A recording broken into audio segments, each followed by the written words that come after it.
Distinguished delegates, ladies and gentlemen, my name is Kande Yumkela. I'm a member of parliament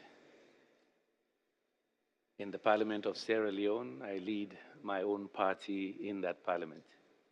I welcome you, my colleague, honorable members of parliament, to this Legislators Forum. We wish to extend our deep gratitude to IRENA and the Director General for always giving us this opportunity at the beginning of the Assembly to reflect on some of the emerging critical issues in the renewable energy space, but more broadly in discussing issues related to energy transitions and, of course, climate change. We thank them for the preparations for these sessions and the support they give to our various countries as we ponder on policies and acts of parliament that will enhance deployment of climate-friendly technologies, creating the enabling environment, and also moving our countries along the energy transition process. We are all fresh from COP27, where we know we have to raise ambition and we have to provide leadership, but more importantly, we need more breakthrough technologies if indeed we're going to achieve net zero by 2050 and keep temperature rise at or below 1.5 degrees. Today's session and theme is on ensuring a more sustainable energy transition through international cooperation, specifically focusing on national strategies on green hydrogen. It is my pleasure then to introduce some of the issues that we'll be discussing here. I mentioned earlier that we need breakthrough technologies. We've heard a lot in the past 3 years in particular about the great potential for green hydrogen and moving into a hydrogen economy of the future. In some areas, there's still a debate whether this is a reality or is a myth, whether it can be scaled, of what benefit would it be for developing countries, as well as for advanced industrial economies as well. We hope that today's discussions will help us discuss how we can cooperate amongst ourselves in spreading knowledge, in creating the right policies that will enhance research and development and deployment of various technologies that will create this so-called green hydrogen economy. We've put together a very good panel that will give you an indication of some of the policies some countries have adopted within the context of decarbonizing industries and decarbonizing economies at large. It is my privilege then to invite His Excellency Francesco La Camera, Director General of IRENA, for his opening statement. Over to you, sir. Thank you very much, Kande. So, Your Excellency Martin Jungong, Secretary General of the Inter-Parliamentary Union, Your Excellencies Al-Rashid Al-Nuaimi, Member of the Federal National Council of the United Arab Emirates. I hope that also CD Mohamed Tunis, Speaker of the ECOWAS Parliament, as Marco Alverà will join us soon. So, Excellencies, ladies and gentlemen, distinguished guests, it is my pleasure to welcome you all to the 8th edition of the IRENA Legislator Forum. I think it's a great occasion to meet again, not through a TV screen, but be together, meet in person, and having the chance to work together. This thanks also to the excellent organization by the host country that has made this country working also swinging the Expo during the pandemic and makes it possible to be here in the safe condition. I would like to take this opportunity to personally extend a warm welcome to our distinguished guest and participant, as well as our moderator and my friend for the session, Mr. Kande Yumkela, Member of Parliament in Sierra Leone and former Director General of UNIDO, and Special Representatives of the UN Secretary General for Sustainable Energy for All. Thank you all for joining us today. Today we are here to discuss about the role of international cooperation in supporting the use of green hydrogen and ensuring that interlinkages with socio-economic development, technology, policy, and finance are central to its uptake. Given its critical role in providing flexibility to the power system and facilitating the integration of more renewables, green hydrogen is attracting much attention. It can be an excellent solution for sustainable renewable electricity generation, energy security, reduced air pollution, and other socioeconomic benefits, such as economic growth, job creation, industrial competitiveness, and overall welfare improvement across countries, regions, and everywhere in the world. The only way to achieve the goal of the Paris Agreement is to work on the demand side. It took 100 years to build the infrastructure of the old, centralized, fossil fuel-based energy system. I'm referring not only to the physical infrastructures, but also to regulatory and knowledge infrastructures. Our time frame is much shorter, and within this framework, the role of parliamentarians to set effective policy framework to ensure benefits from sustainable energy transition and green hydrogen is more important than ever. As IRENA, we remain committed to supporting countries through international cooperation and exchange of knowledge to strive toward a decentralized and inclusive green hydrogen market through multilateral partnership. This is done to further support the implementation of commitment under the Paris Agreement and the 2030 Agenda for Sustainable Development. This year's Legislators Forum serves as the right time to present opportunity for advancing an inclusive and fair strategy transformation, also with developing necessary infrastructure powered by green hydrogen for a new economic opportunity, a greater social equity, and a better environment. To enable this transformation, parliamentary and regulatory action are necessary for encouraging green hydrogen deployment that is adapted and tailored in the context of specific countries. In tandem with national policy strategies, international cooperation must be fostered for fair access to technology, knowledge, and capital on green hydrogen. As we proceed with our discussion today, I kindly invite you to share your insight and experience on the challenges, opportunities, and action required in setting national strategy on green hydrogen and how IRENA can best support you in this regard.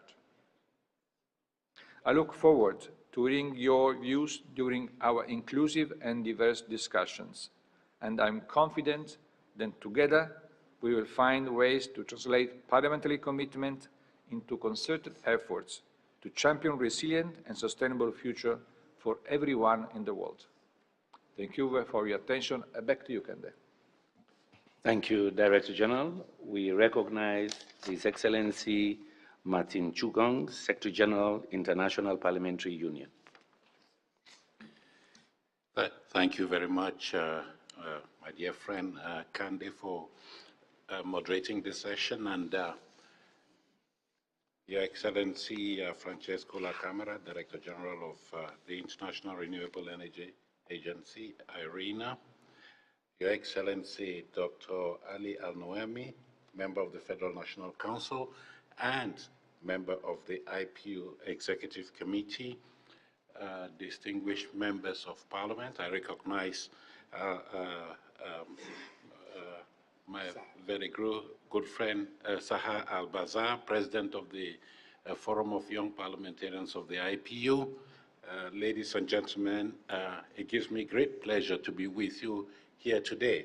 As you said, Francesco, it is very refreshing that we can meet not through the medium of television screens, but actually in person to discuss very important issues as we have them on the agenda of today's Legislators Forum.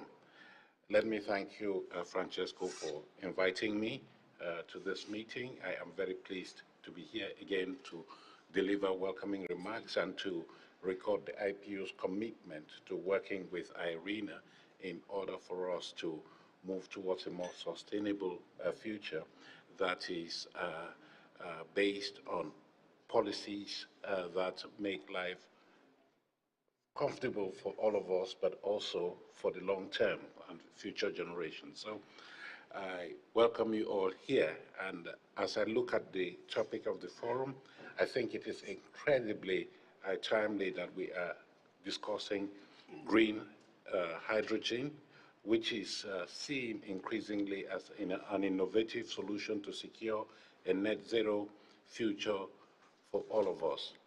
And 2023, I must point out, is the midpoint for the implementation of the Sustainable Development Goals, as well as meeting key targets set out in the Paris Agreement. This means we have only 7 years to go to achieve the goals in the Sustainable Development Goals and in the Paris Agreement, that is to reduce global emissions by nearly 50% and secure sustainable development for all. As you have said, Francesco, the time frame is very short, and there is urgency now for us to take action in a more stringent way. And so I think that countries should urgently strengthen national energy strategies to ensure a low-carbon future, including by exploring ways to boost green hydrogen capacity. The assembly that brings us together this week here in Abu Dhabi provides a valuable opportunity for us together in a multi-stakeholder fashion, this opportunity to discuss the role of green hydrogen in promoting a clean energy transition and allow legislators to examine ways in which they can support in a very strong fashion the process. We are facing, and I think we're all agreed, we are facing a global energy crisis. And I also believe that there is a general consensus globally that countries must decrease their dependence on fossil fuels if we are to ensure energy security. The world must transition to more sustainable and varied types of energy. Green hydrogen offers the potential to further diversify our resources of energy and create new economic opportunities. As legislators, parliamentarians have the duty to safeguard and protect the rights of their constituents. Energy security is essential to the realization of those rights. Energy contributes to the fulfillment of many basic human needs, including nutrition, warmth, and electricity. Access to reliable, efficient, affordable, and safe energy can directly affect income and health, as well as enhance gender equality and educational access. Energy security is one of the pillars of sustainable development. Through their legislative, budgetary, oversight, and representation functions, parliaments are in a unique position to accelerate the energy transition. As countries continue to face the impacts of COVID-19 and the global economic or energy crisis, with fluctuating prices of fossil fuels, fertilizers, food, resource allocations are being continually revisited in many countries. Parliamentarians can help and must help ensure resources are directed to scale up investments in green hydrogen and to support legislation that facilitates a global energy transformation. The wide participation in the Assembly, I've seen that there's a huge participation here. Oh. Thank you. The wide participation in this assembly demonstrates that strong political will towards a clean energy transition exists. At the Interparliamentary Union, we strongly encourage the opportunities for knowledge and experience sharing among parliamentarians at such fora as the one we are meeting here today. As we are all fully aware, climate change knows no boundaries, so international cooperation and dialogue are of paramount importance. Parliamentarians should now build on this political will to ensure a sound legislative response to the energy challenge. Legislation serves as an important vehicle in the energy transition. It can incentivize investments in renewables, green hydrogen, and green technologies. Parliamentarians can and must ensure their governments have created a suitable environment for the creation of a hydrogen market that is sustainable and promotes energy security while also bringing economic and social benefits, particularly for the most marginalized members of society. The Interparliamentary Union is committed, Francesco, to supporting its 178 member parliaments in their efforts to achieve sustainable development and tackle climate change, including through the promotion of clean energy. The IPU regularly supports bilateral, regional, and international parliamentary engagement to facilitate the sharing of good practices and lessons learned to address climate and development challenges. Climate is one of the cornerstones of our new strategy, Dr. Ali, and it recognizes the need for decarbonization and stronger implementation of the Paris Agreement in order to address the climate crisis. The IPU stands ready to help parliamentarians, and I hope IRENA can work with us on this so that we can together mobilize parliamentary support for the achievement of the objectives in the IPU strategy, including through national and regional capacity building activities on critical topics such as energy. When considering actions to support the clean energy transition, time is essential. Time is essential.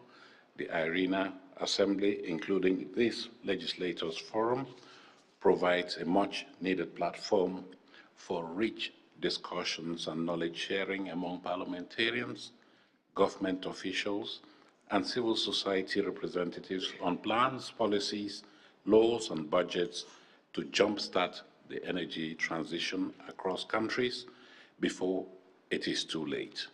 It is only by working together that we can advance the renewable energy agenda for a more sustainable future by the end of this decade. I look forward to fruitful discussions and debates today, and I hope that we can come up with strong recommendations and proposals for taking forward our common agenda of securing a sustainable future for not only us, but for our future generations. Thank you very much for your kind attention.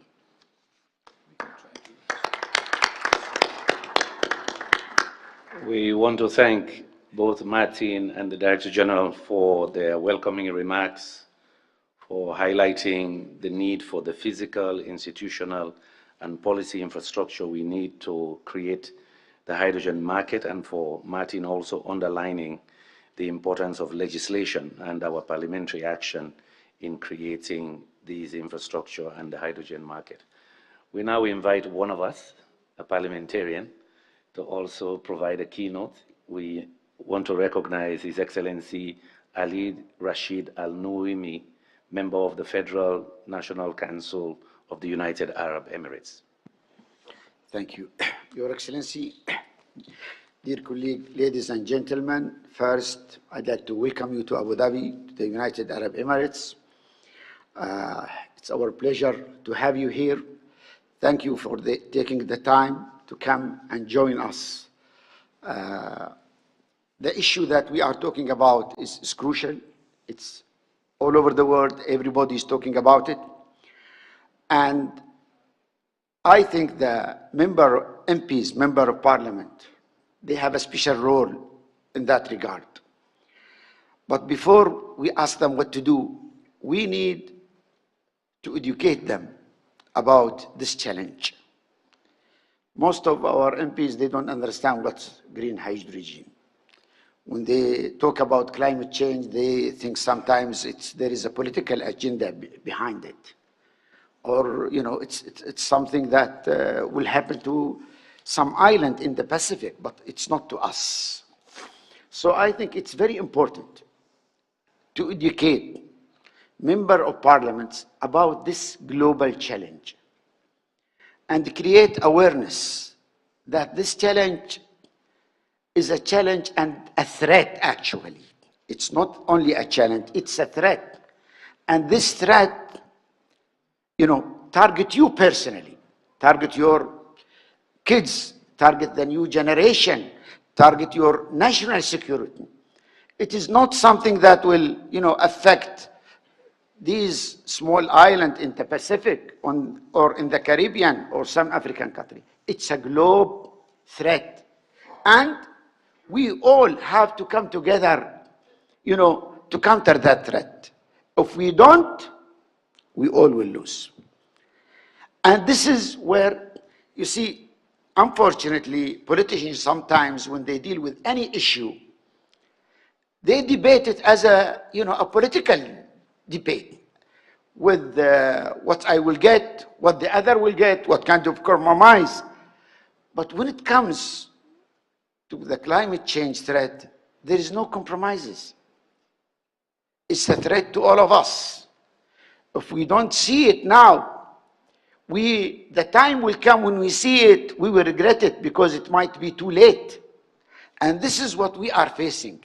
We are living now in certain area on the globe and seeing the effect of climate change. And if we don't act immediately and together, I think all of us will regret that we didn't make that decision. So I think, you know, IRENA has a role in this, but also Speaker in the Parliament, they should take a lead in creating awareness within the Parliament about the climate change, about these threats, and how can we work as Member of Parliament to work together at the national level, at the regional level, and at the international level. We shouldn't let this threat be a debate between politicians, different parties. You know, we should act as if it is a threat to all of us. This is what we need to do. This is, you know, I think it's very important to have a campaign, a media campaign, and programs within all parliaments to counter this threat and make all these MPs aware of it, because at the end, without the right legislation in each country and in each region and at the international level, we will not be able to survive. We need legislation at all these levels, and MPs play the right role, a major role in that. So we need to educate them. I know sometimes some of us, they think they know everything, you know, and that's a problem. Because if you don't know the real problem, you will not be able to be part of the solution. You will not be able to engage in the solution because you don't believe that there is a problem. So it's very important to create this awareness program.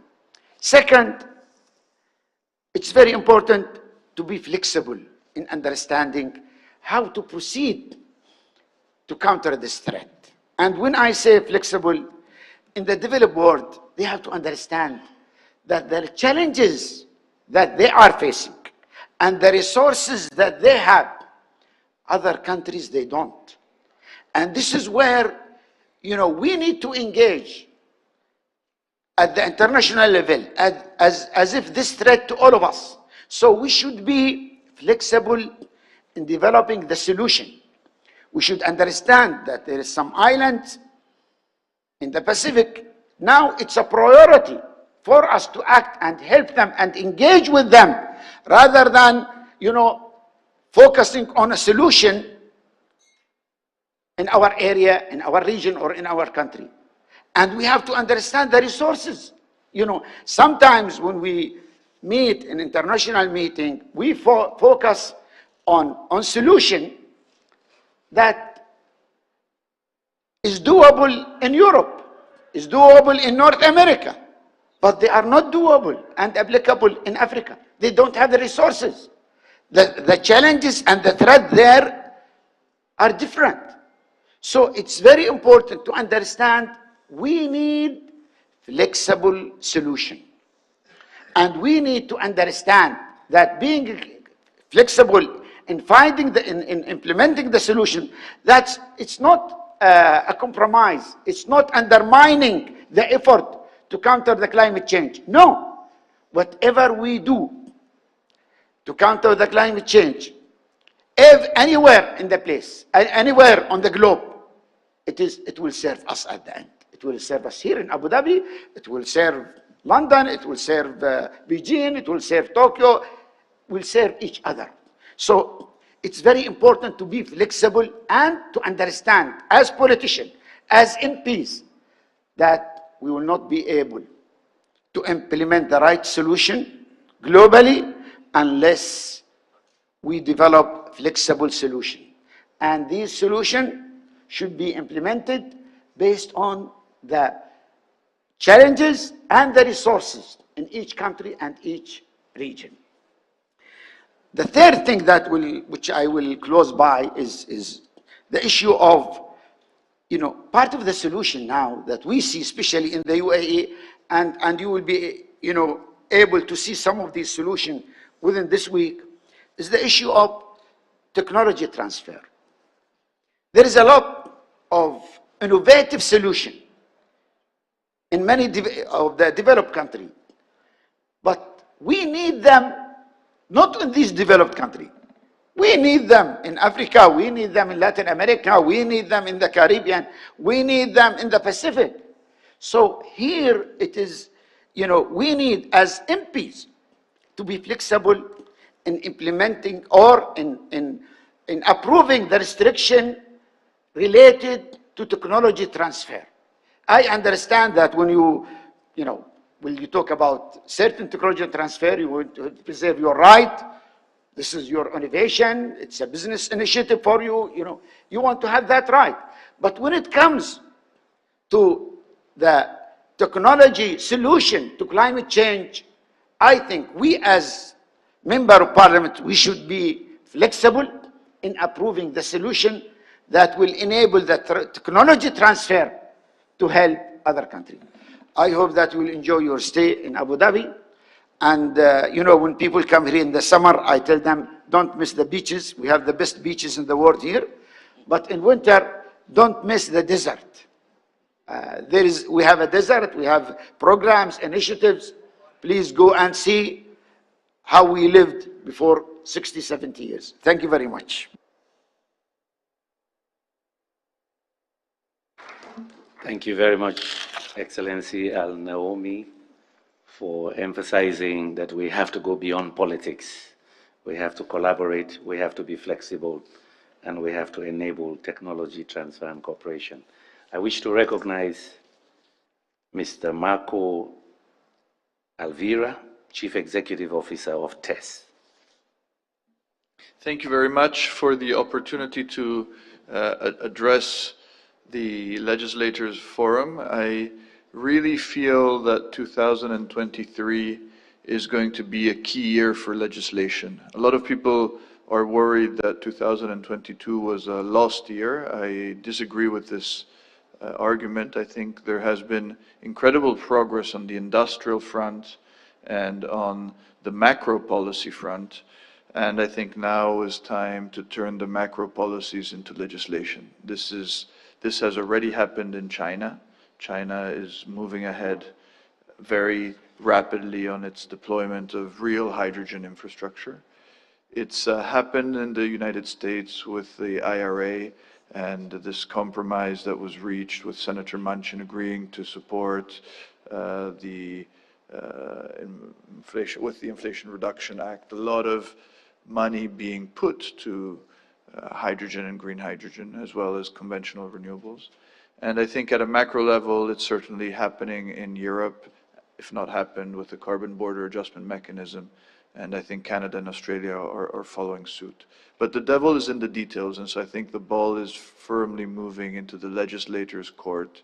The people called to define the micro policies are the ones that are going to set in 2023 the rules for what has to be, in a way, a level playing field, for what, as His Excellency just said, needs and requires technology transfer globally.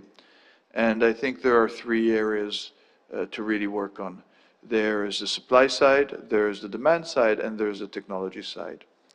On the supply side, we have seen how the inflation in the market has increased the cost of energy globally, but we also see how new technologies are going to be bringing the costs down.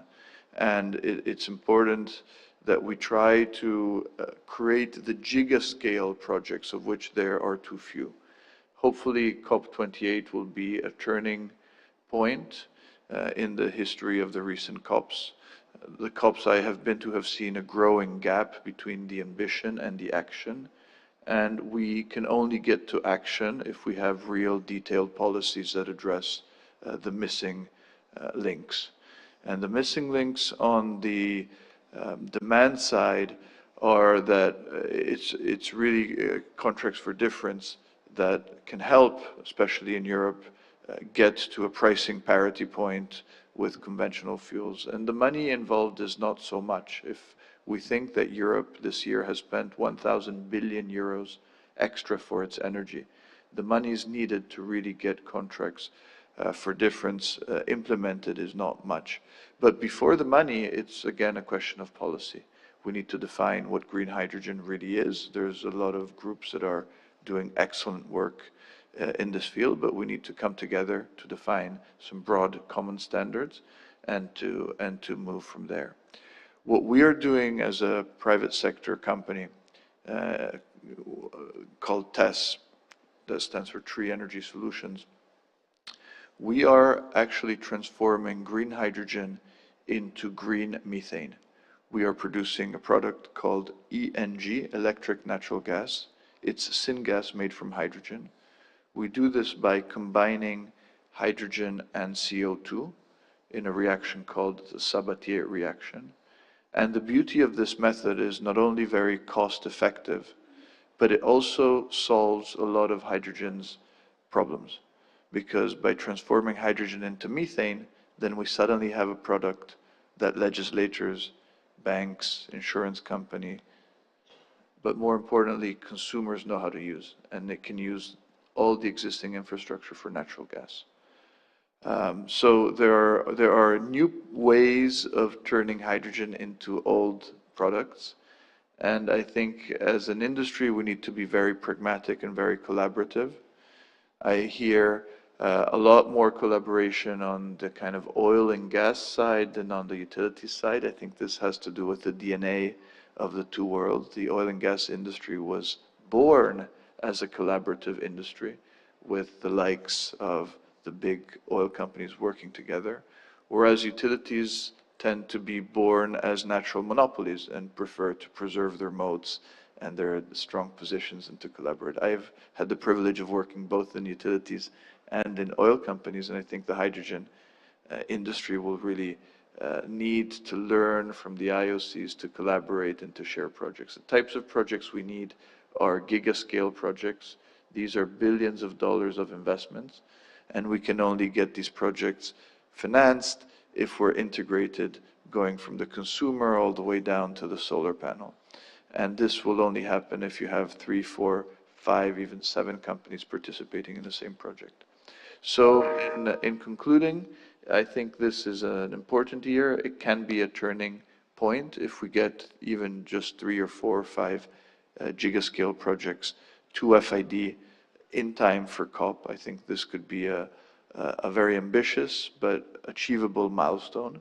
And if we have several projects that are sanctioned this year, then I think it will be a snowball effect, because renewable energy is now the cheapest way to produce electricity in 90% of the world.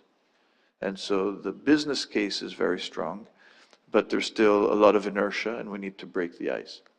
Thank you again for having me. Thank you, Marco, for showing us that it can be done. It's about scaling up, and of course, we parliamentarians continuing to create that enabling environment for you, the private sector, to scale up. It is an honor and pleasure for me to introduce the next speaker. He used to be the leader of government business in my parliament, and he's been elevated and won the election to be the Speaker of the ECOWAS Parliament. It's my pleasure and honor to introduce my countryman, His Excellency Honorable Sidi Tunis. You have the floor, sir. Thank you very much. Colleagues, our Secretary General of IPU, I'm very happy to see you again. I will just continue from where my colleagues have stopped. It is very important to observe that climate change and issues associated with its adverse effects have remained the front burner of virtually all global discourse in the past decades. The reality is that we have all just begun, because the years ahead will demand that we intensify our discussions and actions towards this phenomenon. Global economic and health crises have resulted in hazardous practices on our environment, and the dangers ahead are not to be overlooked. Daily, people all over the globe are facing degenerating living conditions due to heat waves from very hot temperatures. Floods and severe storms caused by rising sea and ocean levels have continuously displaced people, leading to extreme poverty and diseases. Food security the world over is threatened due to unfriendly and unfavorable weather conditions. The challenges keep increasing and getting bolder. We have multiple options to change the tide and turn around the current misfortunes to bring about brightness to the world. You will agree with me, therefore, that making green hydrogen the center of discussion for this meeting is timely and offers a lot of the solutions to the numerous problems listed above. Consequently, this is the time to revisit the Paris Agreement on climate change and the 2030 Agenda for Sustainable Development. It is pertinent to reassess implementation levels and adherence to the agreements reached to determine the successes attained and possible areas of improvement. Permit me to reiterate that green hydrogen will no doubt go a long way in curbing the adverse effects of climate change. As a matter of fact, it is central towards solving the problems relating to global energy crisis, especially in the areas of reducing gas flaring, emissions, and air pollution. In the bid to boost access to energy and achieve a sustainable renewable electricity generation, the world needs to promote international cooperation and collaboration around access to technology, knowledge, and capital. It is obvious that our individual countries cannot effectively address this global phenomenon, as the tasks ahead are as daunting as they are challenging. We therefore need healthy partnerships and mutual cooperations to promote investments in this sector, which cannot be left to the executives alone. As members of Parliament, we must take advantage of the benefits of this new era of parliamentary diplomacy and honorably play our roles. We must bear in mind that the gains of collaboration far outweigh the challenges. Numerous merits come to mind, including opportunities for more job creations, improving the standard of living of our people, and making the world a more conducive place to live in. The ECOWAS region has invested heavily in energy, bearing in mind that the sector is key to the growth and development of economies of the region. Through partnerships and collaborations, we are intensifying efforts to get a lot of ongoing projects to their concluding stage. Worthy of mention is the ECOWAS Regional Electricity Access Project, which aims to connect millions households in the ECOWAS region to electricity. An second phase electricity access project and battery energy storage technologies, which will allow the realization of thousands of connections to the electricity grid. In addition, the ECOWAS Center for Renewable Energy and Energy Efficiency, ECRE, has partnered with the West Africa Science Service Center on Climate Change and Adapted Land Use to develop a regional atlas of green hydrogen and unroll a roadmap for the adoption of a regional policy of green hydrogen. I would like to note that though we have made remarkable progress as a region, a lot still needs to be done. Although green hydrogen and other renewable energy and energy efficiency services are essential towards increasing sustainable energy access, markets for green hydrogen technologies and services remain largely untapped in West Africa. This is largely due to some challenges such as lack of policy, legal and regulatory frameworks, which will strengthen and make the market of green hydrogen technologies and services more viable for local and foreign private sectors. Ours is a work in progress, and we will surely see it through to a fruitful end. Excellencies, distinguished guests, my dear colleagues, in the light of the affirmation, we as legislators have a huge task before us. We cannot understate the usefulness of well-formulated laws and efficient oversight aimed at driving the green hydrogen production. As a matter of fact, the success we envisage begins from the quality of laid-down frameworks and blueprints needed to guide cooperation, partnerships, investment, and application of relevant technologies around the world. As legislators, we have a shared responsibility to protect our population, understanding fully that no one nation can claim supremacy in this fight. As the former United Nations Secretary General Kofi Annan rightly put it, in today's world, the security of every one of us is linked to that of everyone else.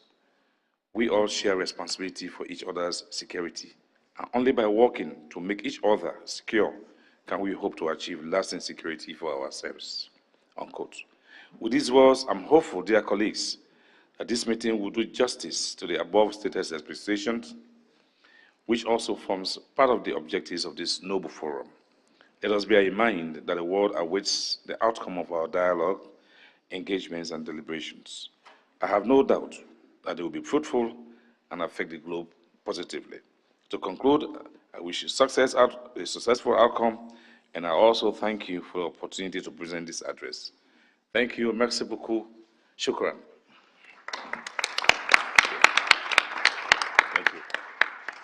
Thank you, Your Excellency, for calling for these healthy partnerships and parliamentary diplomacy, and for highlighting some of the efforts that have been made in our region for establishing a green hydrogen market and the challenges that we currently face.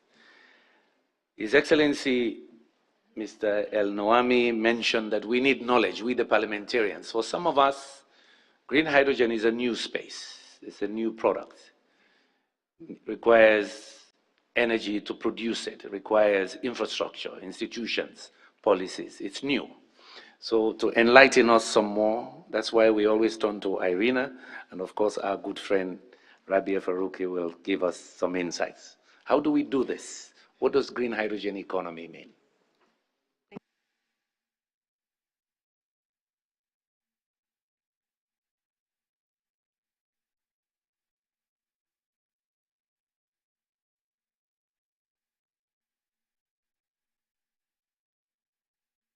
In need of international collaboration. And we will first see what the sector really is about, as Kande mentioned. So hydrogen consumption today is about 87 megatons. Is it? Sorry, we're just gonna wait a couple of seconds for it. Thank you so much.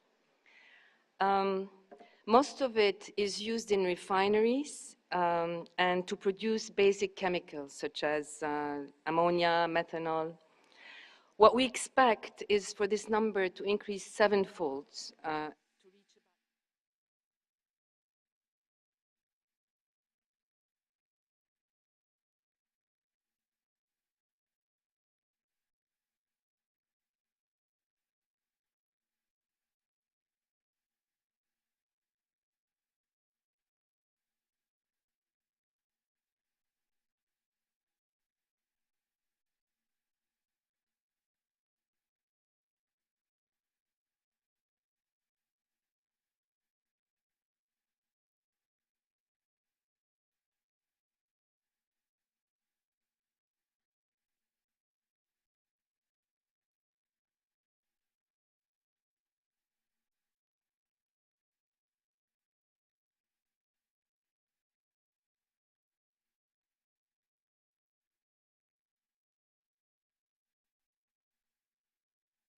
Sector. And interestingly enough, in 2018, only one country had a hydrogen strategy, that was Japan. And today, over 60 countries are at various stages of developing a hydrogen strategy. So it's moving quite fast.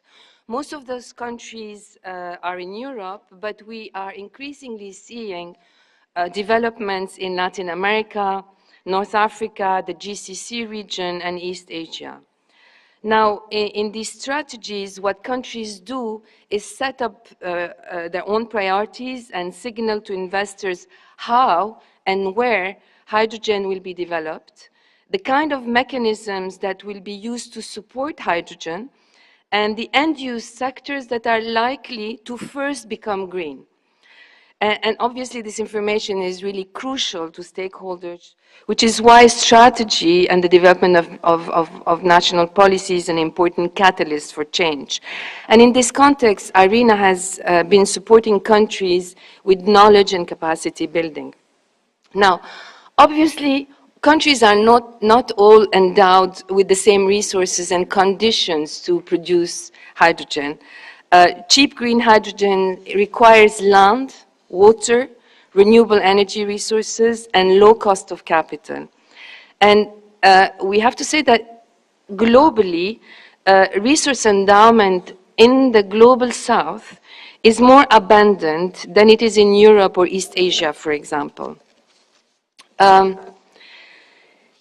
given resource limitations of hydrogen demand centers, we're really witnessing a spurring activity of very early trade agreements between potential consumers and potential producers of hydrogen. The yellow dots that you see on the slide show potential importers, and we can see how the market will take the form of an oligopsony. What that means is that there are few potential buyers that are shaping the market, and they're selecting who is going to actually trade, who actually will be the trade partners. At the same time, we are witnessing an increasing interest in the global south to become exporters of green hydrogen. Now, a very important point to note is that the trade potential that you see here is only on paper. And much has to be done before even one of these dotted lines is transformed into an established route. So more specifically, transporting hydrogen is technically challenging. It is the lightest element on Earth and tries to dissipate in the atmosphere on the first occasion possible. We developed many ways in which green hydrogen or hydrogen can be transported. It can be compressed, liquefied, dissolved in other compounds, but it's still an expensive effort that will sort of complicate actual trade. Another point that we should mention is that hydrogen trade is difficult to cartelize. So we are unlikely to see something like an OPEC of hydrogen exporters, but it's a potential, as I mentioned, oligopsony. So buyers will have the potential to support the exporters that can guarantee them more benefits.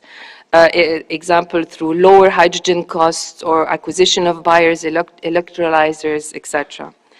Now, it may make more sense, particularly for developing countries, to use hydrogen where it can be produced.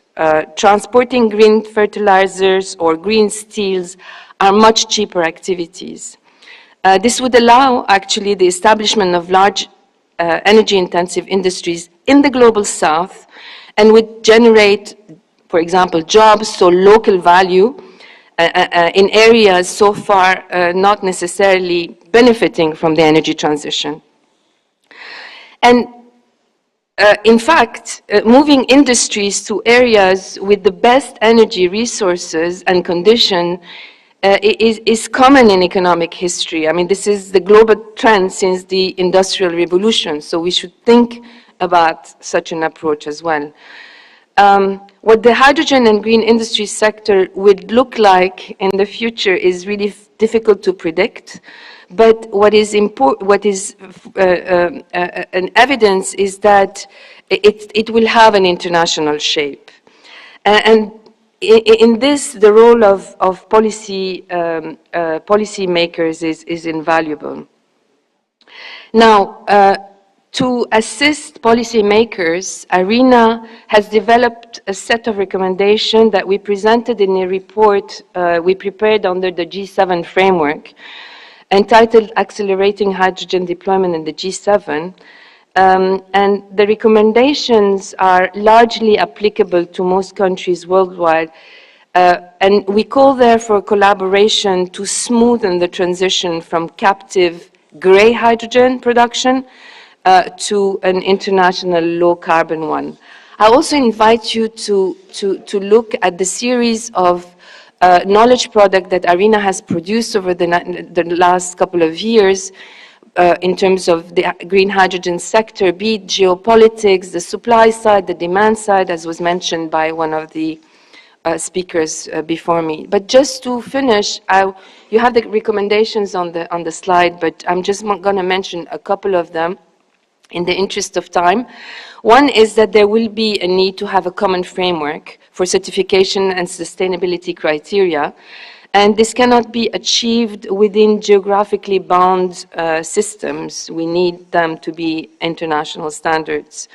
Another recommendation is that given the energy transition requirement, we will need a very fast uptake of green hydrogen. This means that exchange of best practices is fundamental. And I think this is where platform of exchange are necessary, and IRENA will continue to assist its member countries in their efforts on green hydrogen and to facilitate dialogue, such as the collaborative framework that we have on green hydrogen or via capacity building programs. We really look forward to listening to your experiences in order to define what member states need most and better understand the challenges that countries face. And of course, we count on legislators to translate those strategies and policies into legislation. And I thank you very much for your attention, and I wish you a nice discussion. Thank you very much, Rabia, for that presentation. We'll now turn to our colleague parliamentarians for the first panel discussion, with the theme being ensuring a more sustainable energy transition through international cooperation. Our first panelists are sitting on the right-hand side here, my right. So I invite Excellency Jackie Amonjin, Member of Parliament of Uganda. You have the floor. Speak from there, yes, thank you very much.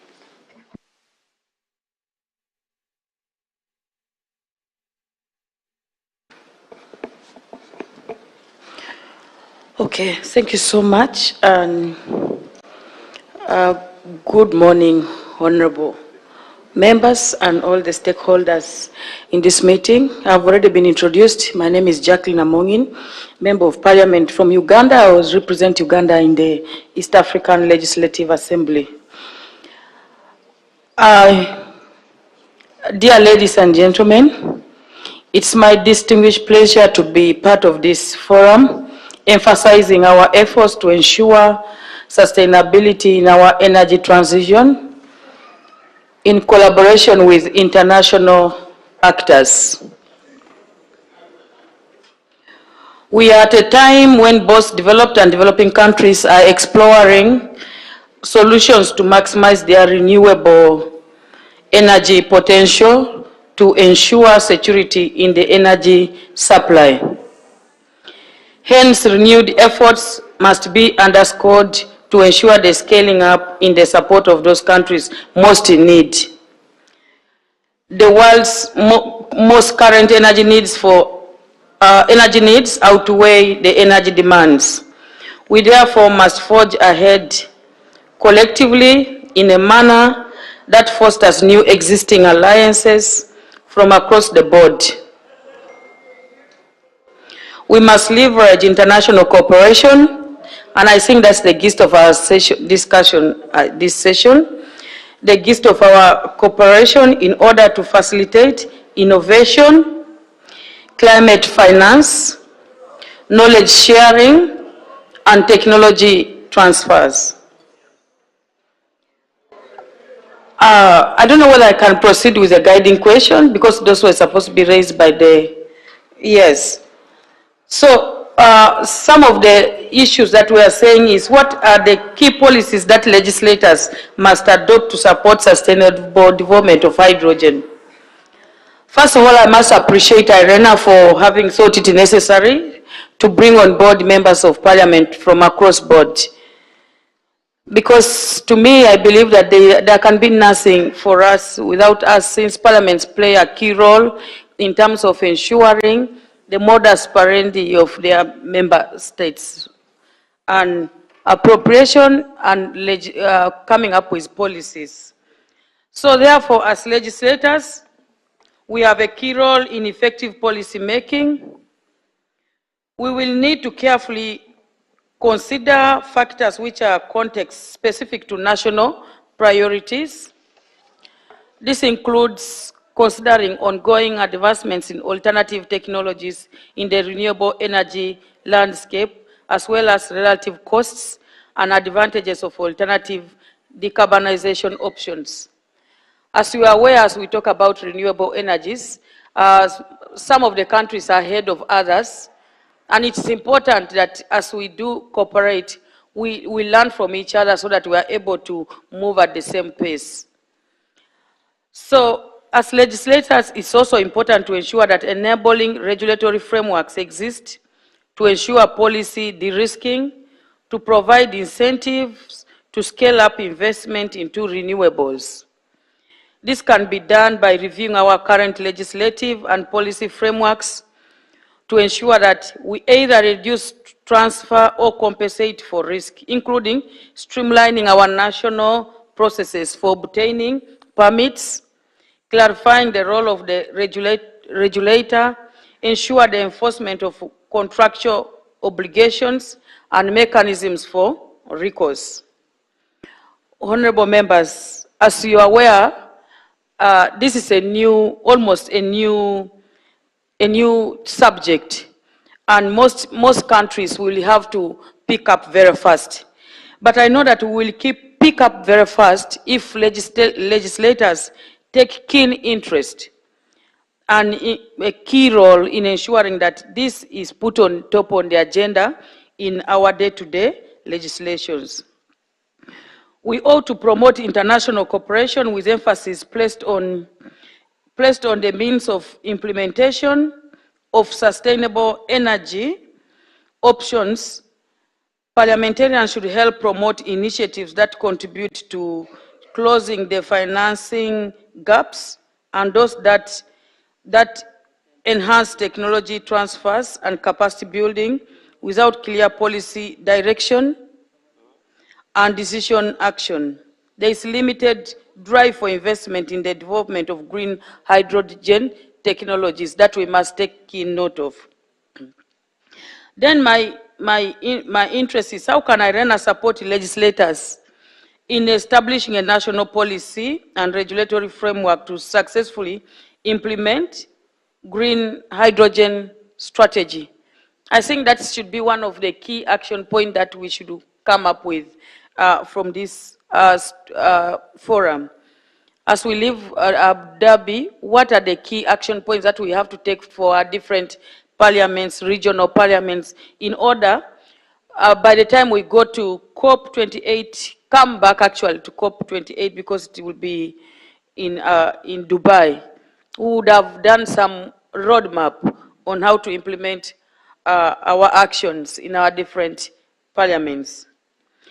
First of all, I want to applaud efforts of IRENA in establishing a platform for parliamentarians to discuss their role in ensuring a more sustainable energy transition by aligning national policies and regulatory frameworks to implement renewable energy strategies.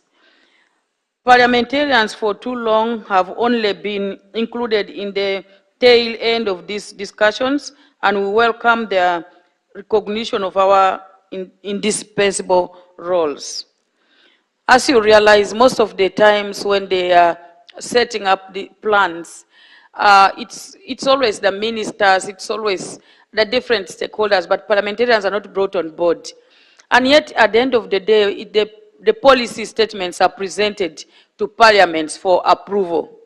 So I think this is a very critical moment that we move together and bring parliamentarians on board so that when these issues are presented, even by our line sectors to our different parliaments, we are able to move at the same pace and we know what we want. I therefore urge IRENA to continue to support our capacity building initiatives so that we can recognize and deliver our collective efforts to ensure a more sustainable energy transition. We urge all actors to increasingly work towards closing the knowledge gap and creating opportunities to showcase new technologies so that we gain visibility. I want to commend the role of the Speaker of the Parliament of Uganda, because we have many legislators who have come for this particular event, and we are also at the regional level, at the East African level. I think we, as a commitment, we will try to make sure that we be champions in this arena. Thank you very much for your kind listening.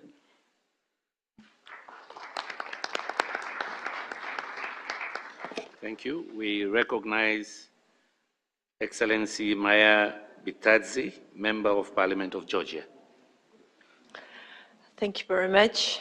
Good afternoon, ladies and gentlemen, dear colleagues, Your Excellencies. It's my honor to be here, and first and foremost, I want to thank the organizers of this very important forum, as it serves as one more platform to share our experience, to strengthen our cooperation, and to think about the future we want to have. So me, as a chair of Parliamentarian Committee on Environmental Protection and Natural Resources, and as a person who is working in the field of environmental protection, law, and climate change for more than 20 years, I remember how the attitude toward climate change and environmental protection has changed during the last years. And taking into account the recent global turbulences, the energy crisis, and the challenges we are facing, I think that our cooperation, ensuring more cooperation, technology changing, capacity building, and information changing is the one way forward toward ensuring our resilient future. I want to split my speech in three main pillars. First and foremost, I want to emphasize the existing situation, the situation in the country where I'm coming from. You know, Georgia is the small country located in the very turbulent geographical and political place. going back to 90s, after ruining the Soviet Union, it was first time we faced energy crisis. And we know how it feels to face economic and energy embargo from your neighbor, and then to lose up to 20% of territories, which is now occupied by Russia.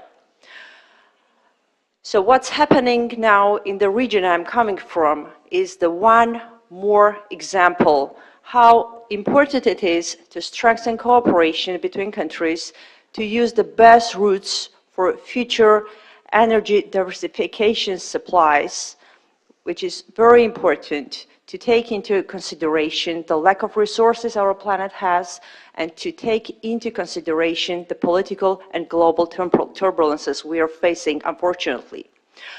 Of course, Georgia, as one of the countries who is very active at the international forum, we have taken our international obligation to toward decarbonization. We have very ambitious goals to reduce greenhouse gas emissions. We're trying to use all our resources and the support of our international partners to broaden the opportunities for investments and legislation changes.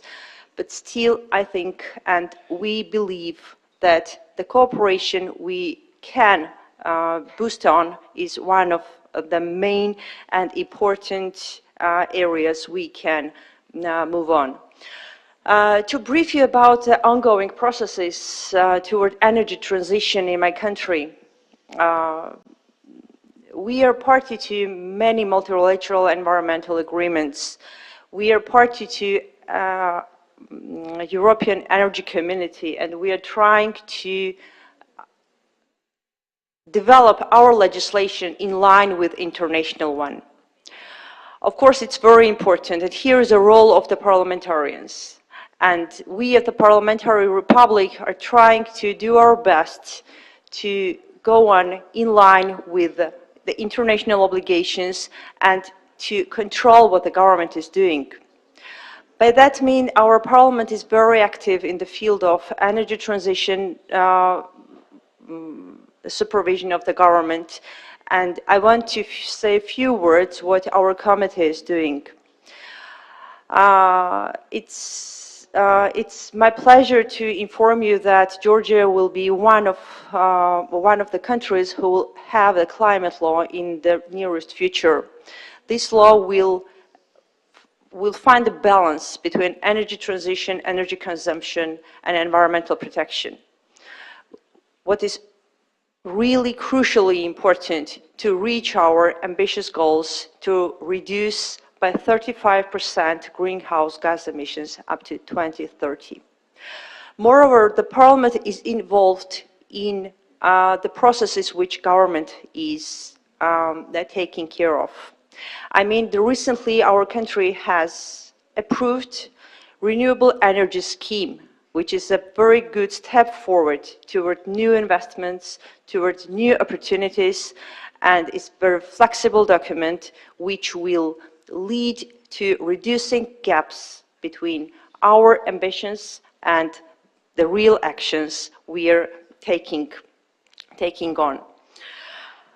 Moreover, I want to pay your attention to the recent developments. We've just signed a very crucially important document which shows once again how important it is to use the corridor of Georgia for energy transition from east to west. Georgia already serves as a very reliable partner for eastern and western countries, and the biggest pipeline corridor which connects east and west just relies on Georgia. But now we are opening a new door, the new opportunity to construct the submarine cable under the Black Sea, which will ensure more energy security in the region. By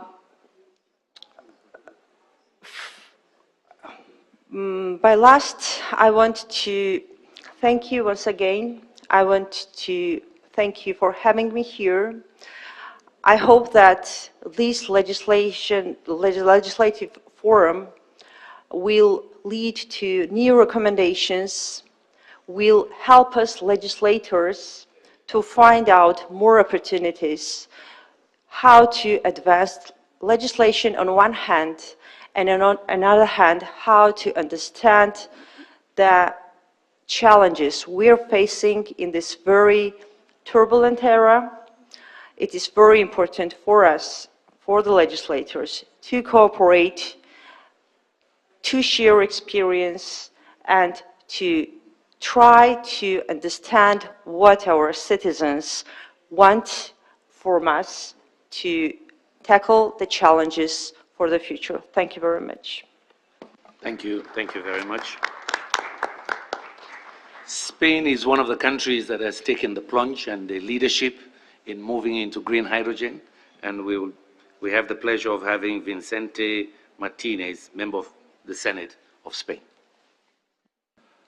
First of all, I would like to thank IRENA for the possibility of participating in this forum on behalf of the Spanish Senate delegation and on my own behalf. An affectionate greeting to all the panelists. I hope in this minute not to detract from the enriching contributions you have made today.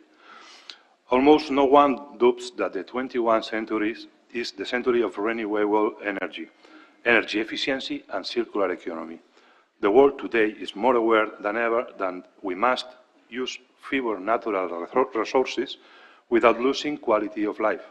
And for this is the path of the renewable energies has no turning back. In just a few years, we have gone from encouraging renewable energies to make them profitable to having already become profitable ways, in pure economic terms of producing energy.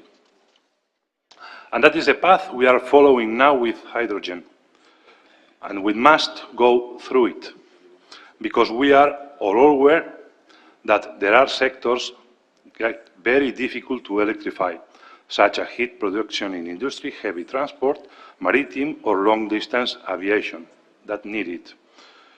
Recent events, such as the energy price crisis or the war in Ukraine, have added a new incentive to this need, the convenience of all countries to guarantee their own supply. For this reason, those countries, like mine, such as Spain, which already has a solid path covered in renewable energies, have unanimously made it green hydrogen as a way of change not only the energy model, but also the system economic. The European Union has marked a determined policy in favor of renewable energies for many years now. The REPowerEU plan already points to the potential of renewable hydrogen as an available path to eliminate dependence on fossil fuels. Likewise, the European Union already has a European hydrogen strategy that provides for the installation of 6 gigabytes of electrolyzers in the European Union between 2020 and 2024, and 40 gigabytes before 2030. On the other hand, currently, European manufacturers of electrolyzers are only capable of producing 1.75 gigabytes per year. So it's obvious that this capacity must grow significantly to achieve these objectives. In this sense, Spain has a leading role within the European Union, since we aspire to be leaders in the production of green hydrogen and net exporters, especially to the rest of the Union. Our development in renewables makes it predictable. For this, it's necessary to improve legislation, incentives, and hydrogen transport channels, which is an important challenge for the future in my country. And that's the great geopolitical change that hydrogen and renewable energies in general suppose, is that they are not associated with a specific natural resource, such as fossil fuels. which exist in certain territories. In other words, sun and wind are in all corners of the planet. Any territory can stand out on this way if it's decidedly committed to it. Although it's true that there is a threat that can condition this, the scarcity of critical materials, those necessary for the manufacturing of electrolyzers or even technologically necessary components to produce hydrogen or green energy. These materials can be located in specific territories, and that is one of the paths to follow through international regulations and cooperation, guaranteed that these not constitute an obstacle. Another obstacle can also be overcome with international cooperation is that there are too many countries where decarbonization or the reduction of emissions is far from being a priority, since their first concerns are more basic. And it's understandable to the extent that technology is capable of making renewable energy production systems more economically efficient, this debate could be overcome. But there is no doubt that international cooperation should serve to support countries that are in this situation until that moment arrives.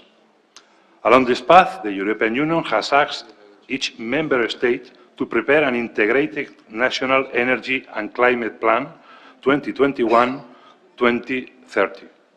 And in Spain, this plan contemplates points of various mechanisms of action that are what I would like to share today in this forum. Mission innovation. The Spanish plan anticipated that Spain would request its inclusion in the Mission Innovation Energy Initiative, an initiative of 23 countries and the European Union, to accelerate clean energy innovation. It has done in September 2022. As part of the initiative, participating countries have committed to trying to double her government's research and development investment in this area over 5 years, double in 5 years, while encouraging higher levels of investment. On the other hand, the special link of my country with Latin America always determines that cooperation may be closer with Latin American, and for this reason, the Spanish plan provides carrying out thematic networks and strategic projects in the areas of renewable energies, microgrid and storage, mainly within the framework to the Ibero-American Program of Science and Technology for Development, or in the Common Interest Group, Europe, Community of Latin American and Caribbean States, through joint actions financed by different state agents. Spain also participates in the Euroclima program, a regional program financed by the European Union that contributes to improving the knowledge of political decision makers in Latin America about the problems and consequences of climate change. In its current stage, Euroclima Plus. Cooperation within the framework of the United Nations. Spain participates in capacity building projects within the framework of the United Nations Organization for Industrial Development, for promotion the renewable technologies, energy efficient systems, mitigation measures and resilience to climate change in the small island developing states of the Pacific, the Caribbean, Africa or the Indian Ocean. In short, it is obvious to conclude that if decarbonization, emission reduction and the fight against the effects of climate change are a global challenge, it not can be addressed with international cooperation, which must serve so that everyone's efforts come together and do not oppose each other, so that the technological advances that are produced serve all countries, and so that those countries that do not have decarbonization as a priority because they cannot have it, can have access to green forms of energy production until they are, which will be, with technological advances, the cheapest and more efficient way of producing it. I reiterate my gratitude for the invitation, to which I add the attention you have given me now. Thank you.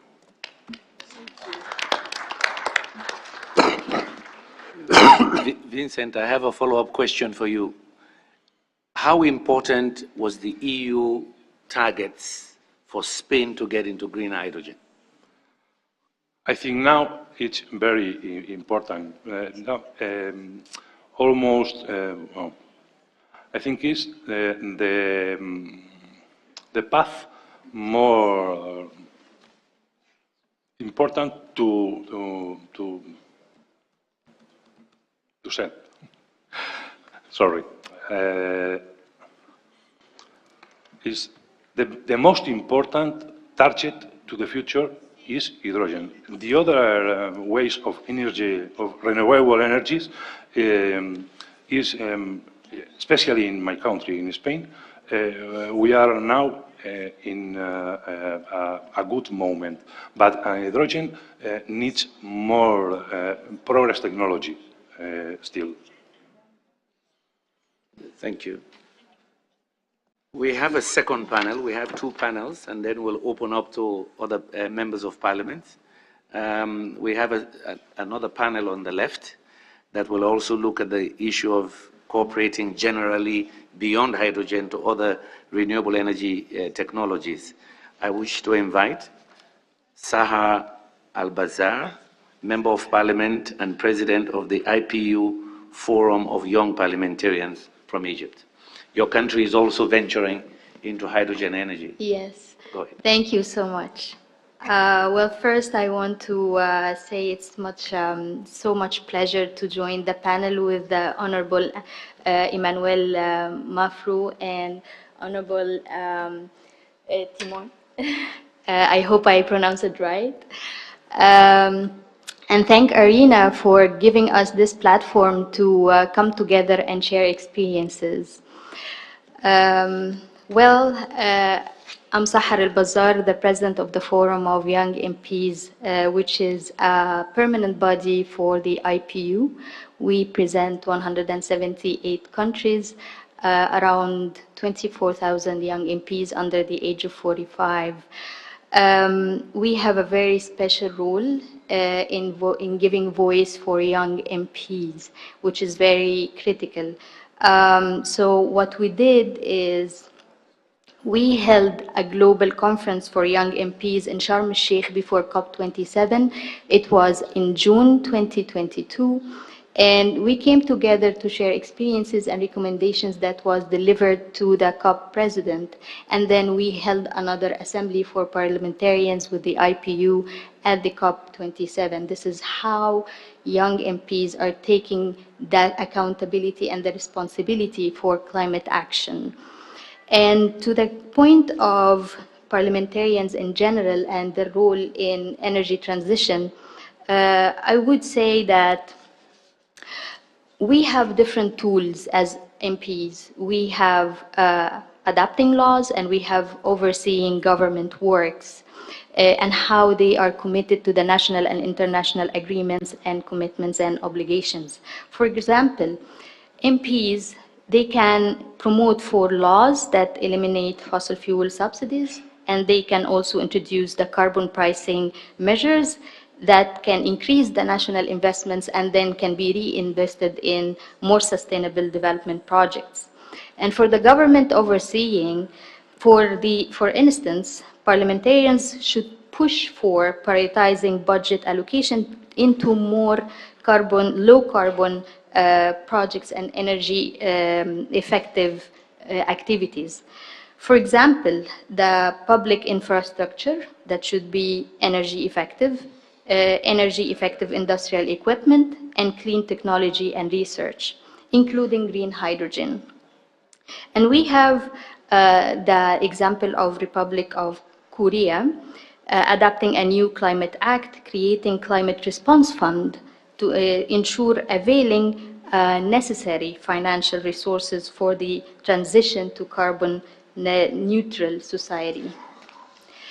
To the point of actions and the alignment of having successful alignment between the national policies and the and facilitating successful transition to clean energy.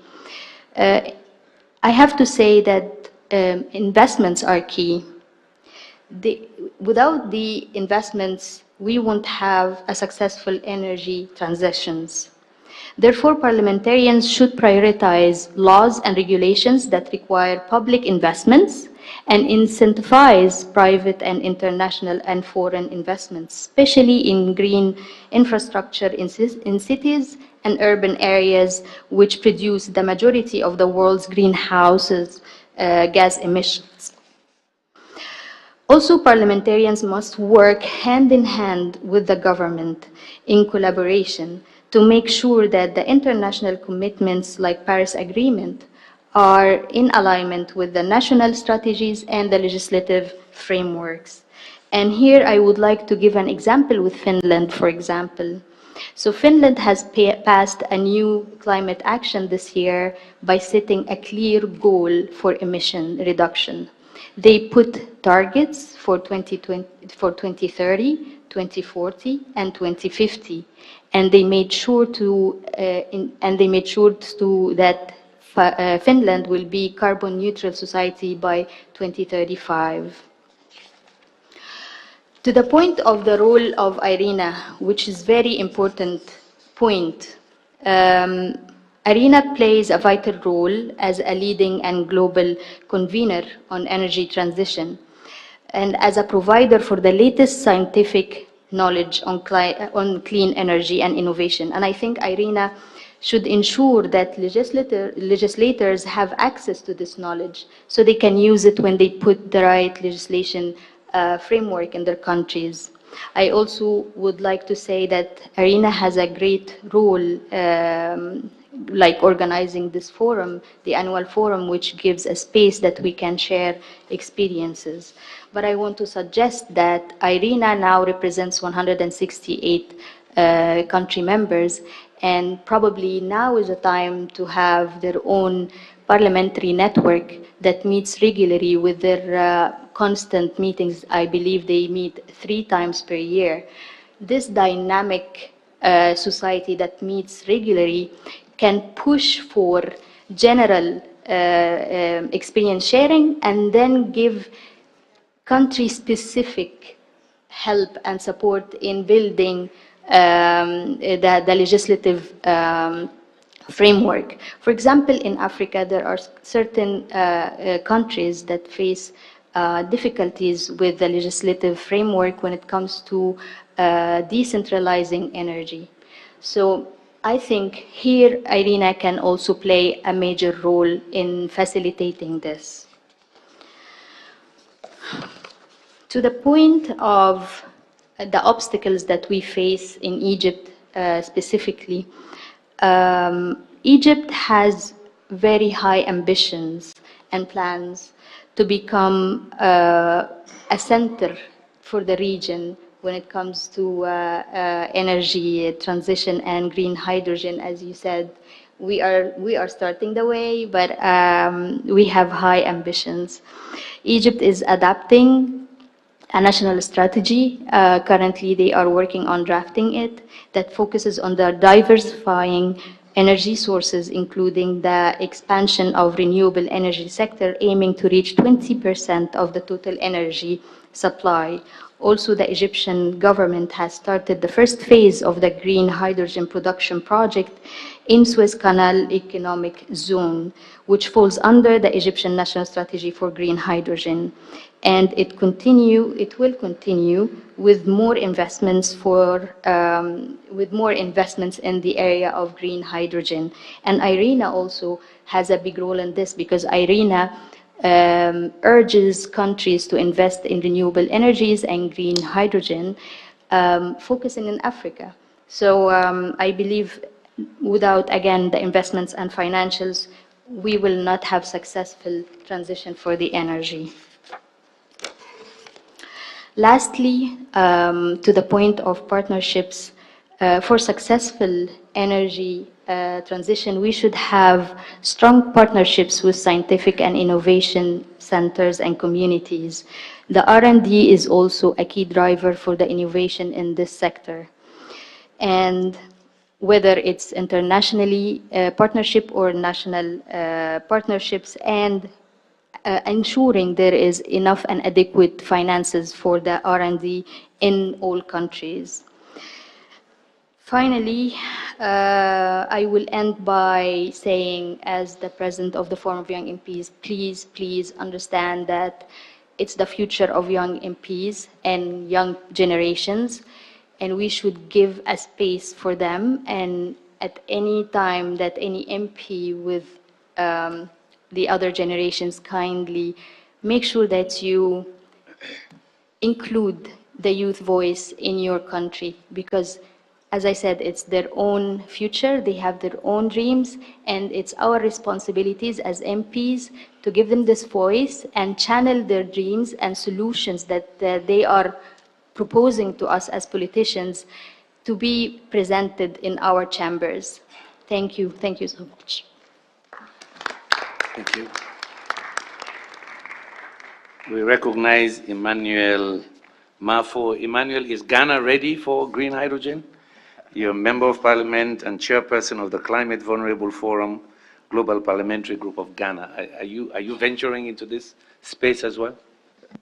Well, thank you very much for the opportunity. Excellencies, speakers and colleague members of parliament, and ladies and gentlemen, it's a pleasure to also join you today to map our way forward in ensuring a more sustainable energy transition through international cooperation, underpinned by the need to scale up actions to promote renewable energy and the crucial role of parliamentarians in doing so. And I want to thank IRENA for the invitation. The energy needs and the energy security of climate vulnerable countries remain crucial, and the need to reduce carbon emissions remains critical if we are to avoid the catastrophes of the impact of climate change. This renders our collective actions imperative in reaching our renewable energy targets. Despite contributing the least to the climate crisis, countries most vulnerable to climate change bear the greatest brunt of its impacts. And to put this in context, a recent publication of the CVF, titled the CVF NDC Traffic Light Assessment Report, published during the COP27, reveals that the NDCs of the biggest emitting nations are misaligned with their fair share allocation of emissions in comparison with the NDCs of climate vulnerable nations. And this leaves us economically and financially exposed to climate-fueled risk. We must rectify this, and it is up to parliamentarians to hold their governments to account. Renewable energy has been recognized as one of the most effective climate action tools, the primary means of addressing climate change. However, countries vulnerable to climate change continue to suffer the damages of inaction, with the bulk of our resources continuously being redeployed to abate its impacts. As a result, our resources remain thinly stretched on the backs of growing public debt, the global pandemic, and energy security. This represents an opportunity to leverage maximized energy renewable worth, also through the green hydrogen potential for both developed and developing nations alike. And here I must say that certainly Ghana is considering the development of green hydrogen. We have the potential, and it's part of our overall national energy mix strategy. It's undeniable that ambitious efforts along with incisive actions on the ground are required to seize this window of opportunity and advance an inclusive, equitable, and economically, socially, and environmentally beneficial energy revolution. Now, on the question of the key policies that legislators must adopt to support the sustainable development of hydrogen in their countries, my reaction will be that political leadership is essential in developing and scaling up our renewable energy wealth potential. As MPs, we are strategically positioned to leverage our political capital to ensure the adoption and implementation of policy decisions through the various entry points of our functions. And here, deliberation, budget approval, legislation, and oversight are key entry points. The sustainable development of hydrogen must be underpinned by long-term commitments, which signal the longevity and mainstreaming of green hydrogen in our power system to encourage investors to invest in new technology. Our governments must therefore make commitments to maximize our renewable energy wealth for our collective energy security and prosperity aspirations. Central to our functions as legislators is our role to ensure that our governments deliver on the promises and commitments they make. We must therefore ensure that sufficient resources to meet those commitments are appropriated and adequately directed, and that regulatory frameworks are streamlined adequately to ensure clarity and minimize complexity to support the de-risking of investment through regulatory certainty. Now, on the question of how parliamentarians can promote international cooperation, the biggest challenge to renewable energy deployment and its sustainable development is entrenched in the financing thereof. Innovative financing and low cost of capital instruments are required to ensure that we adequately develop and scale our renewable energy wealth. One such innovative tool is in the Article 6 mechanism contained in the Paris Agreement, which provides vital direction in supporting the transfer of emission reductions between countries while also incentivizing the private sector to invest in climate-friendly solutions. As legislators, we must promote these mechanisms that allow countries who are unable to align their NDCs through domestic means to mitigate emissions beyond their borders, while contributing their fair allocation of emissions and simultaneously enhancing finance, technology transfer, capacity building, and global climate action through cooperation with developing countries, particularly vulnerable to climate change. Vulnerable countries need cost of capital to render renewable energy projects commercially viable, despite high capital expenditure demands and high interest rates. Parliamentarians from climate-vulnerable nations urge the multilateral or the multi-development banks and the international finance institutions to prioritize renewable energy financing for vulnerable countries' climate prosperity plans, including the IMF's Resilience and Sustainability Trust. We further encourage creditors to offer restructuring and debt for climate swaps to support climate resilience and Paris Agreement implementation in a win-win context, especially for debt-distressed and fiscally constrained developing countries. Now, finally, on how IRENA can support legislators in establishing national policy frameworks, we must prioritize capacity building for lawmakers to ensure that they are capable of responding to the changing policy directions that informs a just and equitable energy transition.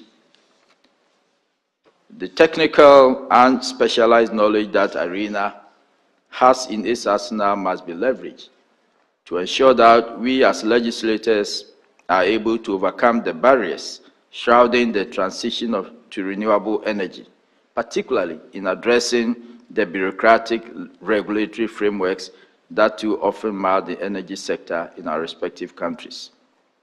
Additionally, and perhaps most importantly, parliamentarians must ensure that commitments or communities support our national and international energy transition goals.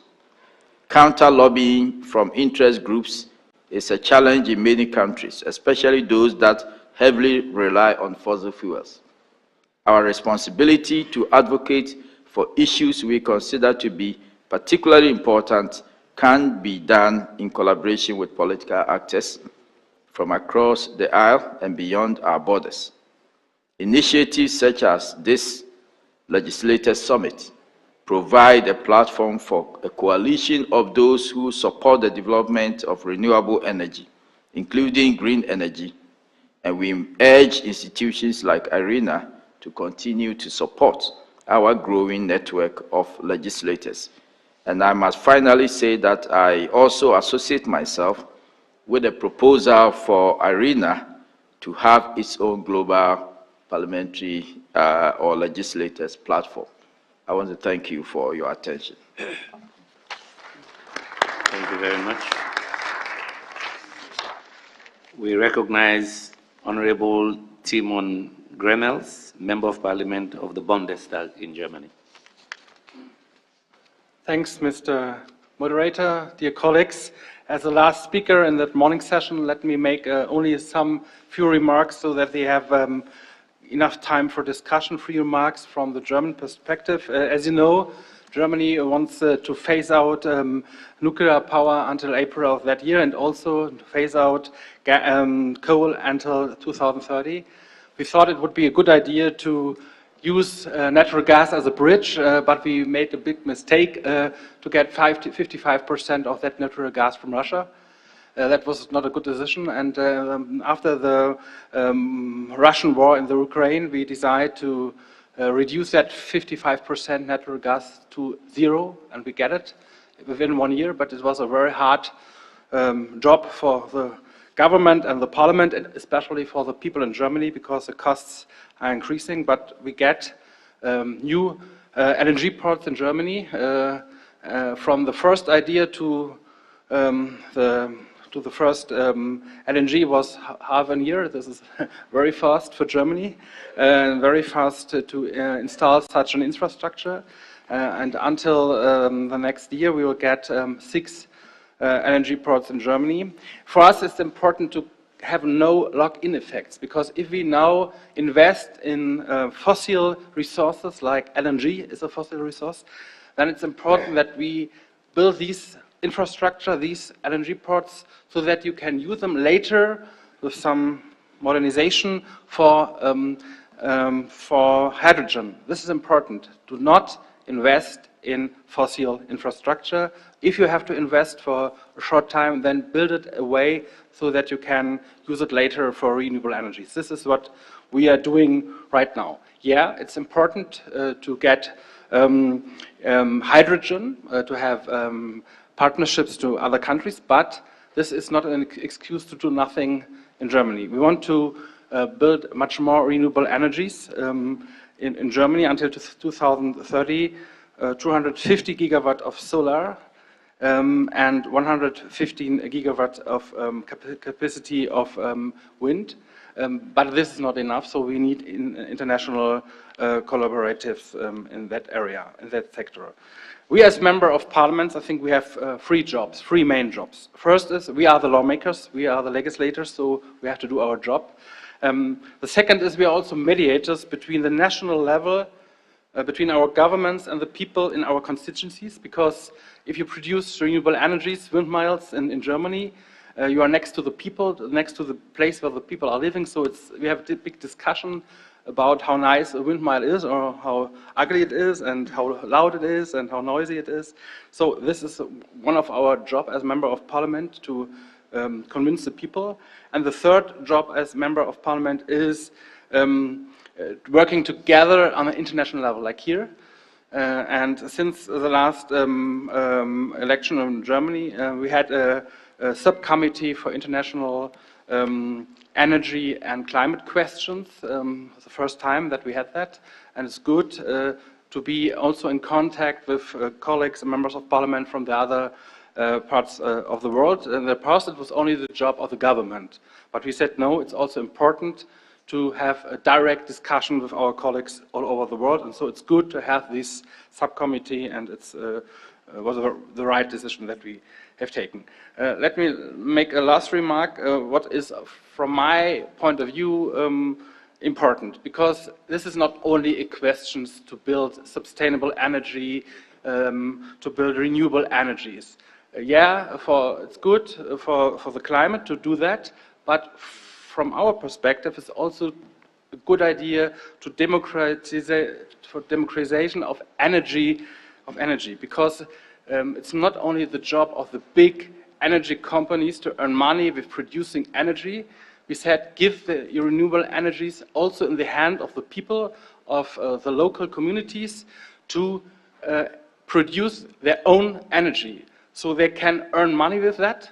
And there's a big exception. The people, if they see the windmill on the horizon and they know always this windmill earns money for them, the acceptance of that is rising, and this is a good way also to have more energy in the hand of the people. And this is one approach in German policy to bring, to give the people of Germany the possibility to earn money with renewable energies on their own rooftop, in their own forests.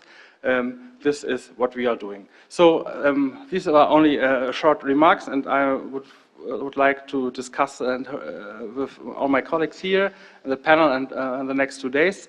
Thanks for to invite us, and I'm looking forward for the discussion with you. Thanks.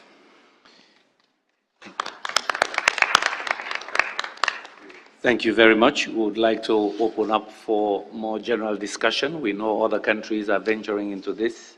We heard from the presentation from Rabia that about 60 countries now are putting plans in place to moving to green hydrogen, learning from what they've done from renewables. So we'll open the floor for a little bit more discussion, but we'd like to see how we can organize it. In the presentation, Rabia mentioned the challenge of getting land for permitting to get into the green hydrogen space. How are countries dealing with permitting issues? There's also, in the case of Germany, for example, you've provided some financial support incentives for companies to move in this direction. What are some of these incentives so that other countries can learn? I hope that as the interventions continue, that other countries will be able to elaborate on more specific policies and acts of parliament they've put in place. So I'll go straight to Morocco. Morocco is one of our shining stars that is also venturing. They've done very well on renewables. Now they're moving into the green hydrogen space. I recognize Mr. Tariq Kadir, Member of Parliament of the Kingdom of Morocco. Merci. Cher ami. Thank you, dear friends and parliamentarian colleagues, ladies and gentlemen. I'm delighted to be here with you today to speak together at this 8th edition of the Legislators Forum on a topic that should be of interest to everyone and to future generations and which will impact the world of tomorrow. The themes to be discussed are very important, and I consider that it would be better for us as parliamentarians to talk about parliamentarian cooperation and the role they can play in the energy transition, instead of speaking about international cooperation in the broader sense of the term. To briefly find answers and to answer the question of how parliamentarians, as we are, can cooperate together to accelerate the energy transition around the world. I would like to share with you the following ideas and proposals: to establish international parliamentarian cooperation by setting up a parliamentarian forum that is independent and standing body on the energy transition. Set up parliamentarian bodies affiliated with international parliamentarian bodies to which you could provide consultation with respect to Africa and the Arab world. That could be with respect to the CEDEAO, this African Parliamentarian Union, the legislative body for Eastern Africa, the Arab Parliament, and the Parliamentarian Union of the Member States of the Islamic States. And for the parliamentarian unions in Europe, Asia, there are many such examples. Bilateral parliamentarians cooperation between specialized bodies in energy in particular and in renewable energy and with respect to renewable energies in particular to share successful experiences in renewable energy and the energy transition, reinforce dialogue and cooperation between countries facing the energy transition so as to continue to develop a growth model that is no longer based on fossil energy. Start a public discussion within our parliaments, stressing the importance of a green transition and clean energy for future generations, and to enlighten the public opinion about the importance of protecting the environment.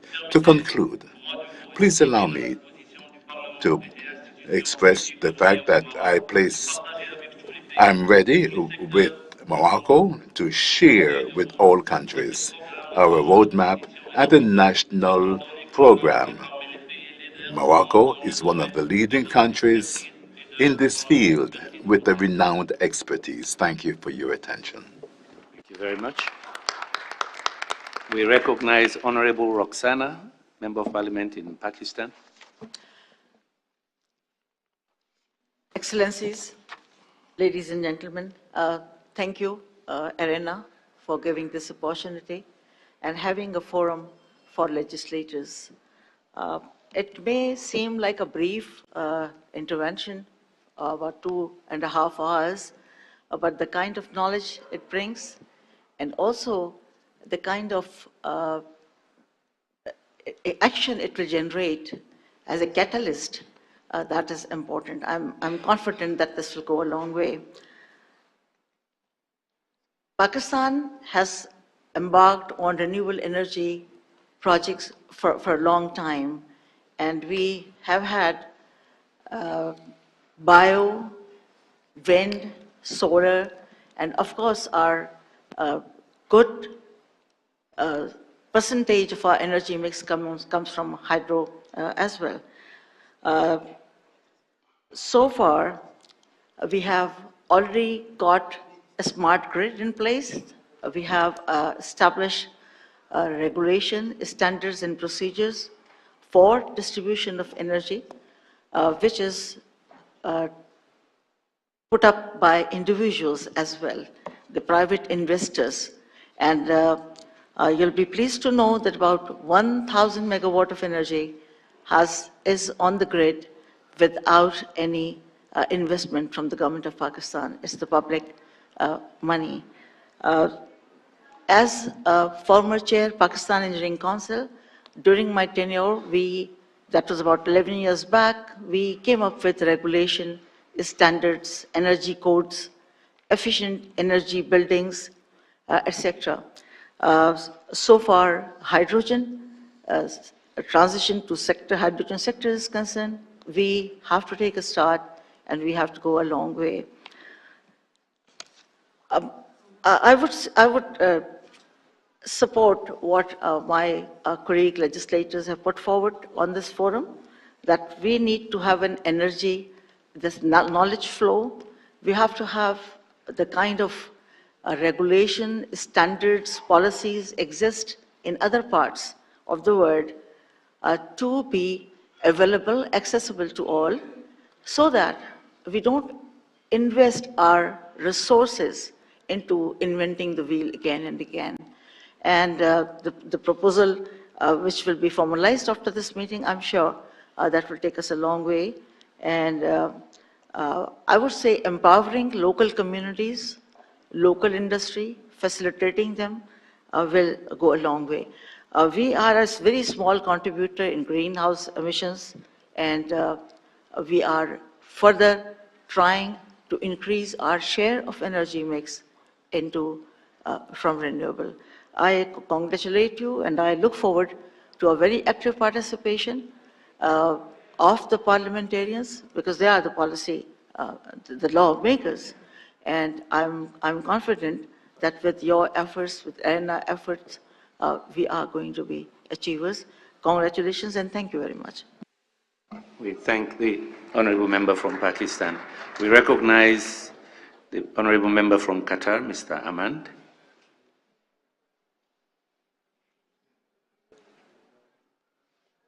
Microphone, please.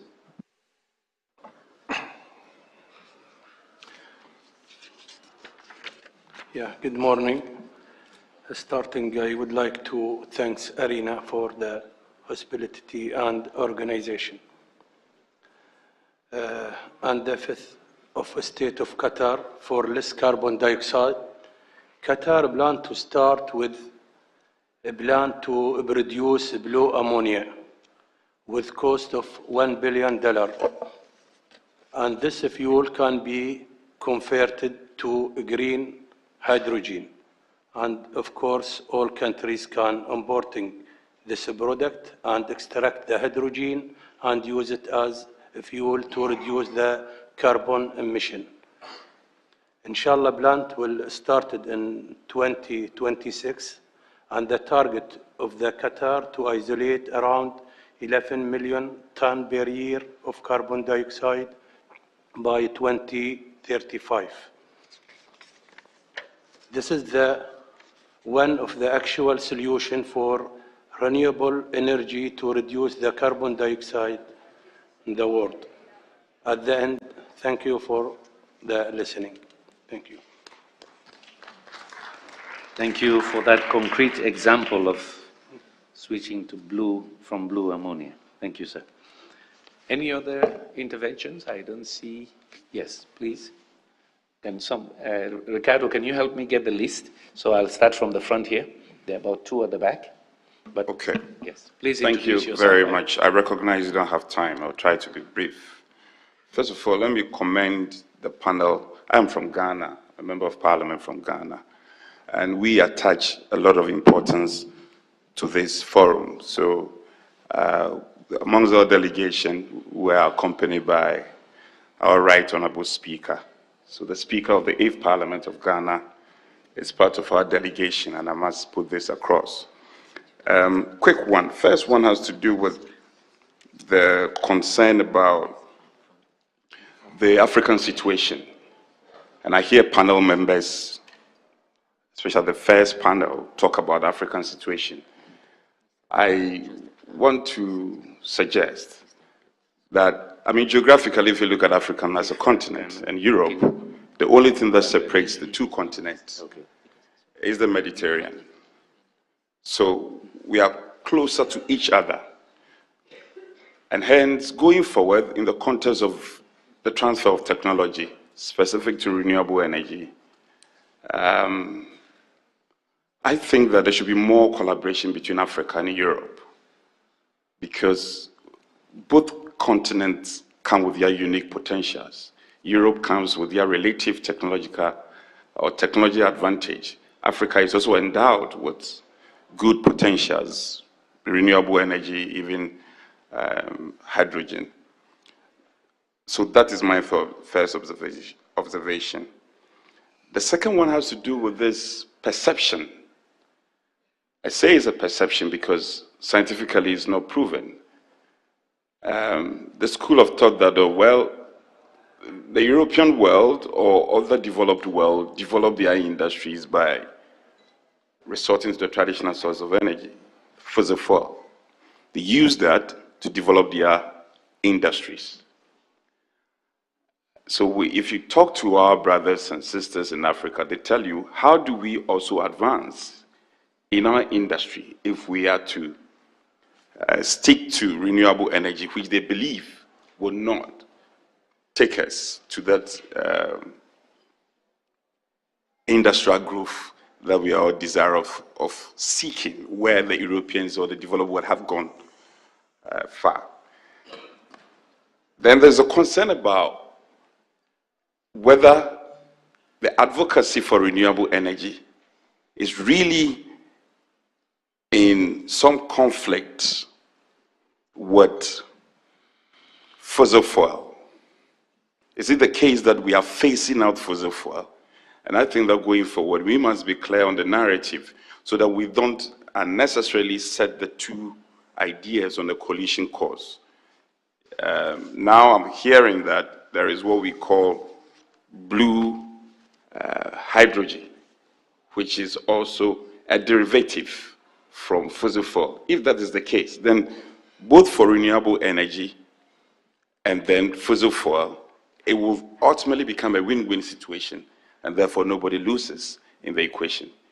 I must commend the organizers of this forum, particularly IRENA. I think that even at the heights of COVID, the organized members of parliament, virtually, and Dr. Mafo and co, who have played a very important role in this advocacy. So I think it is important. We need to urge them.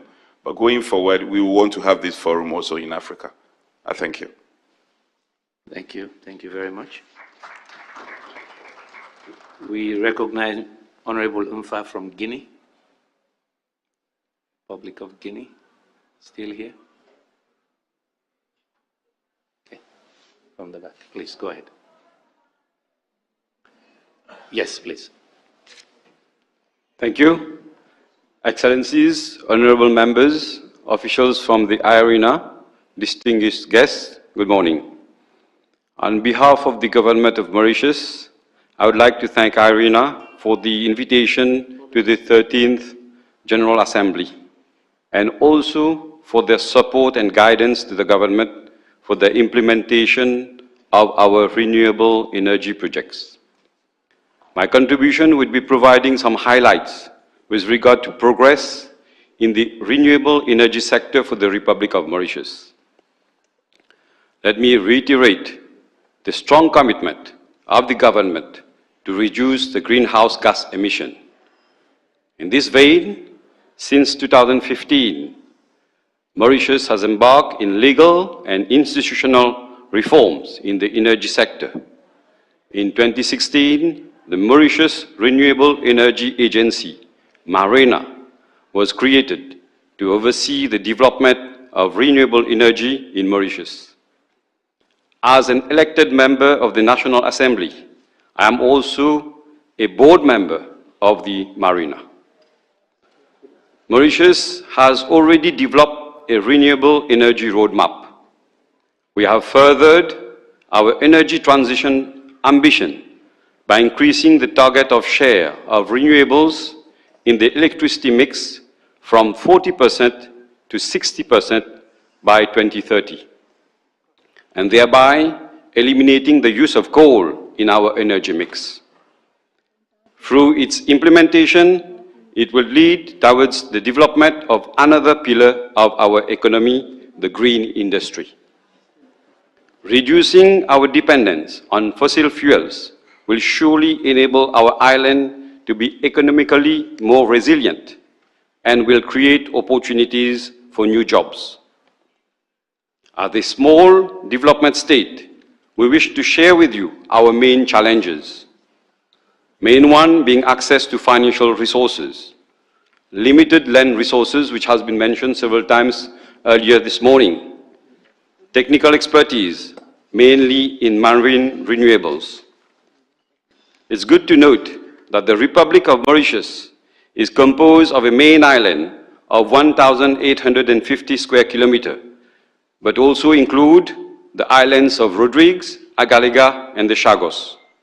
These islands form part of our exclusive economic zone, representing 2.3 million square kilometers, with a huge potential for marine renewables, and as such, we pledge technical and financial assistance to develop and implement other marine renewables such as tidal and wave technologies. I seize this opportunity to thank all colleagues and members present in this forum for sharing their insights and experience in this sector. Hopefully everybody knows Mauritius as a tourist destination. We would welcome IRENA to organize any forthcoming events in Mauritius and this could be a mix of pleasure and work. I thank you for your attention. Shukran. Thank you, Honorable Dalia. We recognize Mr. Dan Iluz from Israel.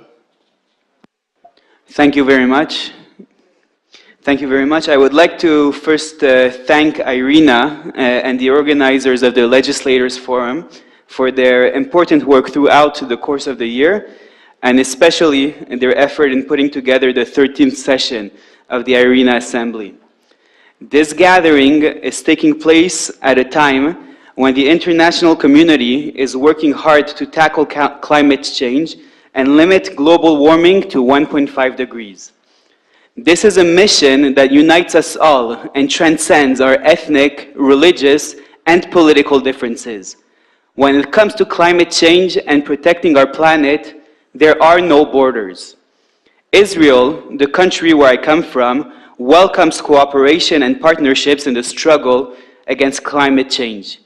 None of us can do this alone.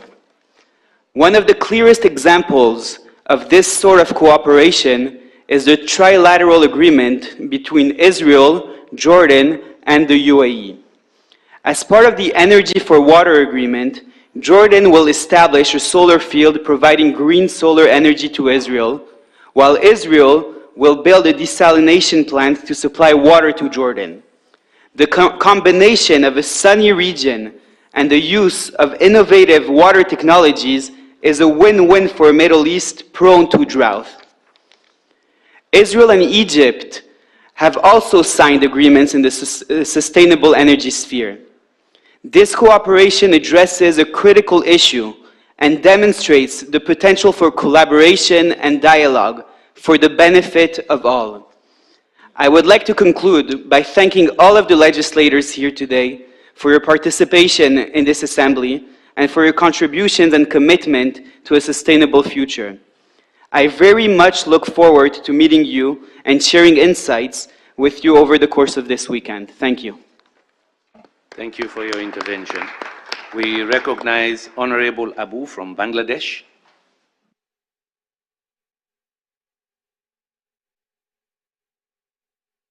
Honorable Abu from Bangladesh. I thought he came back. Go ahead, sir. Yes.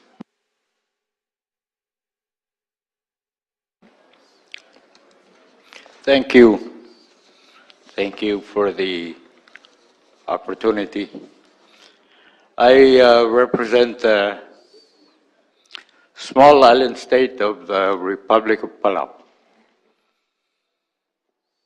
And I bring you greetings and would like to start by thanking all of the fellow IRENA members for being here today and our exceptional and gracious host here in Abu Dhabi. I'm grateful for this opportunity to address the goals and missions of IRENA and speak on the progress being made by our small island state of Palau in the transition to renewable energy. The need to decrease the world's carbon emissions is perhaps not more pressing anywhere in the world than in small island developing states. 25% of the nation lies below 10 meters above sea level, making it especially vulnerable to sea level rise caused by climate change. The transition to renewable energy is important, not just for the benefits it brings for the health and quality of our water and air, but for the very survival of our country. Palau is not only calling on industrialized nations to decrease their carbon output, but has set the goal for itself of achieving 100% renewable energy by 2050, which means transitioning the power sector as well as decarbonizing the transportation sector. Palau is also aiming for 45% renewable energy by 2045, which would meet its nationally determined contribution under the Paris Agreement. In June 2022, IRENA and Palau developed a renewable energy roadmap that laid out the possibility to move Palau from 4% renewable energy to 92% or even 100% renewable energy, ending a need for diesel fuel. This roadmap focuses on solar and wind energy plus battery storage. We already produce 2.5 megawatts of energy from large-scale solar plants. For an island nation of our size, that is significant. But we need to considerably increase solar energy capacity in order to achieve our renewable energy goals. We would transition 7,500, which is a considerable number of vehicles, to electric vehicles in the small nation of Palau, and develop the necessary charging infrastructure and maintain and repair networks. Battery storage would significantly increase the ability to use solar energy collected during the day and in the evening hours. Additionally, we can decrease our consumption of fossil fuels by transitioning speedboats to hydrogen-powered and hydrofoil, although for us the technology for implementing this is still in a distance. Palau is taking concrete steps towards achieving these targets. Our utilities corporation, with the support of the Australian government and in partnership with Solar Pacific Energy Corporation, is building a utility-scale solar project that will provide 13.2 megawatts of electricity with a 10.2 megawatt energy storage system. For us, that is more than half of the power utility generation for the island.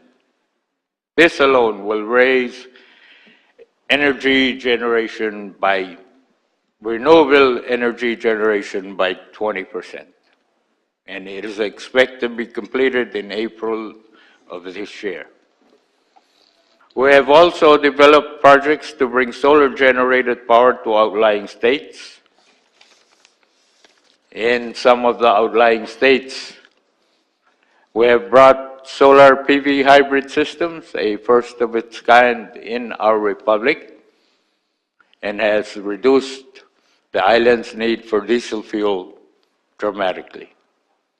Additionally, solar home energy systems are on the rise, with the first systems installed this past year, helping most homeowners cut their energy bills by half, thanks to financing, innovative financing from our National Development Bank, and through disaster-resilient clean energy financing from the Asian Development Bank, funded by the government of Japan.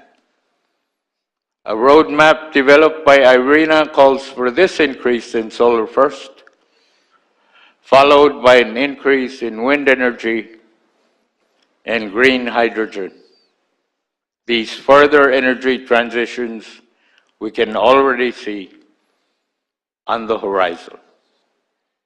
Given the small geographic size and our unique circumstances, we trust that reaching our goals of energy transitions within the context of international conventions and agreements on renewable energy and climate change, our efforts look promising.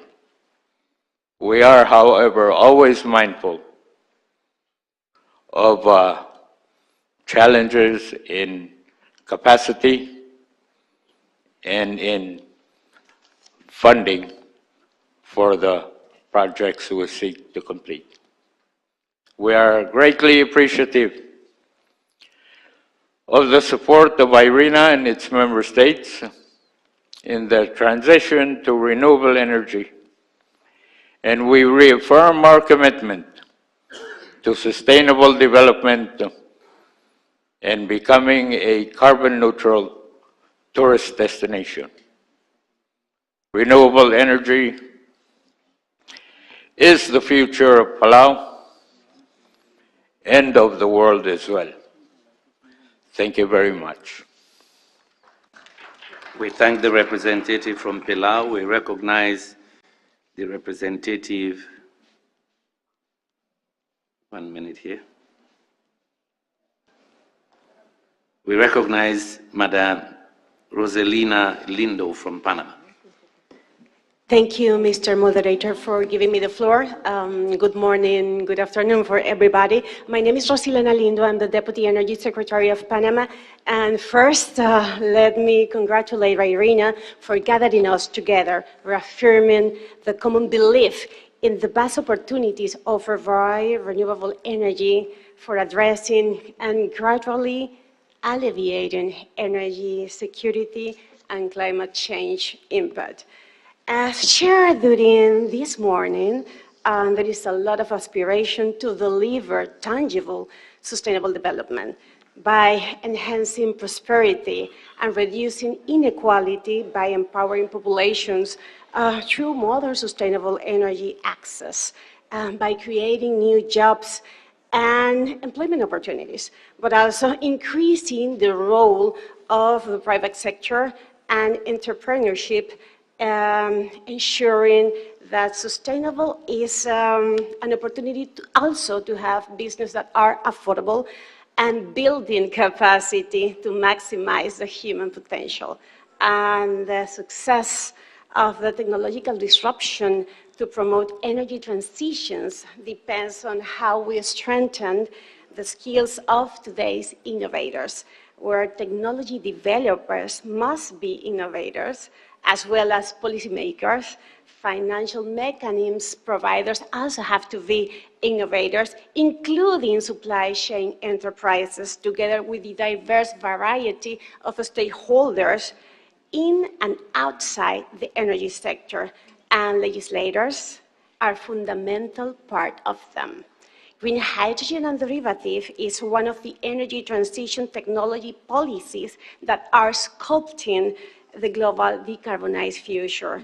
And the way to shield that future is providing the flexible and ambitious legal framework that allows and enables the continuity of the technology disruption that green hydrogen and the derivatives are going to provide and what they need.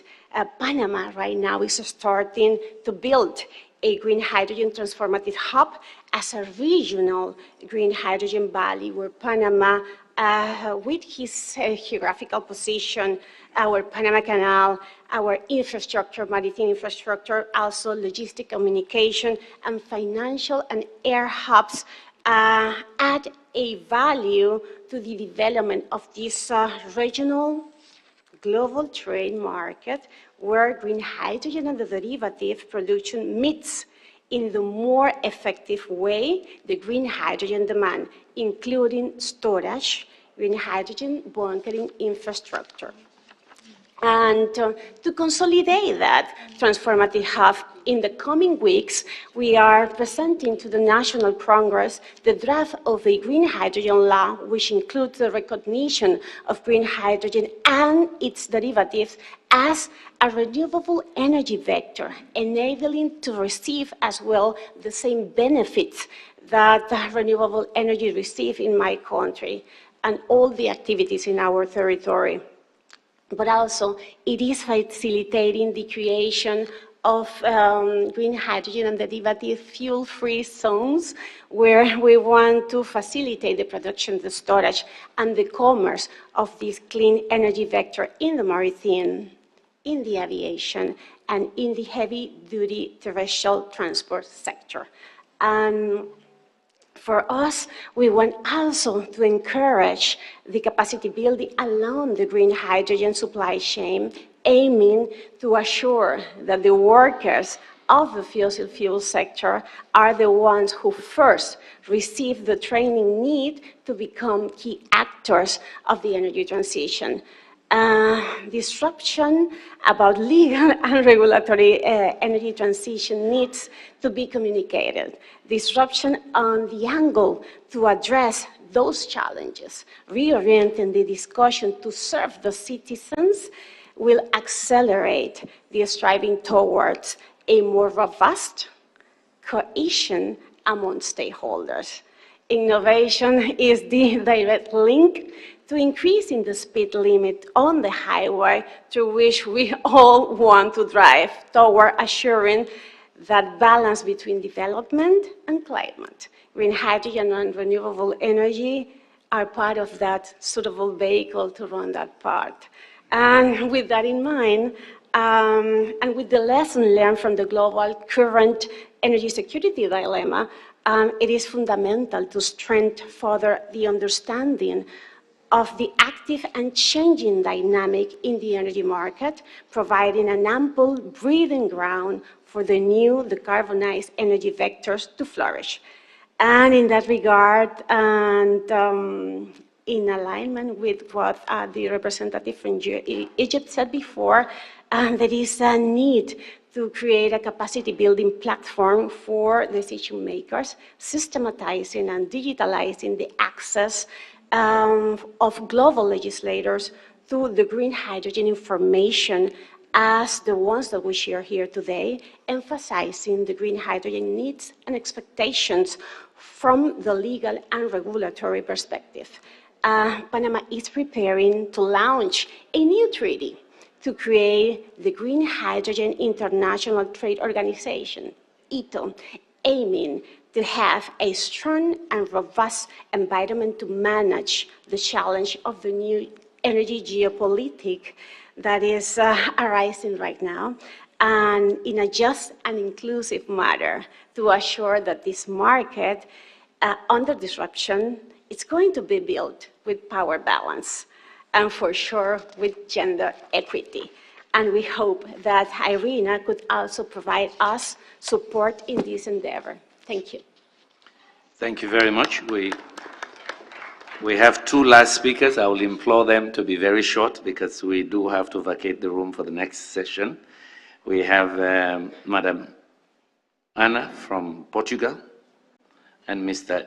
Aifa Diallo from Guinea. You have the floor, Madam Ana.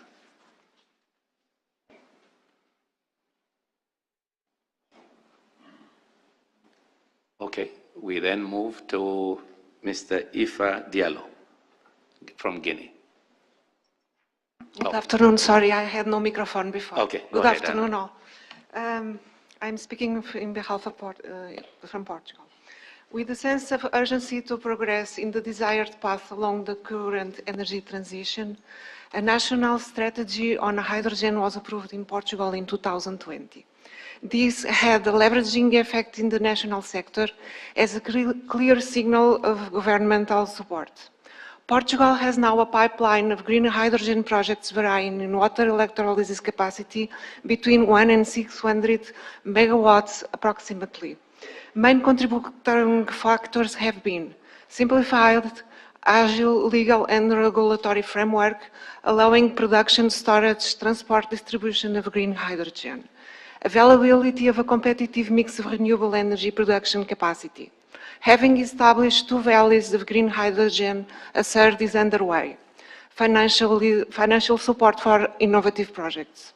Several funding programs for green hydrogen production were created in Portugal, having received many applications from small to large scale, aiming producing green hydrogen either from dedicated photovoltaic plants or grid electricity with guarantees of origin.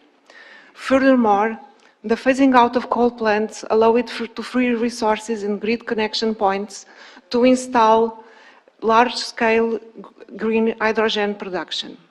The Commission since power plan and if the foreseen existing projects become a reality, it will be possible to have in 2030 an estimated production of 2,000 kiloton to 2,000 kiloton hydrogen per year, meaning a greenhouse gases reduction of 1,600 kilotons CO2 equivalent per year.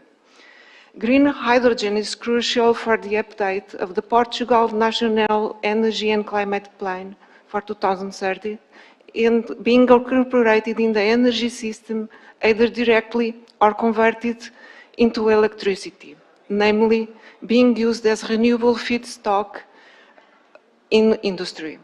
By coupling both electricity and natural gas sectors, green hydrogen will contribute to achieving carbon neutrality by 2050, accelerating the trajectory of greenhouse gases emissions reduction, for example, by having minus 90% instead of minus 85% in comparison to 2005 values by the end of 2050.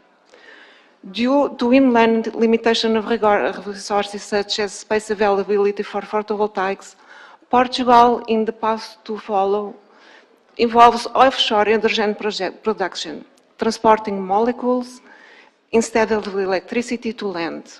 Our general recommendations to the sector are that, according to context and potential, assessed case by case, country by country, several options should be considered, namely encompassing the way of transporting energy, decarbonization of processes, promotion of the hydrogen value chain, both up and downstream. It is relevant to bet on green hydrogen, supervising its production to avoid deviations from the policies defined, ensuring its renewable origin. Having said that, Portugal very much looks forward to strengthening participation on IRENA activities, in particular to share experiences and learn. Thank you.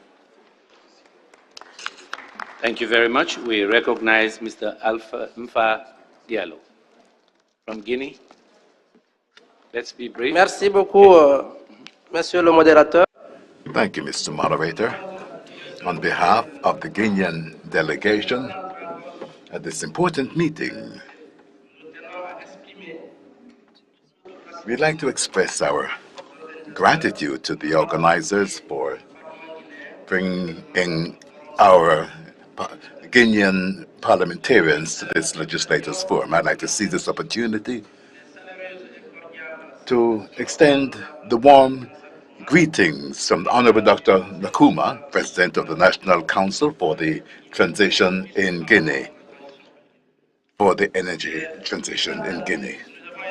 Of course, we have a shared interest in taking part in this forum, in that Guinea has a strategic position with respect to the energy transition.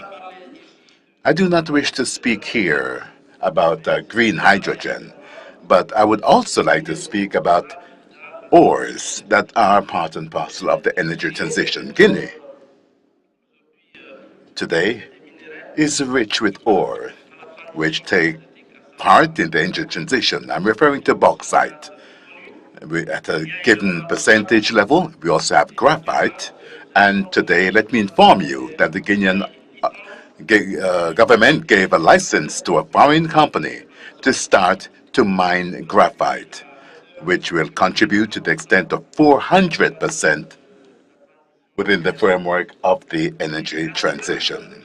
To that, I would also like to add Guinea's position with respect to renewable energy and clean energy. Namely, Guinea, my country, is referred to as the Chateau d'eau in Western Africa.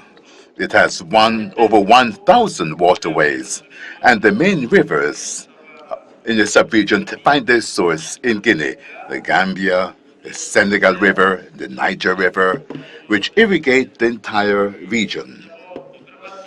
We seize this opportunity truly to build hydroelectric dams today, generating clean energy for our country. To that, you must also add our potential in our country when it comes to solar energy. We are a sunny country. The Guinean government today has worked with partners to build over 45 megawatts of solar energy, 130 kilometers away from the capital. And that could truly help to decentralize energy at national level with respect to remote areas. To that, you must add the interconnection that is possible in the sub-region, thanks to our potential.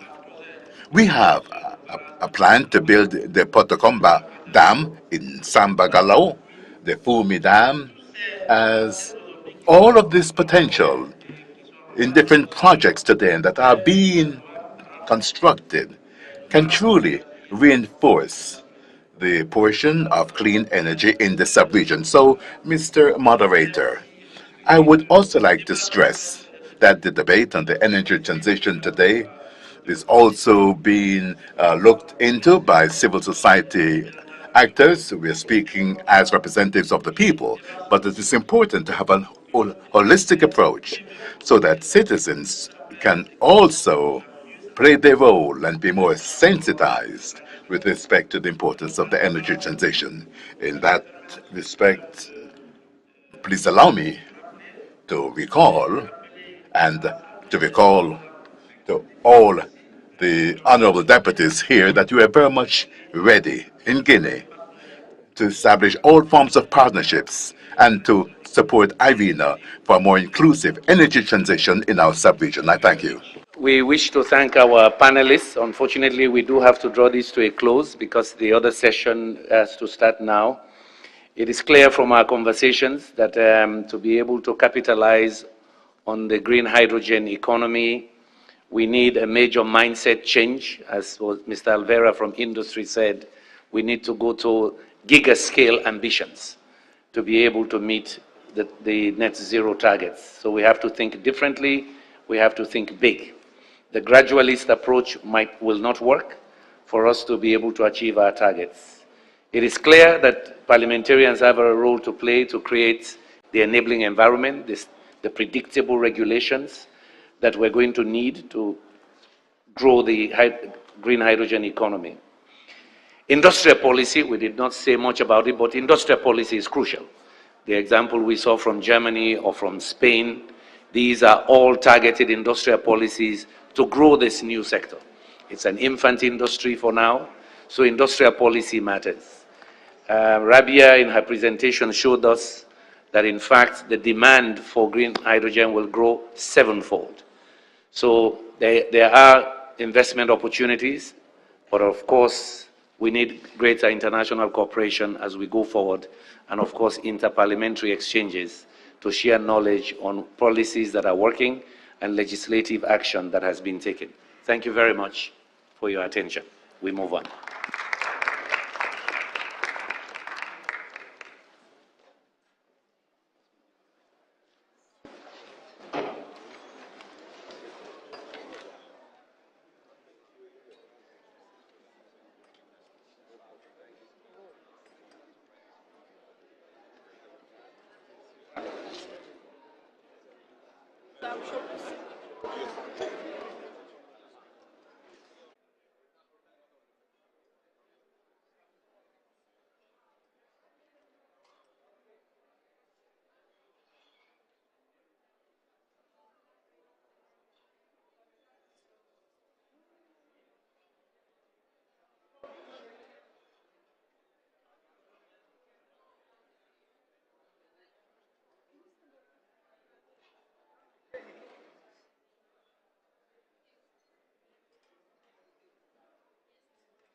We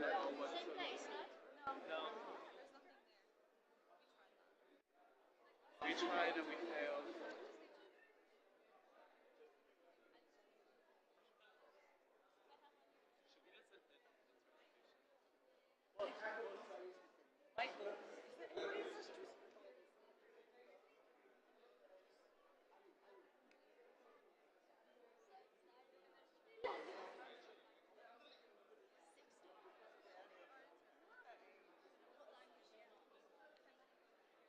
I'm gonna do the French. I'm gonna listen to this.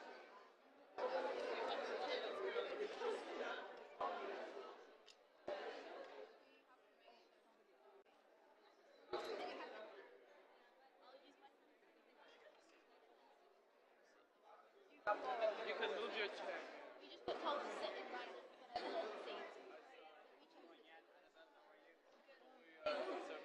How's the morning going so far?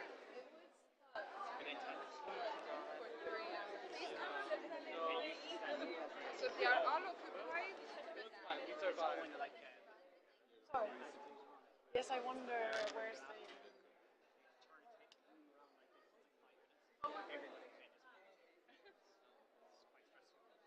Unprecedented.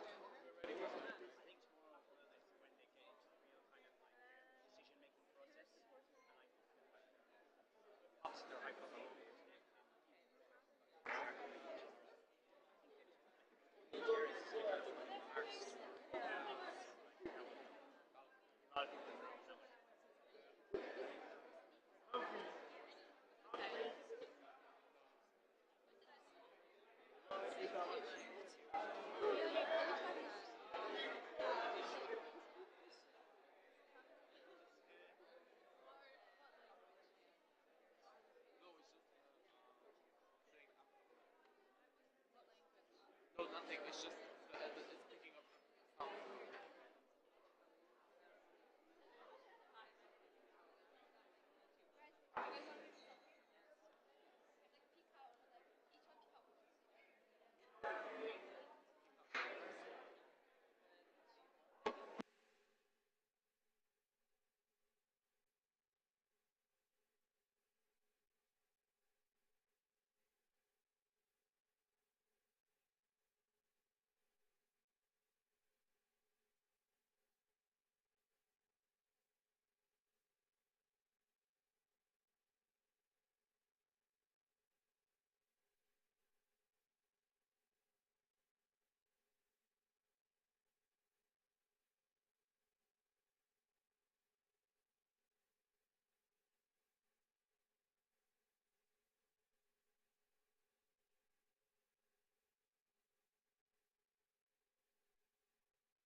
just press, it is on. Okay, can you turn it off?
Are you moderating all events from here? Yeah. Okay, so yes, we can switch.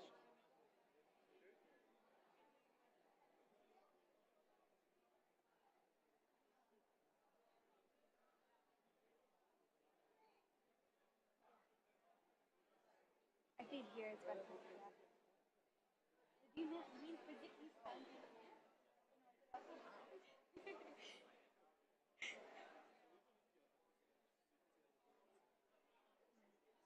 And then to access the mic, I push once and then I can use it, or?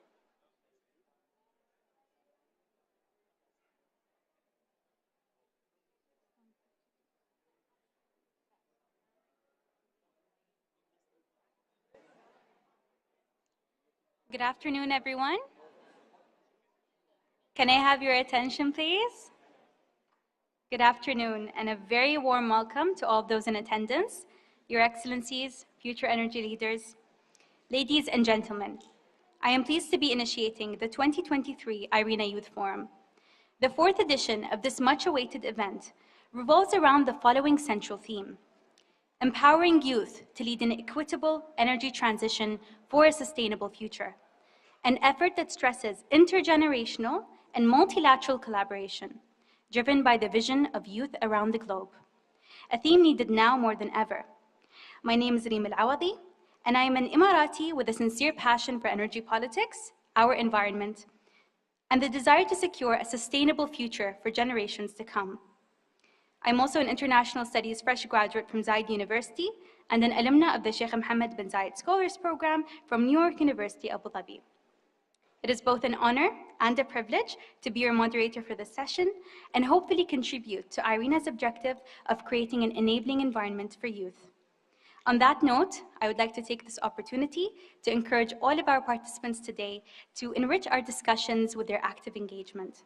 I would also like you to be reminded of the very purpose of the Youth Forum, the recognized importance of having you as the leaders for an equitable and inclusive energy transition.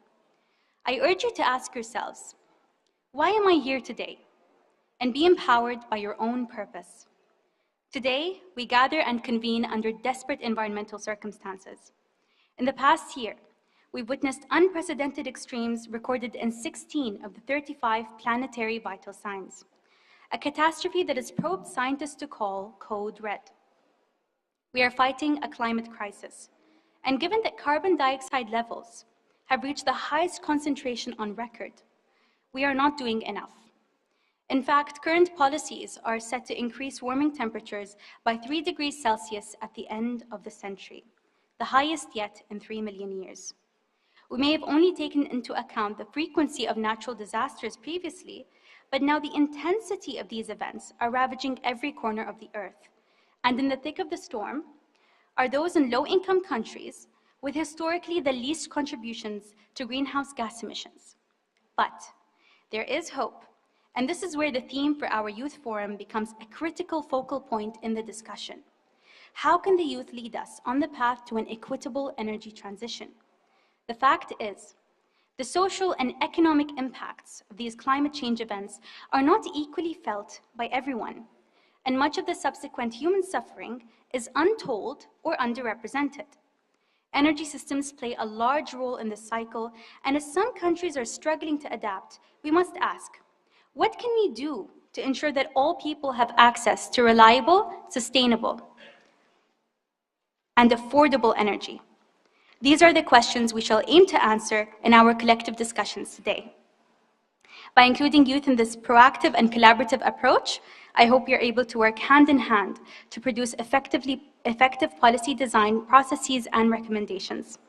Now, it gives me great pleasure to invite Director General of IRENA, Mr. Francesco La Camera, to state his welcoming remarks. Director General, the floor is yours.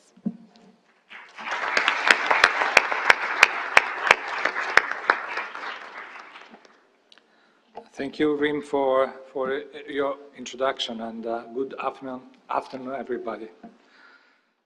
It's a great pleasure for me to welcome you all here to the 4th IRENA Youth Forum. When I say 4th, it means that the first was called by myself, I think. Yes, it was in 2020, that's correct. So it's, my memory becoming old is starting to fail, but in this case, I'm correct. It was 2020.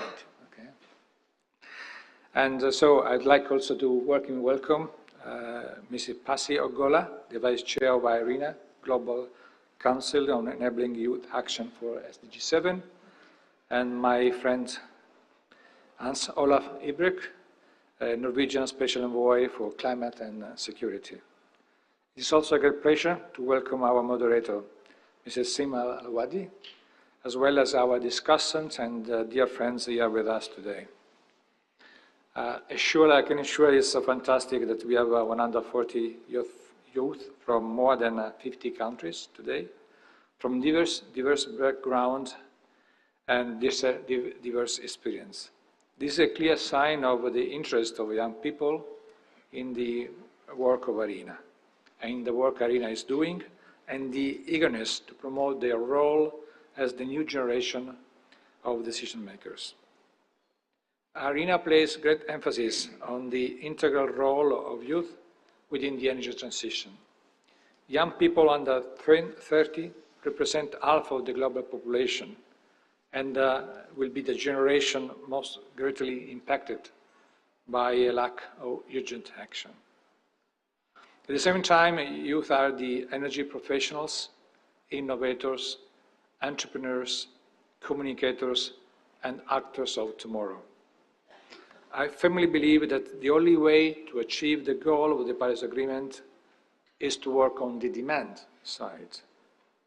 It took 100 years to build the infrastructure of the old centralized fossil fuel-based energy system. This covers an entire ecosystem of physical, regulatory, and knowledge infrastructures. Dismantling this outdated system cannot happen overnight. Accelerating the ability of young people to contribute requires investment in our youth to build an enabling environment and environment ecosystem. Since we last gathered at the 22 IRENA Youth Forum, unfortunately virtual, IRENA has continued to implement a number of initiatives throughout the year to engage and empower youth, as well as other relevant actors, especially through education. With this initiative, IRENA also fostered youth engagement on the road to COP27 and in paving the pathway for a sustainable future.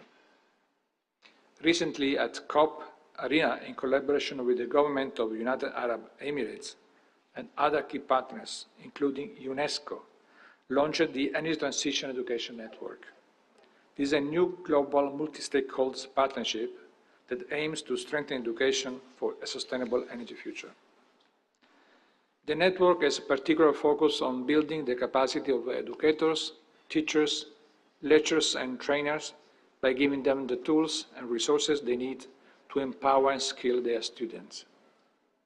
Moreover, with the government of Italy, we launched a climate action toolkit to allow young people to act as multipliers and catalyze our energy transition with their peers. And we are also working with the Enel Foundation to launch a career guide for young people. In 2023, we want to build on what we have done in the past years and do even more, also in the view of the COP28 hosted by the UAE, our host country.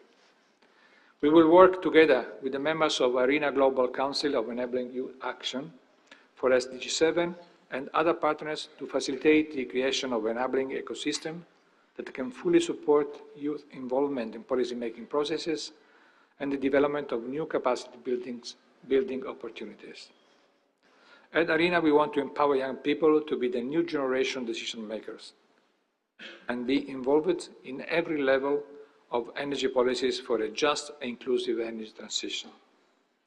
We also encourage public and private sector leaders to create enabling conditions for youth to participate and act. As we come together today to hear about new ideas and insights from and for youth, I encourage you all to continue embodying these ideals in your actions. IRENA is with you at every step of the way. I look forward to today's fruitful discussion. I want to be clear when I say this. As you will notice, I have to leave the room after finish my speech because of the schedule of this General Assembly that is foolish. But be certain that my people will write notes of what's happening here, and you can ensure that I will read those notes. So I again thank you once for your commitment as young leaders to lead an equitable energy transition for a sustainable future. Grazie molte. Thank you very much.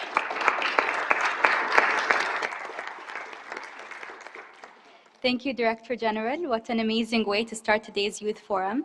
I think all of us are very appreciative of IRENA's involvement in youth initiatives and empowering youth to take a bigger role in different energy initiatives. I would now like to invite our next guest, Ms. Pasi Amayo-Ogola, Vice Chair of the IRENA Global Council on Enabling Youth Action for SDG 7, to provide her welcome remarks. Pasi, you have the floor.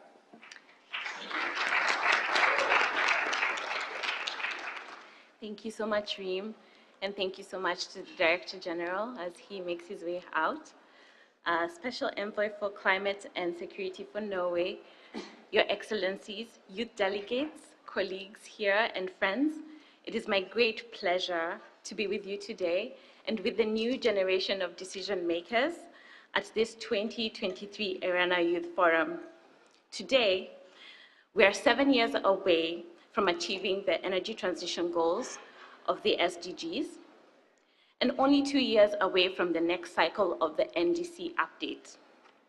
As the IPCC latest report and the UNFCCC latest synthesis report of the updated NDCs tells us, we are not on track to meet the goals of the Paris Agreement of limiting temperatures below 2 degrees. Friends, we are running out of time. Our leaders in many parts of the world have not fully acknowledged this, especially in going beyond their speeches and putting crucial financial resources behind real actions. Since the last years, a new generation of leaders in the energy sector has been emerging, as is evidenced by your presence in the room today. Across my work in Kenya and in Africa, I have seen energy poverty at its peak and how it immobilizes people, how it creates a gap between the rich and the poor, the educated and the illiterate, the productive and the unemployed, especially among the youth. And everybody deserves to have an equal start to life, at least as regards energy access. After all, this is the spirit behind the SDG 7 by the year 2030.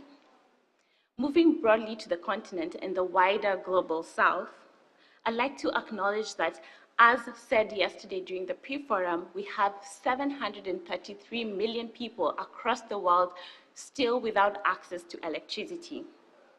What this means is that we need to begin scaling up and deploying more clean energy and deploying more government policies towards minimalizing barriers to enable people within low-income groups and young people to actively participate in policy.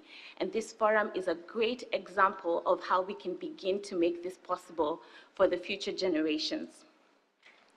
I'd like to acknowledge also that moving beyond just mere participation, we need to make participation count.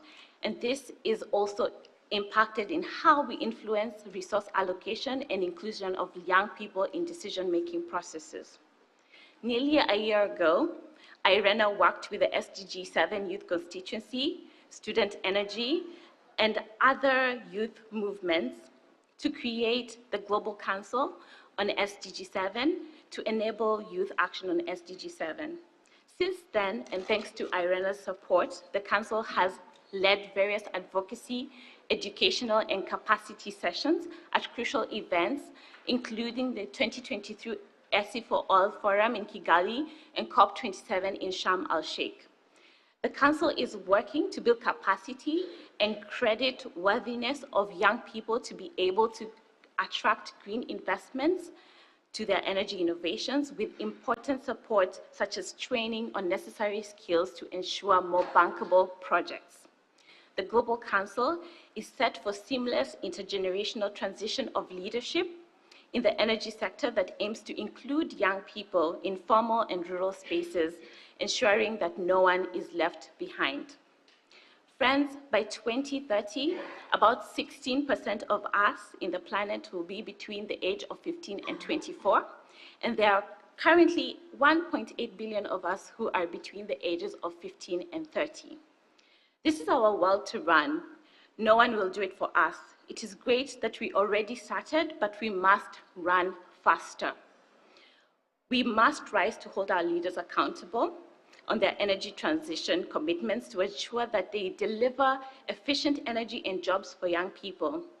But as we also rise, we also have to create the change that we need for a sustainable energy future for all.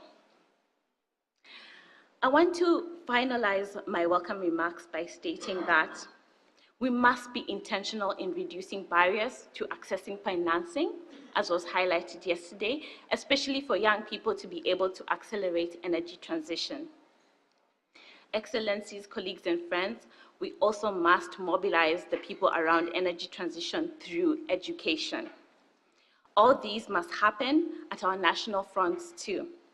It was Edgar Savitz who, in his published work, that remarked optimistically about renewable energy, that unless the sun dies, winds stop, plants die, and rivers stop running, there will always be green energy to be had. Therefore, friends, unless we down our tools, our souls run dry and our spirit dies, nothing can stop us from collective effort to deliver SDG 7. Be the light in your community, be the light in your country, be the light in this room and beyond. And with that, I want to welcome you to this year's IRENA Youth Forum and wishing you the most fruitful deliberations that we will have, and let us make this forum count above every other one that we've had. Thank you and welcome. Wow, what a strong statement that was. This is our world to run. No one's going to do it for us. Thank you, Pasi, for those really inspiring remarks. Now, I would like to move on to an interesting initiative that you may or may not have heard of, the SES 2023 Video Contest Winner Announcement. Your Excellency, Ms. Pasi Amayo, thank you. Once again, in the run-up to the Youth Forum, IRENA partnered with Student Energy Summit 2023 and Youth for Sustainability, a Masdar initiative, to launch a video contest focused on the theme, Reimagining the Future with Renewable Energy. There have been more than 100 videos submitted for the contest, and we are excited to show you the winning videos throughout today's forum. The 3 winners will be fully funded to participate in the Student Energy Summit 2023, the world's largest youth-led conference on energy issues that will take place in November 2023 in the UAE on the margins of COP28. Of course, IRENA is thrilled and delighted to support this important event, further enabling youth to participate in the energy scene. You can learn more about the summit by following them on social media or speaking to the student energy representatives present with us at the forum. Now, without further ado, I'm pleased to show you the winning video submitted by Jane Nakasamu from Zambia.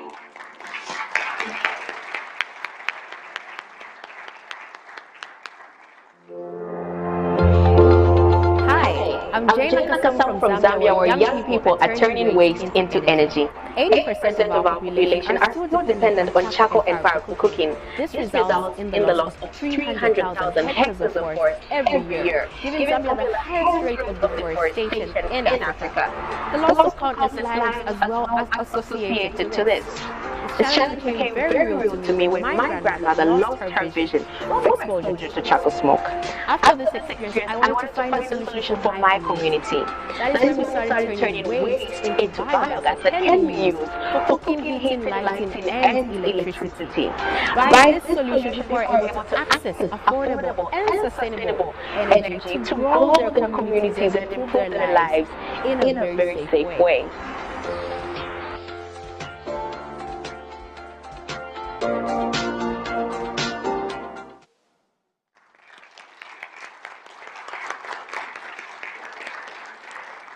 What an incredible video that was, and I think it's clear just how deserving it was of that first place position. So congratulations once again.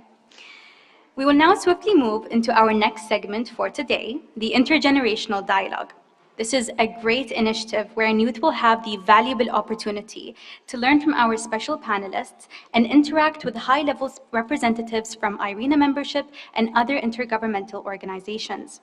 Of course, a core pillar of the IRENA Youth Forum is creating an enabling environment for the youth to become stakeholders in the equitable energy transition, to offer them a seat at the table. If we truly wish to fulfill Sustainable Development Goal 7, secure net zero emissions, and limit global warming to 1.5 degrees Celsius by 2050, then we need an innovative approach to constructing our solutions. Facilitating a space for exchange between youth and industry leaders, pioneers, and policymakers may help us create tangible change, thereby fulfilling this objective. In light of this, today's intergenerational dialogue will provide us with some critical insight into youth involvement in energy policy, youth-led clean energy solutions, and inclusive strategies in the quest to leave no youth behind. And with that, I would like to welcome our guest on stage, Mr. Hans Olaf Ibrecht, Special Envoy, Climate and Security from Norway, to set the scene with his keynote speech, right before we dive into the intergenerational dialogue. Mr. Ibrecht, the floor is yours. Thank you. Thank you. I really look forward to our dialogue that we will soon start with. First, let me congratulate Jane, the winner here. I think actually she provided and demonstrated to us the leadership, commitment, and innovation that we need in order to address the challenges that we have at hand.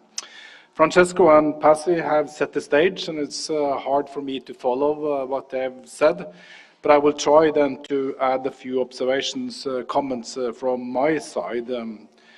First, when I'm looking out on this audience, I'm probably the oldest one in this room, at least almost the oldest one in this room. So it's a little bit strange that I was asked to give this presentation.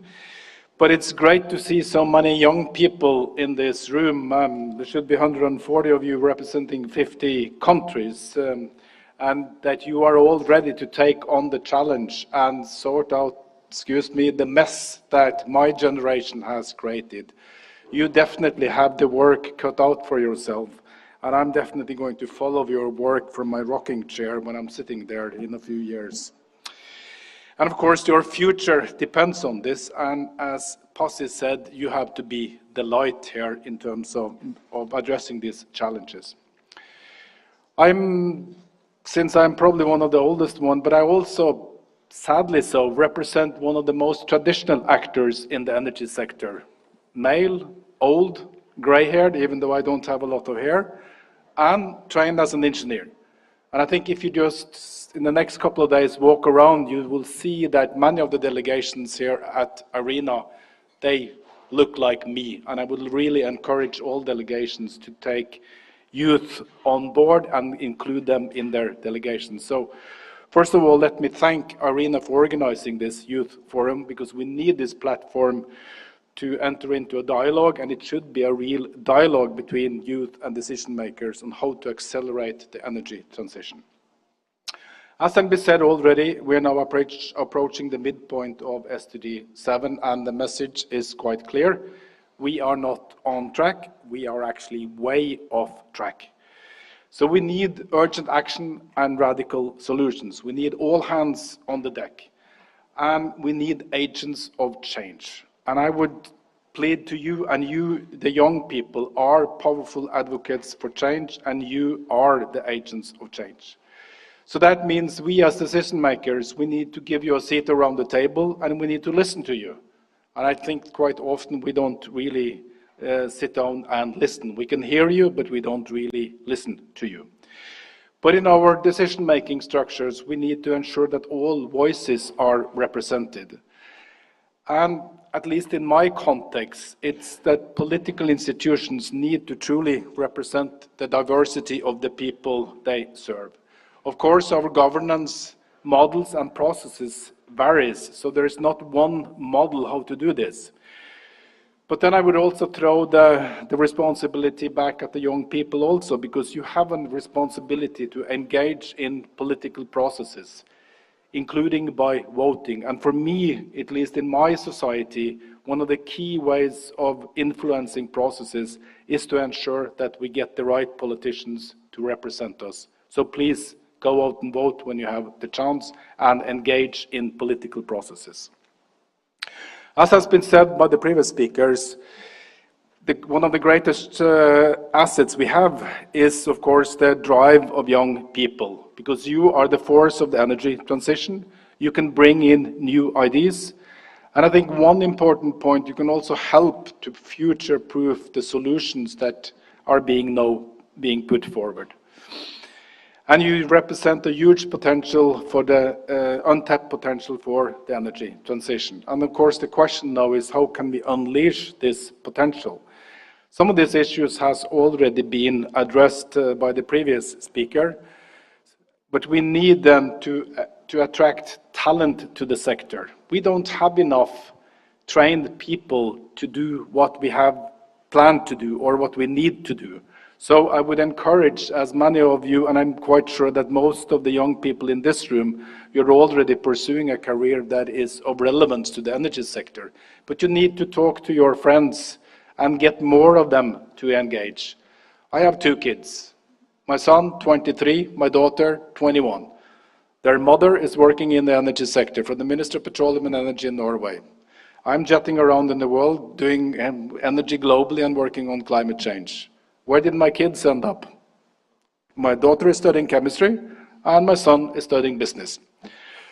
So even though at least we've been discussing over the dinner table energy issues, climate issues, they ended up somewhere else, and I'm quite happy that they're pursuing a career by all means, but obviously we didn't really influence their career choice. I don't think it would have worked anyway, but at least some of us might try to do that. So that is also a responsibility young people have themselves, to pursue technical careers, because we need a lot of technical experts in order to undertake what we are wanting to do. And of course, you have some specialties. Digitalization of the energy sector offers a huge potential for you to play an active role, because we old-timers are not really used to this, and you have a comparative edge in this area that you definitely should utilize. I think also the energy sector will offer a lot of career opportunities, because many of us in the sector are close to retirement, so there will be a lot of empty offices, empty seats available for all of you to take on.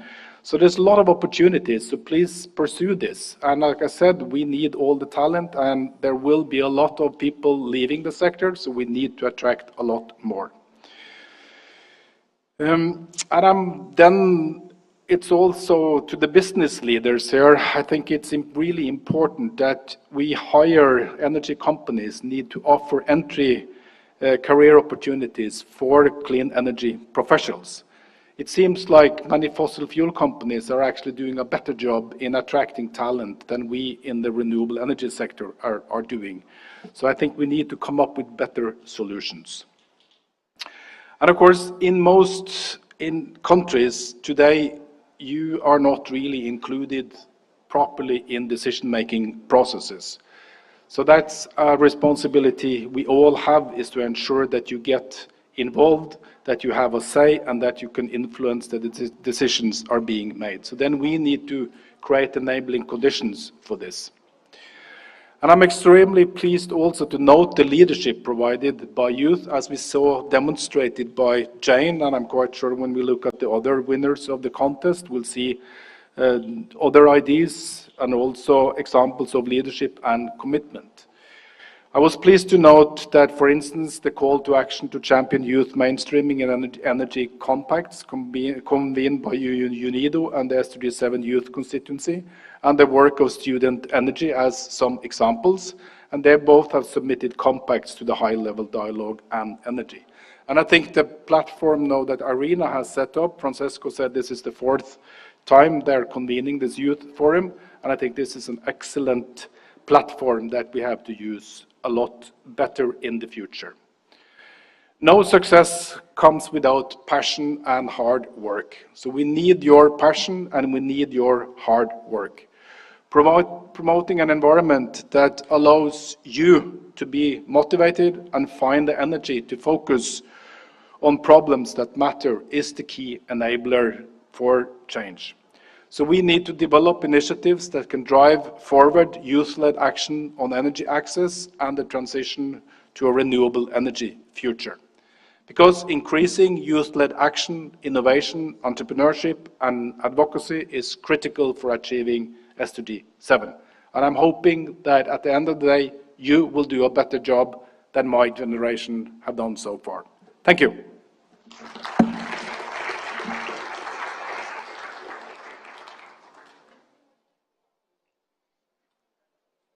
Thank you for the enlightening words, Mr. Ibrek. I think Mr. Ibrek mentioned a very important point about age, but the fact is all of us are in this together. We need all of the generations to come together and combat this common issue that we're all struggling against.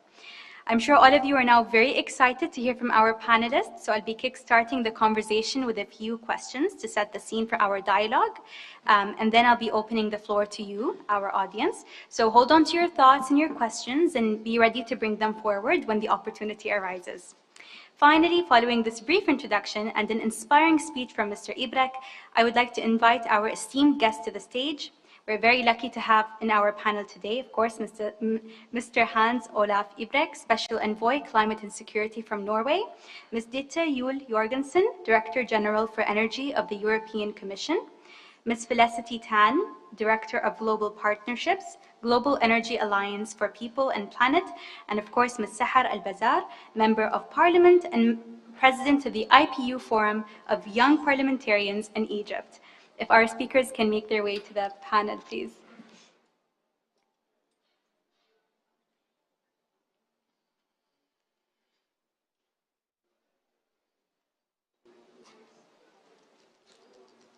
Perfect.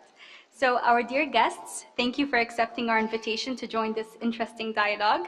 And I'm looking forward to hearing not only your thoughts on my proposed topics, but also your interactions with the youth as we progress in this conversation. Well, to begin, I believe that a big part of our advancement is rooted in reflection and sort of understanding how far we've come in the equitable energy transition. I would like to pose this first question to Mr. Ibrek and then invite all of our panelists to share their views on the same matter. So, Mr. Ibrek, given your involvement in the public sector and intergovernmental organizations, I would like to ask, what areas of growth can be further supported by policymakers and officials to facilitate an equitable energy transition? Thank you very much. First, if you allow me, moderator, I'm not Mr., I'm Hans. So that I prefer to be introduced by first names here. So that's since this is a dialogue between us, and I think young people normally use their first names. So what areas of growth? Of course, in order to achieve SDG 7 and the other targets that we have set, we need all areas to grow. So I think that would be sort of the cheeky and the easy answer from my side. Of course, I have some areas of particular interest to me and where I see that we are definitely lagging behind when it comes to our actions to achieve SDG 7. For me, at least, clean cooking is one clear example of where we have really come up short. We need new innovative solutions to address this problem. That 2.4 billion people lack access to clean cooking fuels, to me, it is outrageous, and it's not acceptable at all that we allow so many people to die of indoor air pollution. So for me, from a development perspective, that's probably one of the key areas that I would like to focus on. I think the market will by and large take care of renewable energy and some of these transition efforts that we will be undertaking. And then, of course, this is another issue that is somewhat complicated to address, and we haven't really cracked that nut, and it's the area of energy efficiency, what to do in order to fast-track our progress in terms of improving the efficiency of the way we use energy. So those would be my two sort of short, quick proposed areas. Thank you. Now, if we can move to Director General to hear your thoughts on this topic. As Director General of the European Commission, I feel like you'll have some very interesting things to say about this question. Well, thank you very much, first of all, for inviting me here today. I've really been looking forward. I know this is the highlight of the coming days in IRENA, engaging with you and having this opportunity to meet you. So thank you very much for that. My name is Dide. I'm Director General for Energy of the European Commission, and so work with my team on the energy transition in Europe, but also work on the engagement with global partners for global energy transition towards climate neutrality. So I think, Hans, you have said some really important points. I'm not going to repeat them, but I do think energy efficiency, access to energy, access to clean cooking are critical in this context. When we look at an equitable growth and a more equitable world, I think, and we are in this context, we're talking about renewable energy. Renewable energy are probably the most equitable energy sources that one can think of at global level. It's the sun, it's the wind, it's water, it's geothermal. All countries have access to some of these resources. And so I think a key point in our policy making is to translate that in principle universal access to something that actually means access. Because the sun and the wind are there, but in order to bring them in, to make them to work with the wind and the sun for our energy, we do need to have access to power generation, to photovoltaic, to wind turbines. We need access to heat pumps to make best use of the energy we have in the most efficient way. And so we can go from this equitable source to what does that mean in terms of ensuring equitable access. So that's the first point I would like to make. The second point is that equitability of renewable energy also applies because renewable energy has the possibility to be very, very local and global at the same time. We can have photovoltaic on our roofs, we can have water heaters on our roof, we can have heat pumps in our homes. All those are local solutions close to our homes and your homes. And so again, there's huge potential in the renewable energy sector to really benefit everyone. And I think that is the type of equitable growth we need to make happen. Now that sounds fairly easy. It's not, because it requires significant investments. It requires much closer cooperation and working together to make this change, to make this transition happen, and to accelerate it everywhere in the world. But the fact that renewable energy can give local and locally sourced energy is really important. Also, to come back to your access to clean cooking, you can have off-grid solutions related to renewables. So that does mean there's a lot more equitable potential in renewables that we need to harness together to make that change. Thank you. I would love to move on to Ms. Sahar Al-Bazar to give her thoughts on this question as well. I know we were discussing backstage a bit about it, so please, you have the floor. Thank you so much, and I'll start by thank you for this opportunity and being here today with these energetic and intelligent young people who give me a sign of promising future. And with the distinguished panelists here, So I'll start by introducing first the IPU. I'm currently the president of the Forum of Young MPs, which is a permanent body of the IPU, Inter-Parliamentary Union. It's a body in Geneva, represents 178 country members, and my role is representing the young MPs in these countries, in 178 countries. That's around 24,000 young MPs under the age of 45. For the question of the growth areas that the policymakers, I think, should focus on, well, first, I think we need to focus on the part of mitigation. So the renewable energies, solar, wind, carbon capturing, and also the adoption part, which is resilient building and the new technologies that helps in adoption. And I think MPs and young MPs, with the knowledge around them, we can work using our tools as young MPs, which is controlling, or I'm not going to say controlling, but I can say their power to allocate the budgets. So we need to make sure that we have enough budgets allocated locally and nationally for these areas that we want to focus on, and to put more incentives for private investments and foreign investments in these areas. So that's my intake. Thank you. For sure, I feel like directing the resources is a very big matter to answer this question. And then, of course, last but not least, Ms. Felicity Tan, I think given your experience with the Global Energy Alliance and also within corporate companies, I'd really be looking forward to see how you might answer this question. Absolutely. Thank you so much. And thank you for having me here. I'm very impressed by the size of this room, and my challenge to IRENA next year is let's double the size of this room with more youths. I think the best way for me to try to answer this question is to first explain how we see the energy problem at the Global Energy Alliance. So the problem we're trying to solve is, I think we all agree that energy is key to development across any indicator, whether it's health, whether it's education, empowerment, whatever it is that you're working on. Without energy, it is not possible. And so that's what we need to figure out. Yet at the same time, by our estimates, by our estimates, about half the planet don't have sufficient access. We see a lot of 1.2 billion or something like that where there's no energy access. In fact, it's 3.85 billion. That's half the planet. That's the global north-south divide right there. Yet business as usual, the way we're trying to solve that problem is primarily through fossil fuels. A lot of the innovation and financing to make the energy transition happen is going to developed countries.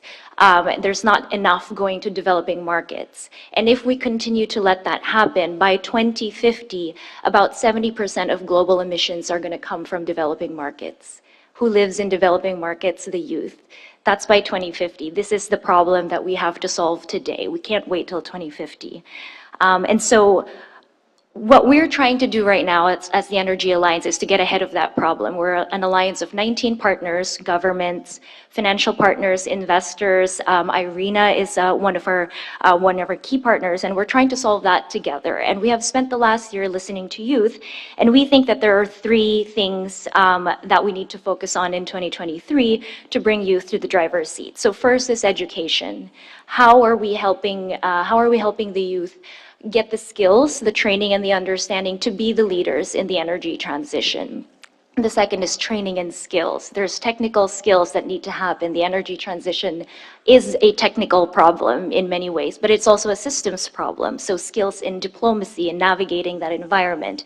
And third, it's advocacy, not just giving them a voice, but giving them agency. How are we actually putting youth in the driver's seat? So I think together, these are the three pillars where we're able to really convert the frustration, the anger, but the hope also, and the optimism and the talent of young people to actually create an energy transition that will allow the people and planet to thrive. So that's my very quick answer to that question. I hope that helps.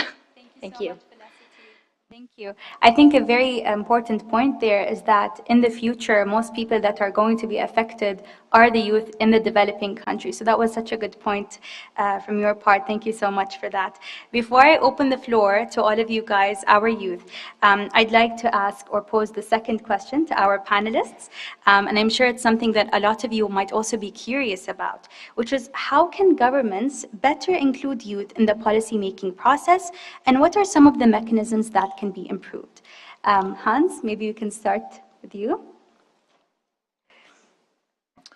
Thank you. First, let me pick up a point that Ditte made, which I think is really important in terms of how to actually include youth in the various processes. Since renewable energy, by and large, is a decentralized activity, while fossil fuel is probably more centralized in terms of decision-making structures. So that also indicates, as a segue into the answering your question, is that through renewable energy, you have to, there's a possibility to decentralize and move decisions down more towards the local level and getting engaged in local communities, because you can, in principle, be totally independent from the grid if you develop your own local solutions, and that is a possibility through renewable energy. So for me, that would be part of the answer then, to get engaged in local decision-making processes and maybe not focus on the parliament. But I think also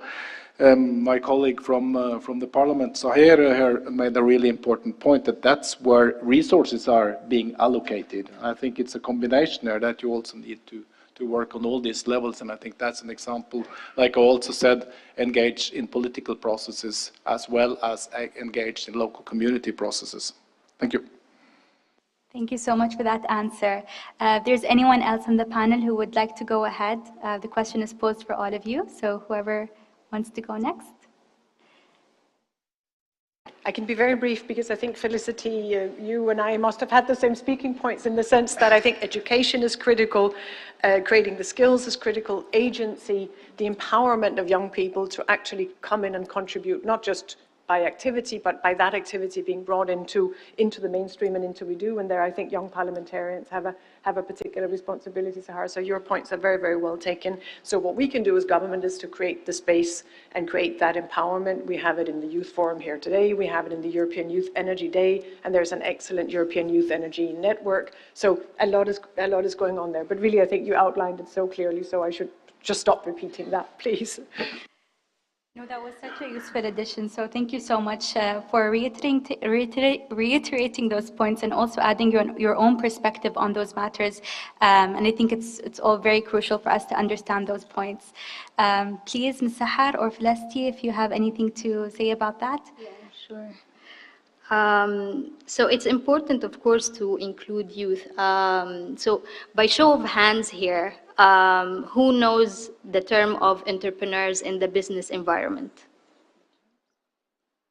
Yeah, most of the room. So you know the energy that the entrepreneurs bring. They bring innovation, energy to the table. We need political entrepreneurs. And that's what we are trying to do in the Forum of Young MPs. We have your back. So we go and advocate with the governments using 6 tools. And we try to give the space for each country to adapt 1 or 2 or even the 6 tools and mechanisms in their own countries to empower young people. So the first one is youth quotas, where we can have young people with quotas in parliamentary representation or other governmental and leadership positions. We have aligning the age of eligibility to run to office to be equal to the age of voting, because sometimes countries have 18 as the age of voting, but they can run starting 24 or 25.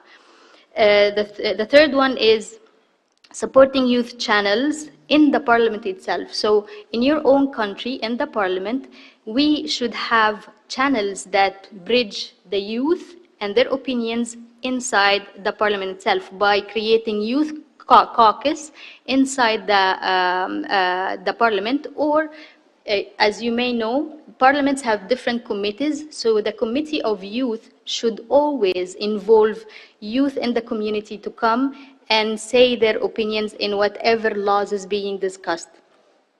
The fourth thing is empowering young MPs, so that the young MPs now in their own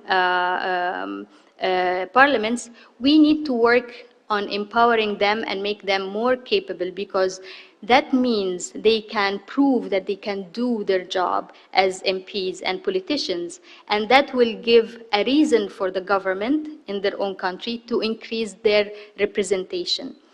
The fifth one is mentoring young aspirants. So probably some of you or many of you would be inspired and want to be a politician. So we try to have this relation of mentors and mentees between politicians and young people. And lastly, advocating for youth participation, where we try to encourage and advocate for youth in their own communities to understand what is the political system is in their own country and how they can be active members in the system.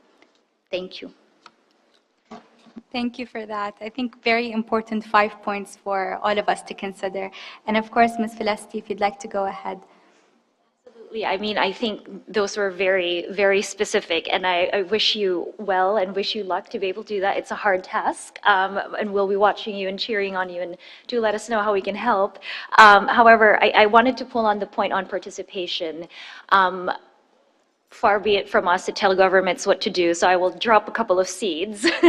The first one being thinking about inclusion in 3 degrees. The first one being, when we talk about inclusion, you know, you include the youth as a demographic, and they become a beneficiary. And that's a start, but it's certainly not enough. The second one is where youth is consulted. I think this is a really great platform where that is being manifested. But then real transformative inclusion happens at that participation level. How can we use the voice of the youth and bring it into the agenda and have them drive the agenda? That is where real transformation happens. And it's hard to kind of just say, here, youth, be in the driver's seat and not leave them with, you know, not equip them with the tools, the knowledge, the know-how, the support, the confidence to be able to make that leap, to lead that transition. So I think as a global community, at least certainly from the Alliance perspective, what we're trying to do this year is to figure out how can we actually equip the youth to be able to do that. One area we think it's quite promising is in entrepreneurship. So in the business sense as well as in the political sense. On the political sense, it's advocacy. What is the voice? How can we amplify that voice, and not just a tokenistic voice and giving them a platform at COP? How are we? I mean, how hard is it to bring a youth delegate for each country delegation that goes into this? It's really not that difficult, right? So that's one piece, but also making sure that they're not just there to be almost a mascot, for them to actually be able to do something and say something and take the lead on something. And when it comes to entrepreneurship, there's just so much that needs to be done to be an entrepreneur. It is hard. I have worked with many young entrepreneurs before. The failure rate is so high.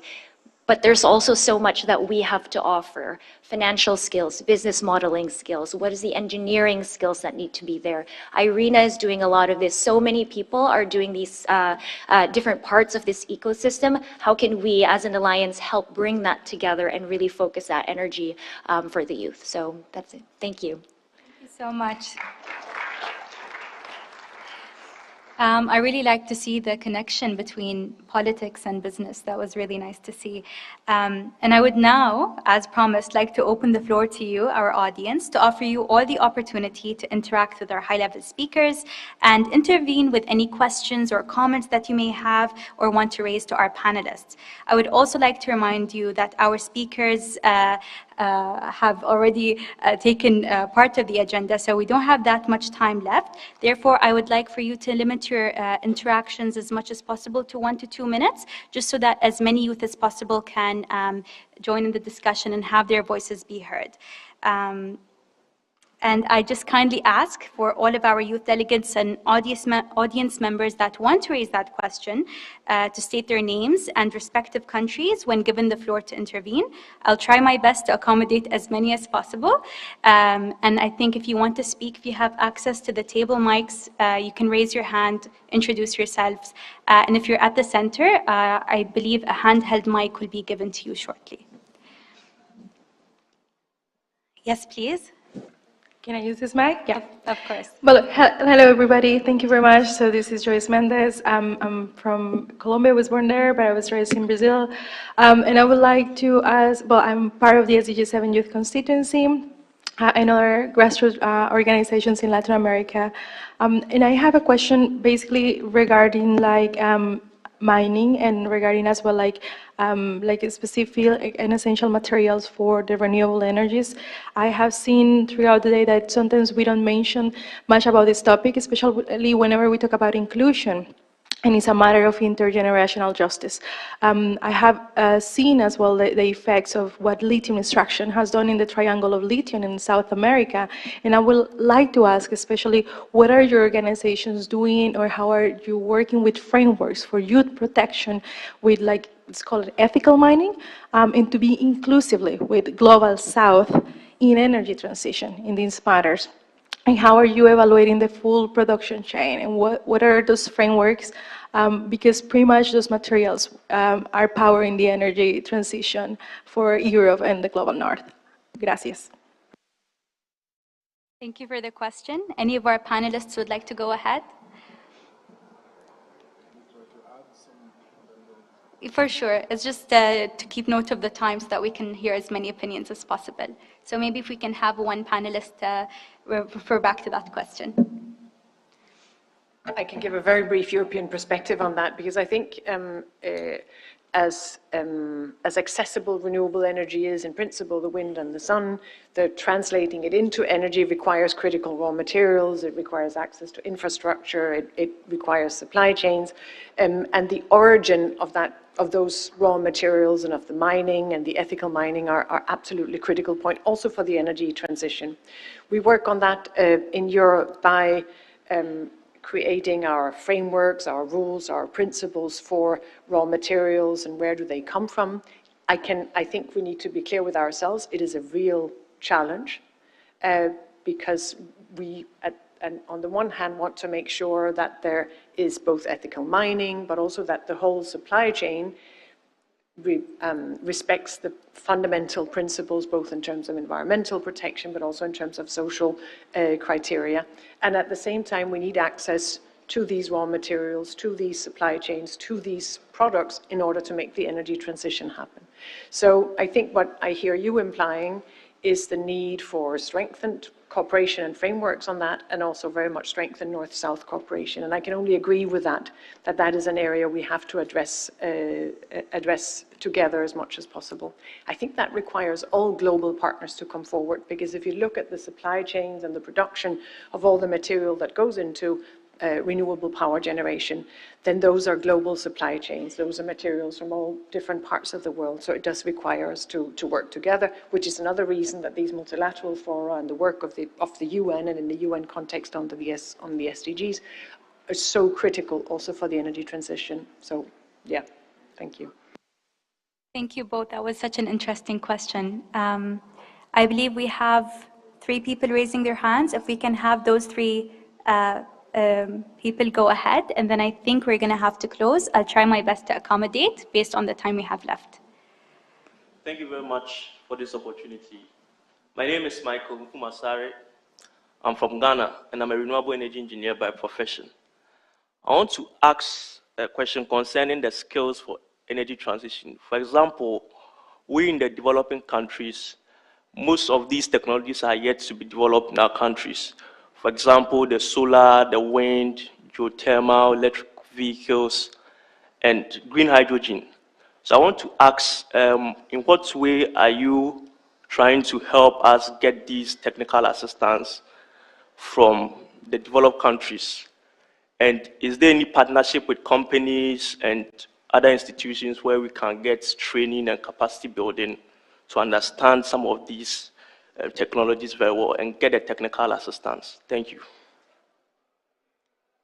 I think Ms. Sahar or Felicity, either of you can go ahead. Thank you for that question, Michael. I'll take that because this is our bread and butter, technical assistance, and moving the technology to developing countries. All the technology we need really to make the energy transition happen already exists, except that it's quite concentrated in the global north. And the reasons that it's not moving south is there is no absorptive capacity, not enough absorptive capacity in terms of the skills that's needed. To be able to do that, you're going to have to parachute in global north consultants, and then what happens next? So it's very, very important that we're able to scale up, and indeed we have made a number of investments to scale up entrepreneurs as well as engineers in Africa, and we're going to start doing that in Asia as well. The second bit is also reducing the cost of the technology, and so we need people like you who understand your markets, who know how this works. And to build new financial mechanisms with us to be able to bring these technologies in, as well as to implement it. And finally, ownership.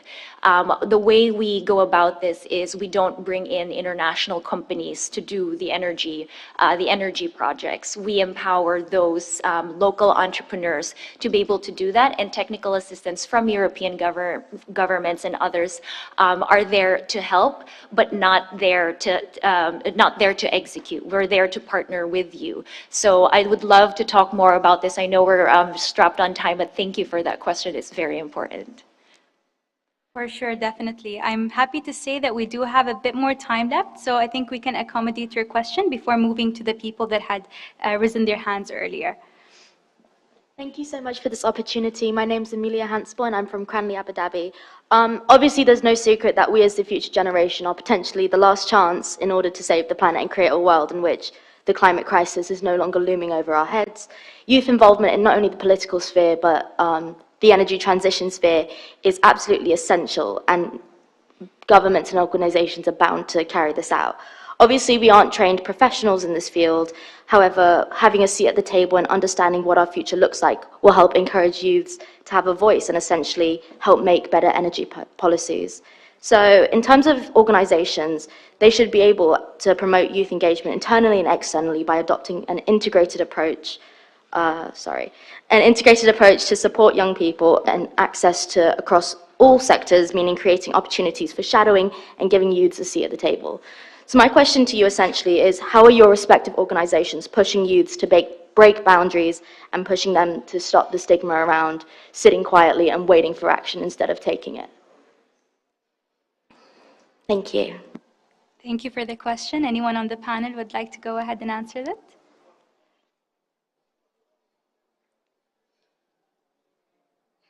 I can give a brief perspective on that, but I think I've addressed some of it earlier along with other speakers. We've got this youth forum is important, an important opportunity. We have got our Youth Energy Day. We've got the European Youth Energy Network. So we've tried to create the space that invites youth, young people in to participate in the processes. And I can only agree with what the speaker has said, the comments you have made. It's absolutely critical that we work together across generations and that we empower and give agency to youth to help bring about the change without, and this I think is a critical point, without suddenly trying to make youth responsible for everything, because I'm the one who's a Director General. There's someone else who's a minister or someone else who has a job where they can make those things happen, and I'm responsible for doing that in the best possible way also for your generation. So I think we need to be clear who's responsible and who can help, but we have that shared interest in making it happen. Just a small comment from my side. We always try to create the space to get input from civil society organizations and especially also youth organizations when we are developing our positions in international forums, because that's what the typical foreign affairs system do. We always bring youth delegates to our climate change delegations. They are part and parcel of it, and they have a strong voice in our delegations. Unfortunately, we didn't bring a youth representative to IRENA, but I'm looking at my colleague here from the Ministry of Petroleum and Energy, so that's something we definitely will make a note of, that next delegation we have to bring a youth delegate to this assembly also, and I'm encouraging all delegations to do so. Thanks. Thank you so much for your answers and for the humor. I hope that answers your question. If we could move to the gentleman that raised his hand, I believe in the center. There was someone in the center that mentioned they had a question. Yes. Do I stand up or? Yes, please, if you could. Okay. Thank you very much. I am a high school student from Dominican Republic in the Caribbean, and I would like to make a question to the panelists about something that Mrs. Jorgensen said in her first speech about one of the main characteristics from global energy, renewable energies. And it's about one of the characteristics of it being global but also local.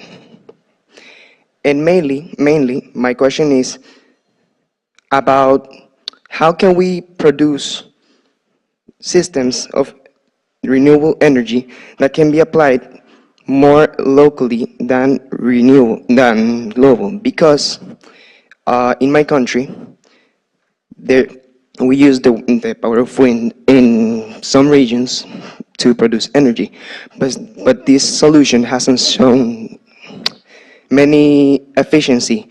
So that opens the debate for the question of wanting to see if it could be more useful to open fields for just local productions for renewable energy. Thank you. Nice question. Thank you so much for raising it. And we discuss efficiency of renewable energy a lot, so I'm looking forward to hearing what any of our panelists have to say to that. Ms. Sahar, if you can go ahead. Sure. Well, I have to start that I'm impressed that you are with us today. I'm so happy to see someone from high school coming and asking us.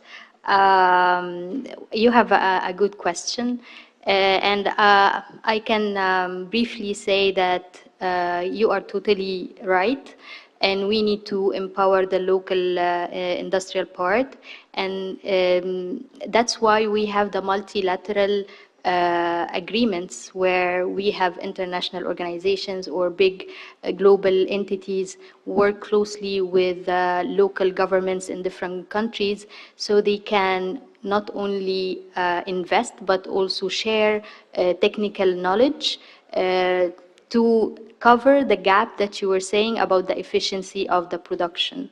So that's my brief answer.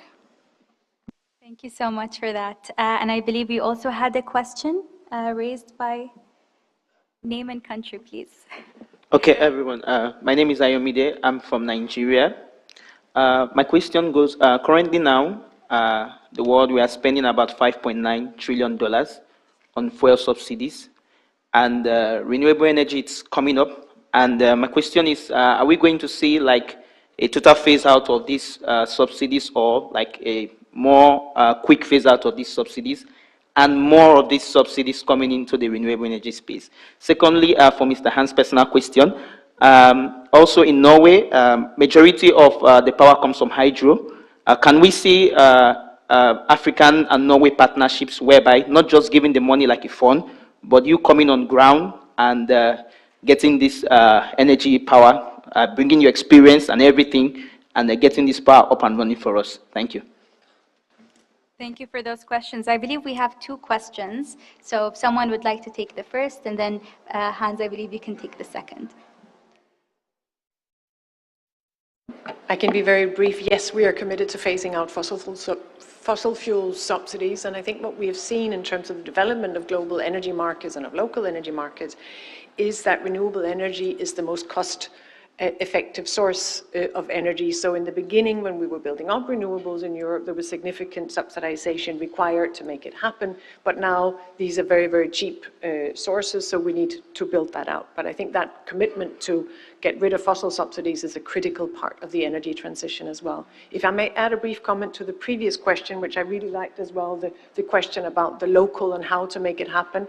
I think to the extent the local is individual, if you want to put photovoltaic on your rooftop or you want to install a heat pump, then that can be quite challenging when you're on your own. If that local and individual becomes a community, if you work together with your neighbors in your village, or if two villages that are neighboring work together, then those communities can achieve a lot more. That's one of the experiences we have in Europe in supporting energy communities, so as to make that change happen also locally. I think there's more we can do there, building communities to make the necessary change in the energy systems. Thank you. Thank you. Phasing out fossil subsidies, we are all for it. The question is how to do it. Because when you are a politician and you have to phase out subsidies, it's a difficult task and you risk getting voted out of office if you try to do it. But definitely we have to do it. We need to put a lot more emphasis on phasing out subsidies, all kinds of subsidies. So the term is inefficient fossil subsidies, and the question is whether you can find efficient subsidies. But anyway, we are all for it, but politically it is difficult not to crack. Hydro Africa, large potential.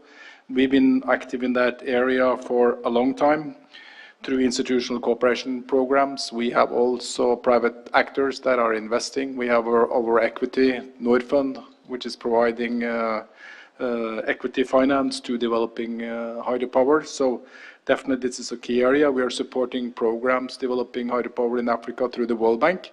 There are many donors that don't like to touch hydropower, but we are definitely one of the ones that are supporting hydropower development across the board.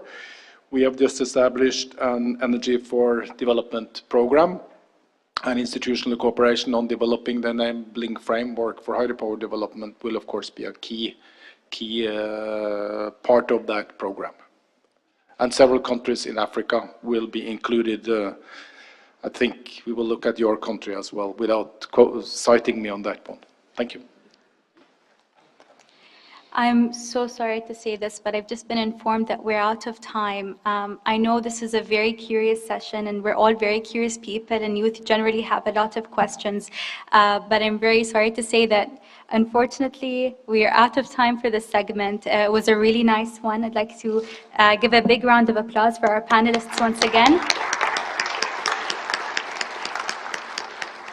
Thank you so much for accepting our invitation. And if by any chance you have any questions that you'd still like to ask, I'm sure that a big part of the forum is networking and going up to the people and representatives that you can see and are curious to ask questions to and pose those questions to them. So thank you. Thank you once again. Thank you.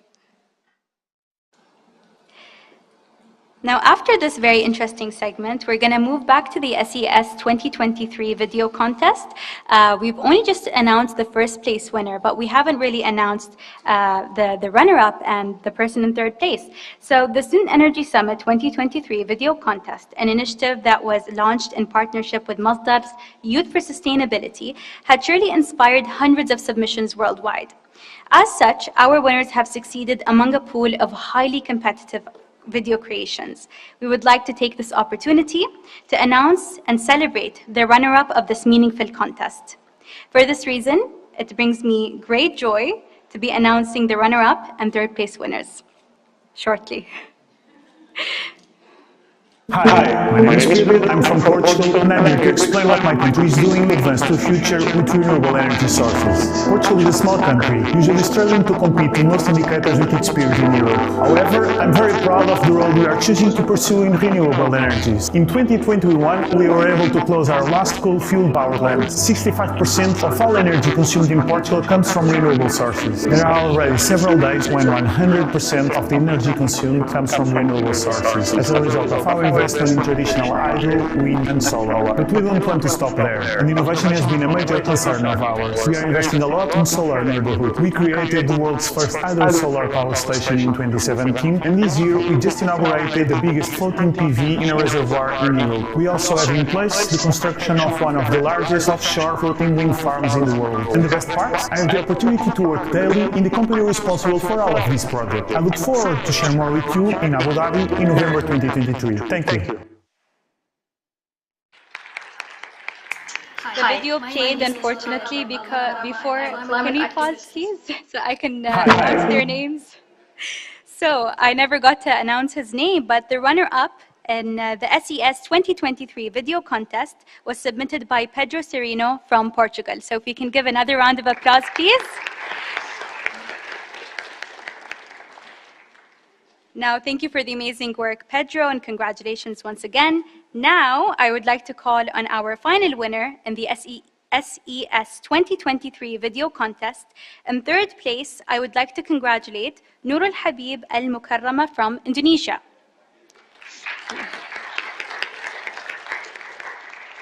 Hi, my name is Nurul Habib Al Mukarrama. I'm a climate activist in a small town in global south, Indonesia, and I'm committed to write, speak, and act for climate.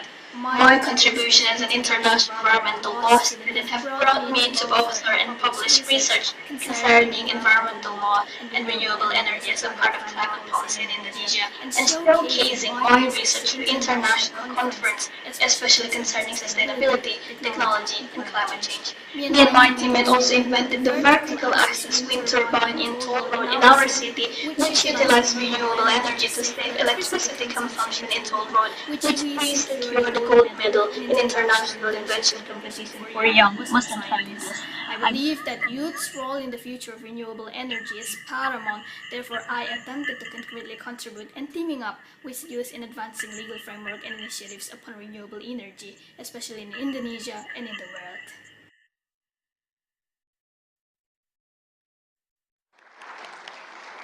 Thank you to Nurul Habib, and congratulations once again. Now, I believe we all really enjoyed the intergenerational dialogue and the first half of our youth forum today, because there was a lot of human connection. Therefore, I'm happy to announce the great initiative that we have planned for the second half of our session, the Youth Roundtable segment. Before I go ahead and invite our speaker youth delegates on stage, I would like to briefly break down what topics the roundtable is going to revolve around and the idea behind it. So IRENA had perfectly paved the way for youth to participate in not only today's youth forum, but also the IRENA Assembly moving forward by organizing the pre-forum event. The pre-forum was characterized by capacity building workshops, one of which was building capacity for a youth-led energy transition.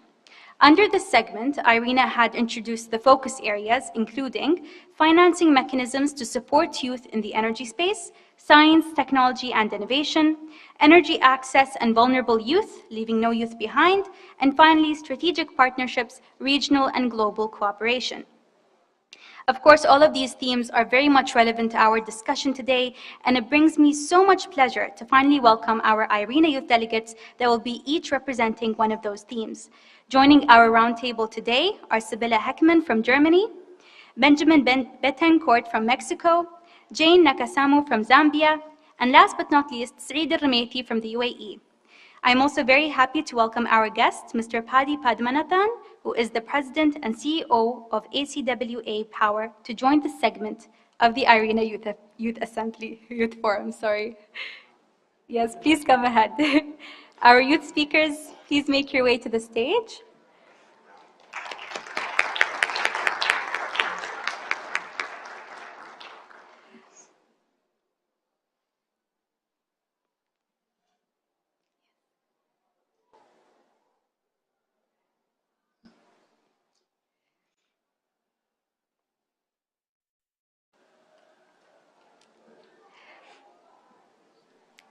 Once again, welcome on stage, and thank you for accepting our invitation to be part of this very important discussion, which hopefully, in some way, may contribute to the end goal of achieving the equitable energy transition. I would like to kickstart our roundtable by asking Mr. Padmanathan about what the youth can do to accelerate and expand their involvement in the energy industry. What are you hoping to see from the youth, given your experience in the field? Thank you very much. Good afternoon. And my privilege to be here, and thank you for inviting me. And I'm truly excited about it, simply because, you know, so I'm the other end of the spectrum. You're the youth, I'm the dinosaur, just to get it straight. So, but seriously, over the last 40 years, as I have sort of grown up in the industry and got involved in engineering, and then subsequently in the sector of energy, and in the last 16 odd years in what is now called the energy transition, in renewable energy, in accelerating the deployment of renewable energy. I've been privileged to be part of a company that was founded 18 years ago in the Kingdom of Saudi Arabia, an unusually surprising place, perhaps, given the fact as to where we have ended up. So over the last 18 years, even though we were founded in the kingdom, the oil capital of the world, we got very heavily involved very early on in starting to deploy renewable energy at scale, initially outside the kingdom, but now also back inside the kingdom, because the whole world is utterly convinced about energy transition, the need for it, the real impact. We can see it in climate change. So the discussion today is about how to do that as fast as possible. One of the things that I think I have learned, we have learned, and I think it's a common theme today, is, look, the reality is that knowingly or unknowingly, we have been destroying the planet over the last few decades now. So it's now very much the time to recover, replace, and rebuild, and expand. The good news is technology and innovation and entrepreneurship has given us a lot of tools. And more tools are being made available very fast. It is about then implementation capacity. I know that everybody, and earlier on I was listening a little bit, everybody gets concerned about where's the money. There is financing available for the well-structured projects. There is even a certain amount of implementation capacity out there. The biggest challenge that we see as we look forward in this energy transition is who is going to deploy. With all the artificial intelligence, machine learning, and computing, they are not going to go and build and run these power plants. Whether it is centralized or decentralized systems, transitioning the energy systems and growing it and multiplying it, which is what is needed to provide wider access to all of those billions who still don't have access, is going to require a lot of people. And there is a huge amount of opportunity, a real opportunity that is there, that can only be fulfilled by the younger people who are coming in, who need to be trained, who need to develop, and who need to have the passion and commitment. So I think it is extremely well understood that the biggest resource constraint that we are going to have is human resources. But yet, we have, particularly in the places where the transition needs to accelerate, the developing world, on average, we have a large proportion of younger people.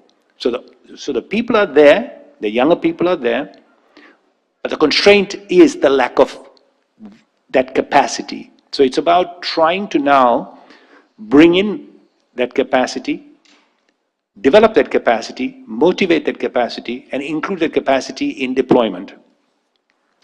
Very much like we train developers, they in turn train others, is very much up to all of you here who have already demonstrated your passion and commitment by coming here. Perhaps somebody sponsored you, but it still required your time. Time is the greatest asset. We quite often forget about that. So the fact that you are here is a recognition that you are already committed, and it is very much up to you to participate. It's not just about what I can do for you. It is also about what you can do for me.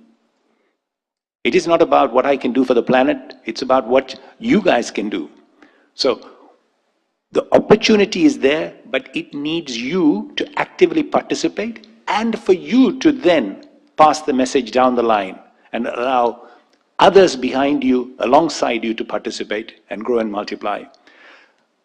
Without ramping up human resource capacity deployment in this sector by 10 times at least, every study, every calculation, every assessment shows that we are going to take another 100 years, not the 25 years within which we need to do it.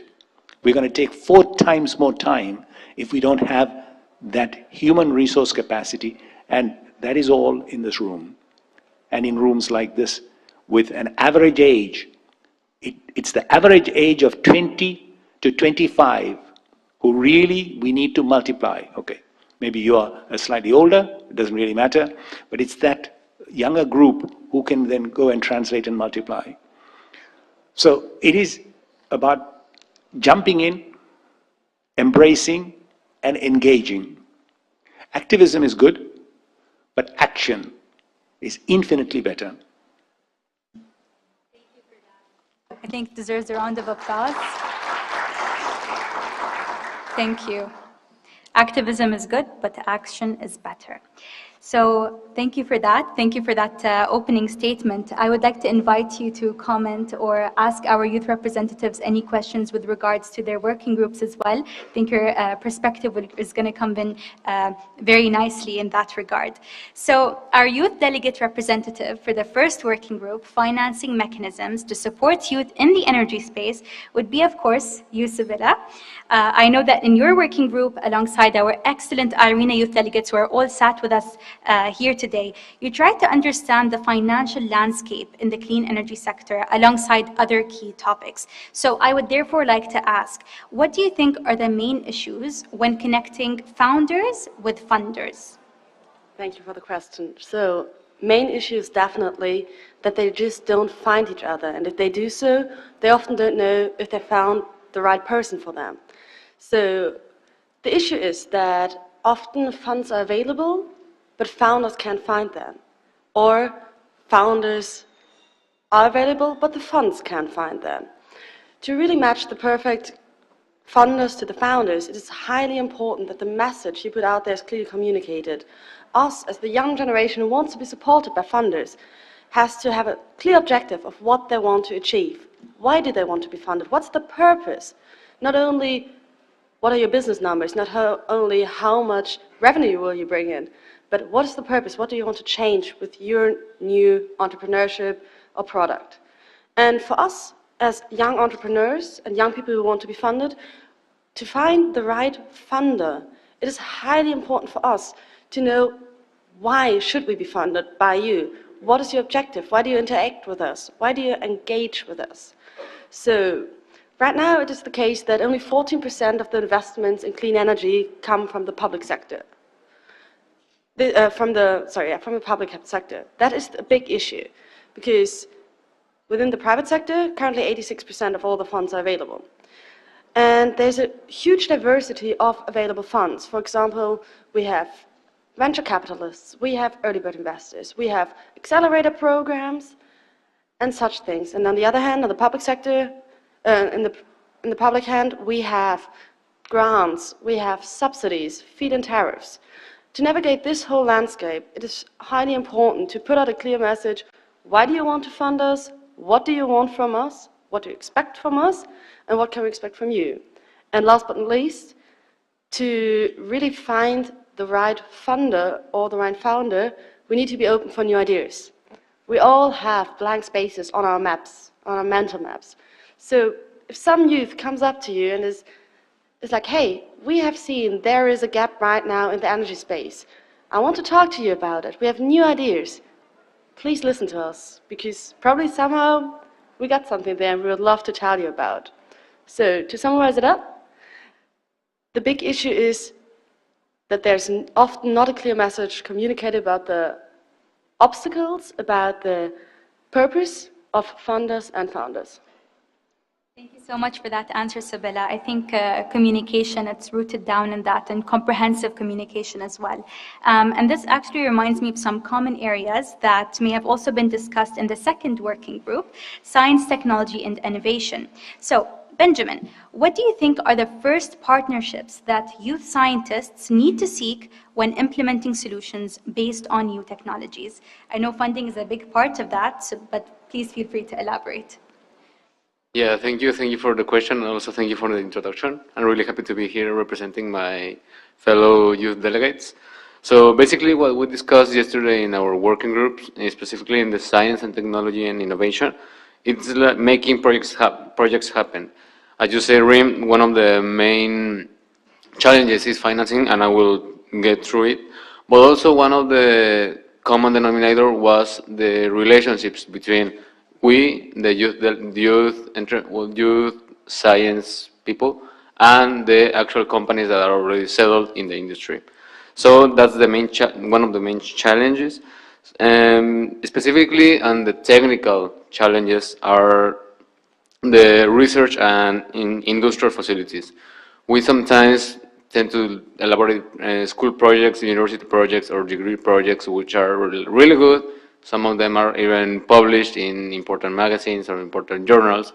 But the thing is that often most of the resources, and either economic or physical resources, must be obtained in big scale. And scalability is one of the main challenges of making actual solutions, scientific solutions, to happen.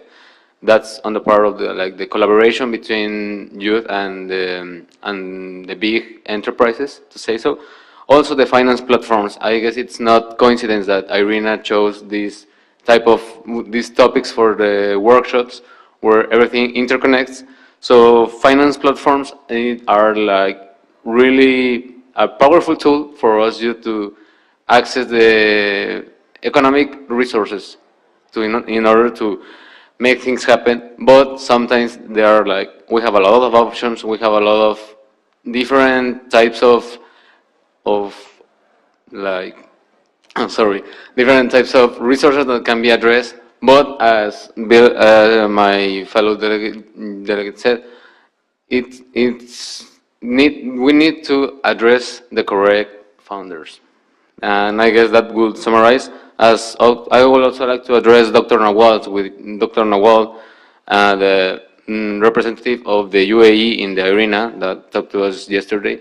About we have a lot of options, we have a lot of information. The access to them is not the problem. The problem is how we select these options that we have available for us. Thank you for that answer, Benjamin. A round of applause, please.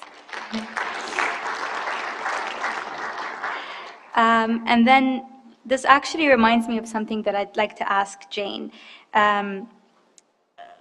The initiatives and ideas that we talked about yesterday, as representative of the third working group, Energy Access and Vulnerable Youth, Leaving No Youth Behind, my question to you would be, what are the challenges with promoting access to energy in developing countries? I know you also have some experience in that regard within Zambia, and there may be some common areas with that Benjamin had mentioned earlier as well.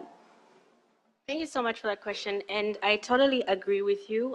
So developing world is really interesting because that's where most of the demand really is for renewable energy, and this is where we should be taking these technologies. But the challenge is that it's difficult to access it, mainly because, number one, access to finance is a challenge. And it's interesting that during the working groups, we actually discovered, Dr. Nawal also highlighted that, to say funding is actually available. But when you're working on the ground, it's really complicated for you to access this financing. And one of the major reasons for that is the lack of skills. So there's technical skills that most of us are lacking who are doing projects in developing countries. And then there's also financial skills. And I think the financial skill gap is one that is not really being addressed, because for you to access this investment, you really need to be able to present your financials well. I will give an experience of myself, working in developing countries, and you need to have all these books in order, and you're a young person, you don't really know how to get your books audited and all those kinds of things. So these are some of the skills that are really important, and infrastructure would be the third one, because if you're doing projects, I think we know that most of these projects in rural areas are mostly in very difficult to reach places. You find that there's literally no road to get to where you're trying to install maybe a solar system. So you would have to now figure out how to get over a river and how to, there's so many stories that I can tell of that. So those are some of the challenges that you'd face. Yeah, thank you.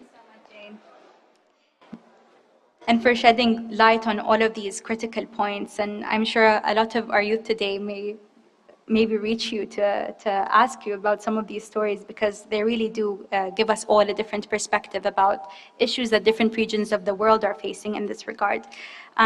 We talked a lot about some of the challenges in each of these three themes, which is why I want to ask you, Saeed, in the fourth working group, Strategic Partnerships, Regional and Global Cooperation, in your case, what were some of the challenges that you identified in including youth within these energy partnerships? Thank you, Irene, for this lovely introduction and great comments from the panelists right here. Initially, with the challenges that you see from strategic partnerships is initially you have the lack of opportunities for the youth to kind of enable them and grow them into growing their current capabilities. That's the first biggest challenge you have. So you have all these renewables coming in, but the thing is you don't have the potential or for the youth to be enabled to get into these greener jobs initially. The other thing is, it's a generic thing, similar to what Sibylla said, is the lack of funding. Sometimes some places will get funded properly and some places will be challenged here and there. And the last point is, so I won't take that much time of it, is you can say the adoption of the new technologies, carbon capture, hydrogen. A lot of these places are, a lot of these technologies don't have the current infrastructure. And that goes back to initially the full circle back to the first point. There are no current capabilities to grow the youth into these complex, high-level infrastructures. Thank you. Thank you so much for that brief answer, but it was very comprehensive, and I really like the interactions and the similar points between each of the working groups, because ultimately all of these themes are interrelated.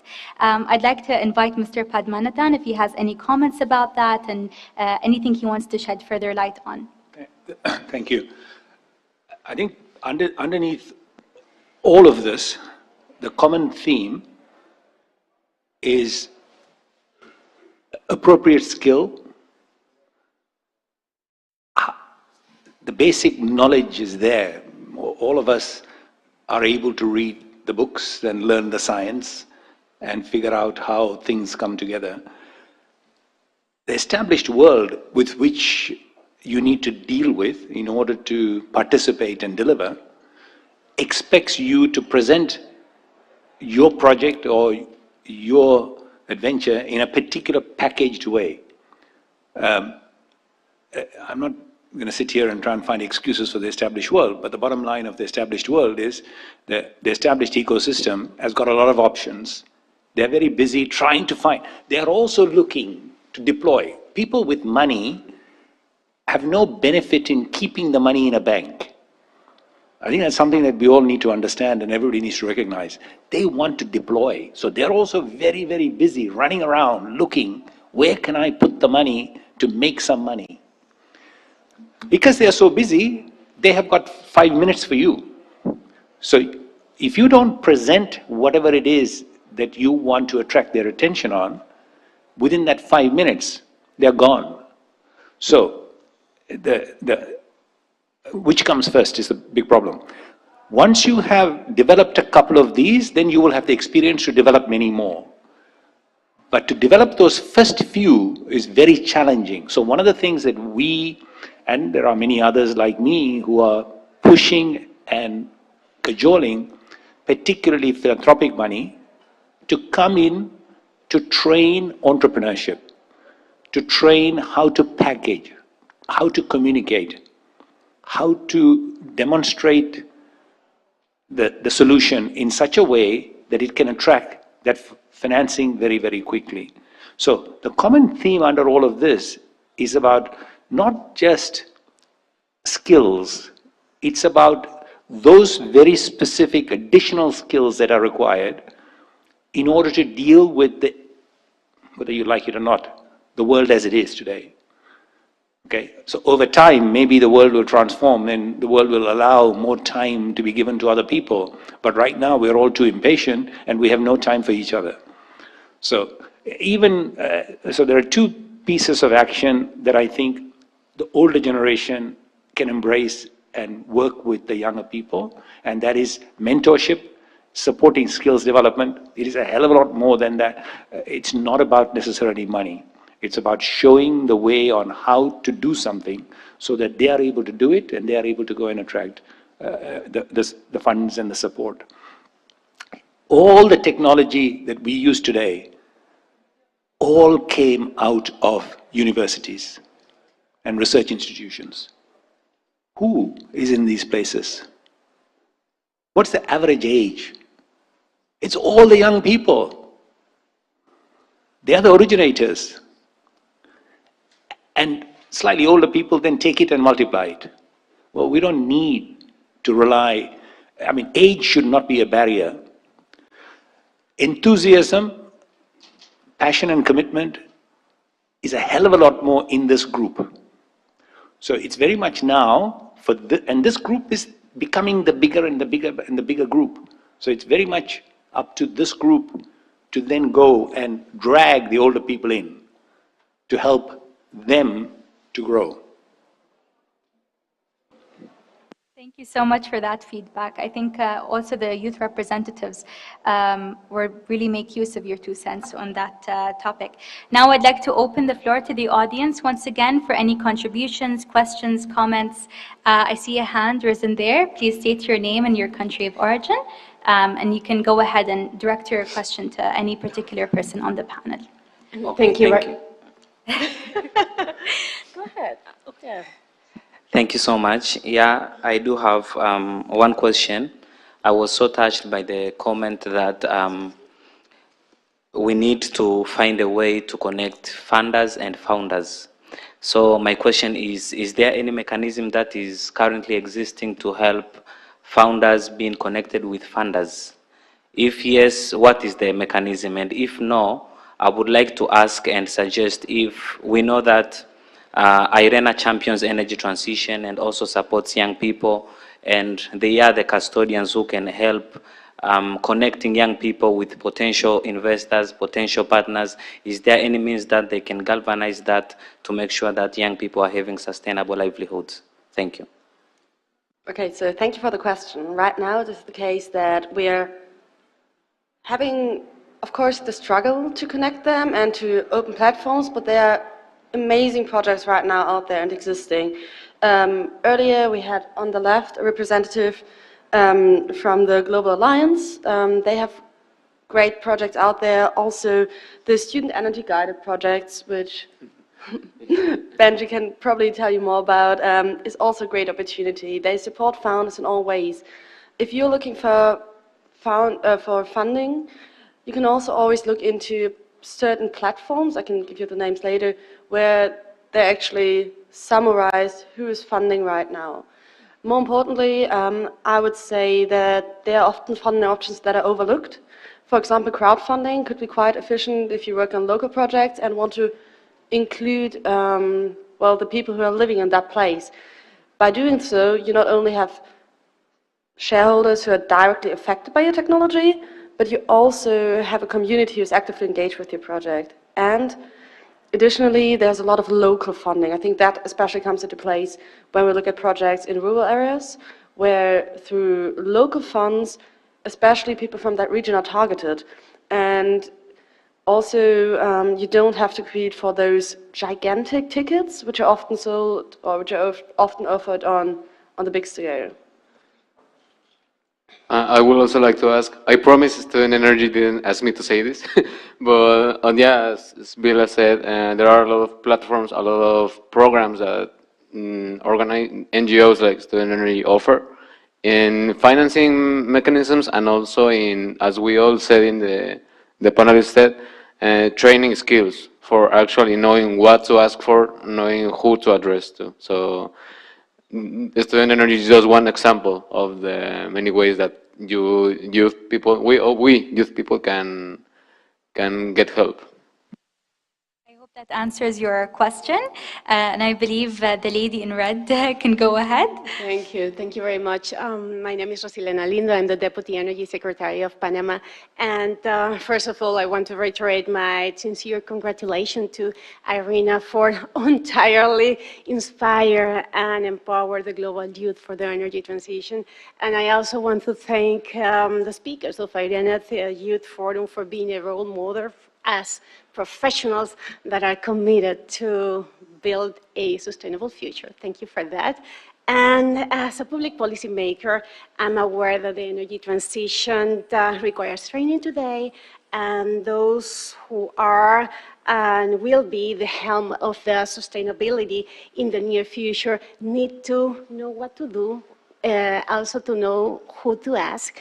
And taking into consideration the question that my neighbor just raised, I want to share that the National Energy Secretariat of Panama is committed to be a vehicle for young people to be part of the decision-making measures and process in order to protect the future of the planet. And that's why we have developed a sustainable energy leadership program called SDG 7 Academy, with the objective to provide to youth among 20 and 30 years old with a complex, broad and innovative knowledge about public policies on sustainable energy, with the perspective of empowering society in the implementation of the energy transition agenda, in addition to offer an avant-garde and innovative and comprehensive tool for advocacy. And during the 3 months that this program takes place, each participant has a godfather or a godmother who advise them while they share not only the knowledge, the professional experience in order to advance in the careers in the energy sector. But also, we are not only doing that, we every single year are promoting and acknowledging who are the leaders, the young leaders in the energy transition in Panama, and we provide them an energy transition trophy to assure that they continue with the aspiration to change our energy transition sector.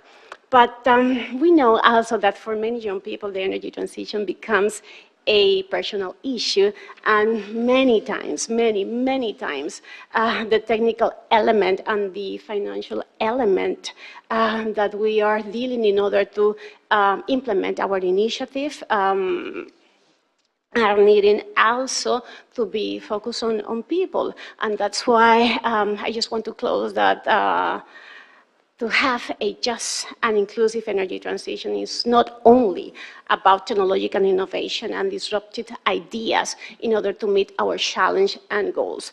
It's not only about leaving no one behind, but for that we have to listen, to learn, and to put ourselves in the place of others. And also to be willing to provide the extra mile in order to benefit from a transition that reached us all. So thank you. Thank you so much for that. I think it's great to hear what Panama is doing to empower youth and the initiatives that are coming up there. I see we have a hand at the back, the lady with the white turban, I believe, right? If we can have a mic passed over to her. It's fine. I think I have a mic in front of me. Okay, perfect. Yeah, I'll share that with the young girl in front of me as well, my question. I'm very glad to hear everyone that I've met from yesterday's working group that you guys are representing today, so kudos to you. But I also wanted to just quickly have a, to think about the idea of nudging the different organizations around us to really invest in us, even if there isn't a return to them in any sort of way.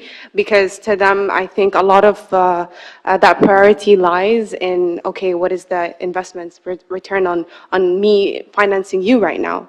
But it's so hard for us to prove ourselves to them when we are talking about something with regards to paying the price with lives. We're here trying to finance projects that don't necessarily bring back to them or to the global north. This is where we want to introduce the idea of a reparative kind of process, because this is the global south facing a lot of vulnerable situations that they were not accountable for. And how do we nudge that idea of you are responsible, you should be financing the very system that you have driven us to this situation. So I'm just trying to think, does that mean that we have to come up in ways where we collaborate politically or legally, let's say, where when we come to collaborate with that partner, do we have to, kind of interfere with their decarbonization program to help them also be part of this transition?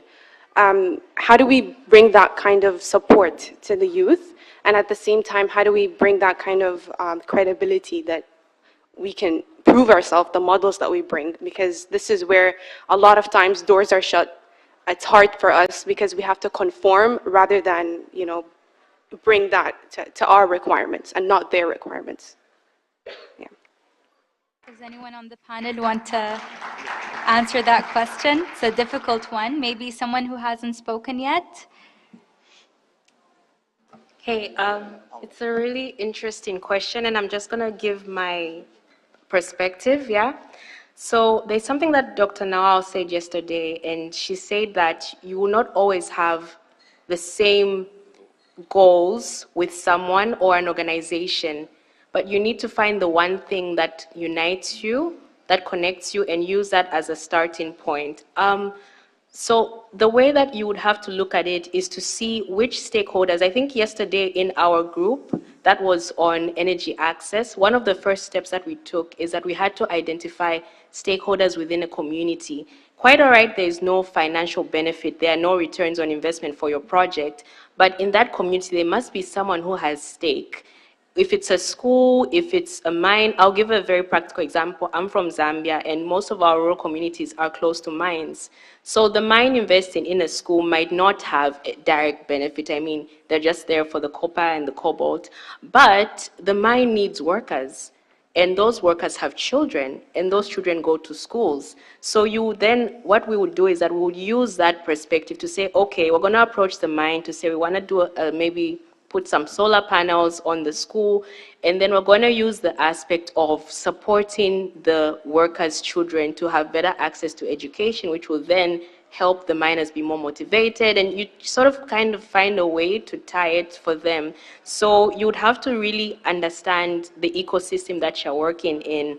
And yes, we have our own indicators, we have our own goals, but then when you're presenting it, I think that has come out from the panel, try and think from the other person's perspective, not that you're trying to be them, but then because you need the financing, you need the support, you're going to have to try and look at it from their eyes, their point of view. And once you're able to present yourself that way during the process, then you can bring out the issues of carbon credits, then you can try and advocate, because now you have a relationship with this mine, for example. Now you can tell them to say, okay, what about sustainable mining? Can we do something about that? And then they'll be more open to actually work with you after you've built that initial relationship.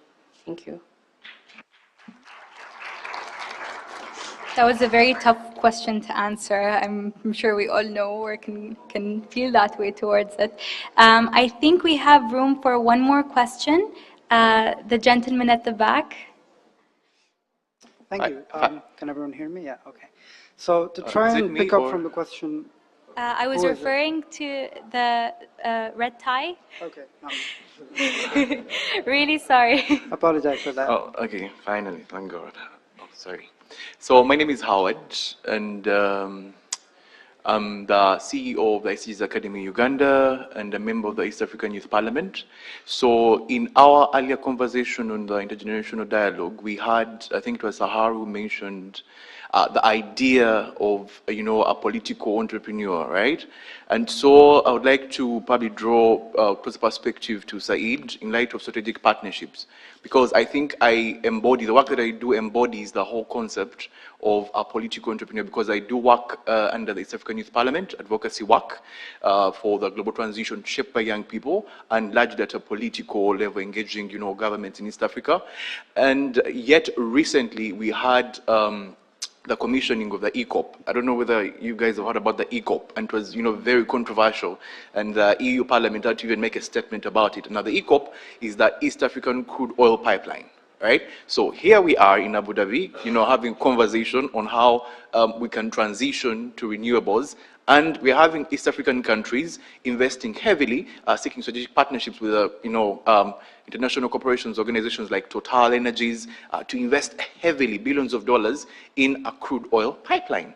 Right? So, and then there is me, deep down in the villages of Uganda, trying to, encourage, farmers to, adopt biogas, and solars in their irrigation, and trying to engage government at a political level, to have an enabling policy, in rural electrification and things like that, right? So, and yet, much of the funds that we have at SDGs Academy are from abroad, from international organizations, right? So my question to Saeed, and again from a strategic point of view, how can we, the young people, shape policy at a domestic level? Because I really love to say that I love to think global and act local, because at a local level, the grassroots level is where actual change can happen, right? So there's no point me having a good enabling environment to attend such conferences, yet when I go back down to the grassroots, I don't have an enabling environment, right? So how can we, the young people, position ourselves to meaningfully participate and also influence our governments at a local level to, adopt and appreciate the global transition to renewables? Because that enabling environment is very important for our local communities, stroke grassroots initiatives. So how can we be able to persuade, to get our governments to actually appreciate the vitalness of the energy transition, especially at the grassroots level? So I would like to pick your 2 cents on that, Saeed. Thank you for your question, Howard. Thank you as well. So initially, you're mentioning strategic partnerships from Africa. Africa is very well known for its resources towards renewables.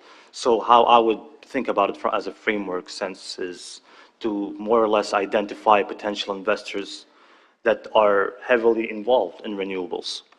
That would be the best form of action, because once you get the investment in, the governments would eventually more or less kind of align towards it, because it's bringing in money eventually, and it will go back to all the questions and opportunities that they provided, as in enhancing technical jobs, enhancing greener jobs. That will be what I would suggest. And I believe... Yeah, sorry, no, let me just add to that. It's very much about focus on what you can do, what you can achieve. I know it's our instinct to try to stop somebody else do something that we don't like. But if you can put your energy into what you can do to multiply faster, that will die by itself. So in situations like this, and I know this particular story that you're referring to, my advocacy is very much to the public sector agencies in that part of the world. Let's outbuild renewables. An oil pipeline takes 8 years, 7 years to build. Solar power plants take 18 months. So I think it's extremely important that we focus our energies on the things that we can impact on, that we can influence, rather than get too stuck on things that we cannot. And I'm very glad with the answer that Jane gave earlier on.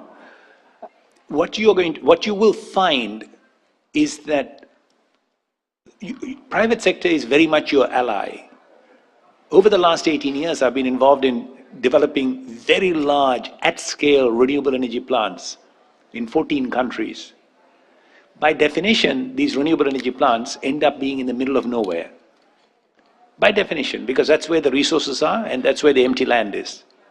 But even in the middle of nowhere, you have people, regardless of whether it's a rich country or a poor country, those in the middle of nowhere tend to be the more disadvantaged and the poorer. So one of the decisions that we had to take as far back as 18 years ago was very, very simple. I'm going in, I'm putting $1 billion of investment into this middle of nowhere place. No, and I'm going to be there for 30 years, 35 years to recover my investment. No amount of guard dogs and barbed wires are going to protect me. I just plunk myself in this community. I am the incomer. So the only way I can protect my investment is by working with that community, and growing that community together with me. And it is not about, yes, ultimately, I'm sorry, money talks, everything else walks. Sorry, that's the reality. But I think I don't think you should underestimate the other person's point of view. The other person is looking at it more and more very holistically. So I look at it from the point of view when I make this, I'm going to be there for 35 years. So it's not about I'm going to train you. It's not about what value I'm going to get out of you. It's about protecting my investment with your support, you going and doing 10 other projects, 10 other pieces of work somewhere else, helping me to protect my position. So we understand that, and that is why we do put a huge amount. And we know that the maximum impact we can generate is through the youth. Because it's the younger people who then influence, in even traditional societies, the older people. Their mothers, their fathers, their grandparents. So this is now starting to be understood. So it is very much about you taking advantage of that. And exactly like what you said, you go to the nearest industrial source and working with them, presenting your case to them, and volunteering yourself to be their partner. And you will find there will be the one time when you'll have a problem, but 9 times out of 10, they will be willing recipients.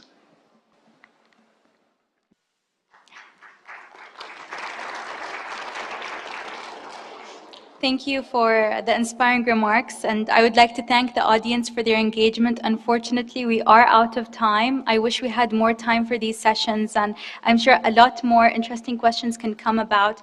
I'd like to thank our panelists for accepting this invitation. Of course, Benjamin over here has some really fruitful experiences about renewable energy or applying renewable energy in Mexico, if you'd like to reach out to him and ask him more about that.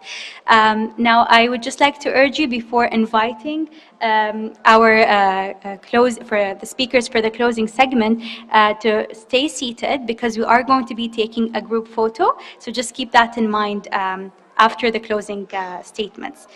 Once again, thank you to our speakers and to our participants. We know that IRENA has carved a clear role for the youth to play a proactive part in the decision-making process. And all of the conversations that we have had today in today's Youth Forum show how a combined effort with policymakers and politicians holds the greatest potential for tangible change. Without further ado, I would like to invite Ms. Asma Rouehba to give her closing statement, as well as Ishita Yadav.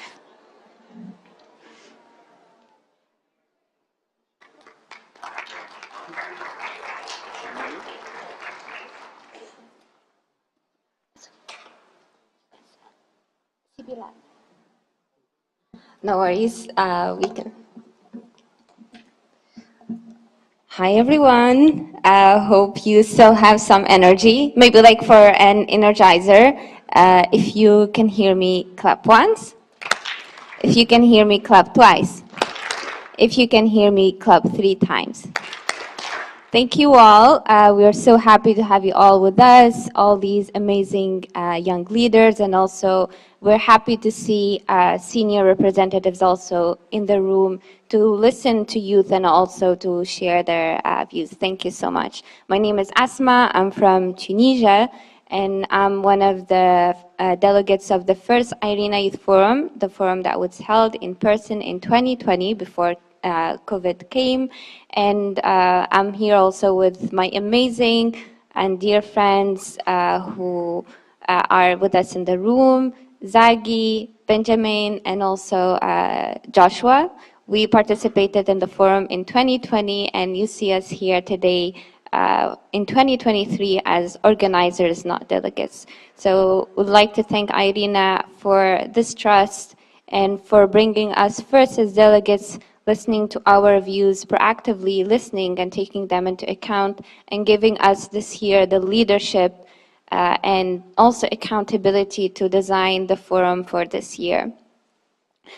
Personally, I didn't expect myself to be, as someone from a small town in Tunisia, to come here, and this year especially to come as an organizer, and also for me to feel I am heard. And this is what, as a young person, I believe a key thing that we need. We need to feel that we are heard, and when we speak to any person, a high-level person from or any organization or a stakeholder or government, we need to feel that our views are heard, our views are really valued, and there will be action taken after that. And this is what we felt with IRENA, and that's how we created this partnership and collaboration with IRENA. I also joined the SDG 7 Youth Constituency that was led by Benji and Chogozi, and this year my colleague and I, David, we became the global focal points advocating for engaging young people in SDG 7,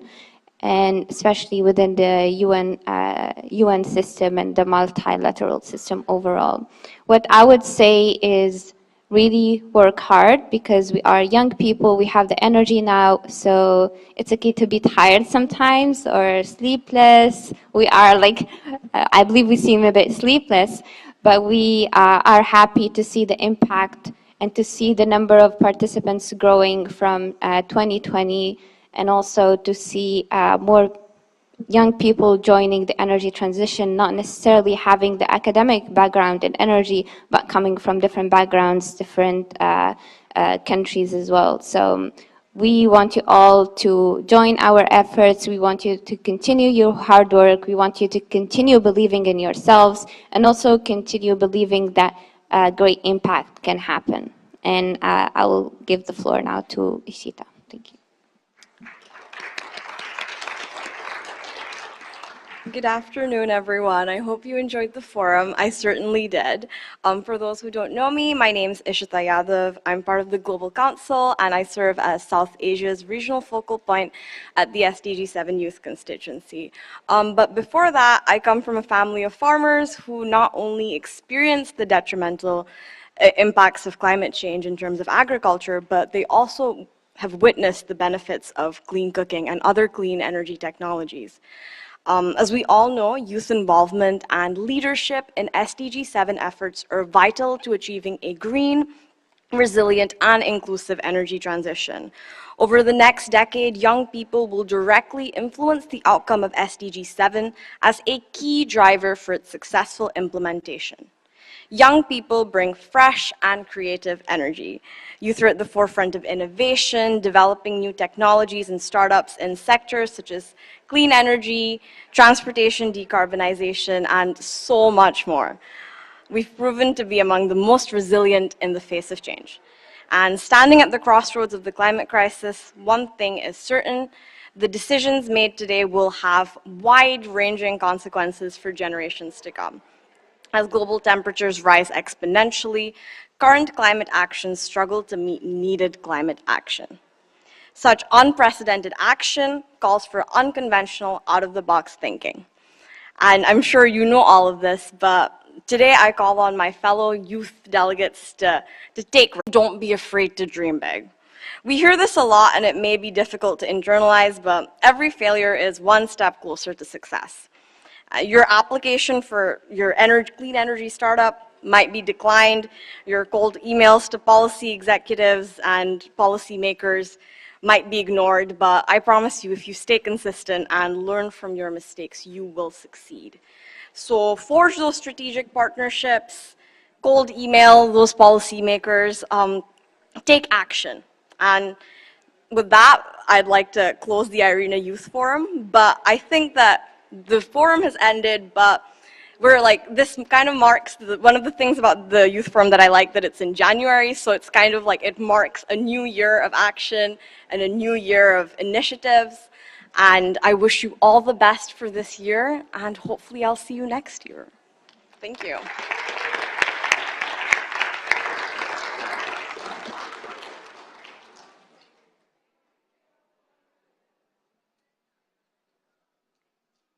So as mentioned, thank you for the speech, Asma and Ashita. It was a wonderful way to close today's event. Thank you for your patience. Thank you for your curiosity. And thank you for being here and being part of this solution. Now, I'd like to call for everyone to come to the center so that we could have a group photo together. I think the ones that are seated are going to be hidden eventually, or we have to figure out the situation. Yeah. Maybe if we all stand here in the center, it would be better. Yeah.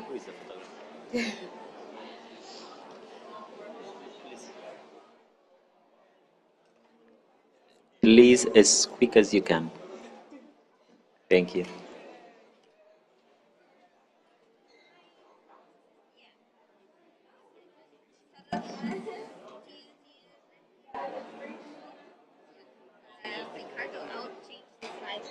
Sure. Yes, yes.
Yes, yes.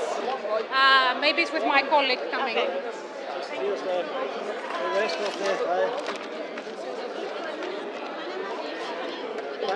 Panama, straight fresh from the press.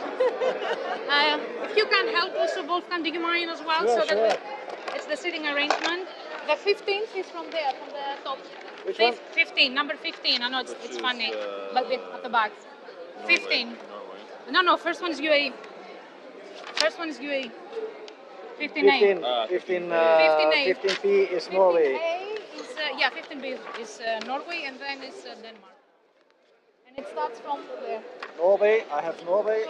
Okay. There's two Norway. Take How one. many? One, huh? One is enough. One, Norway, Denmark. Okay, it starts at the end. Norway. Yeah, UAE, Norway, Denmark. Country for Nicaragua? It's only for the speakers. It's for the speakers and the confirmed participants, the confirmed speakers. So it's fine. You can sit not in the inner U because these are reserved, but everywhere else you can sit.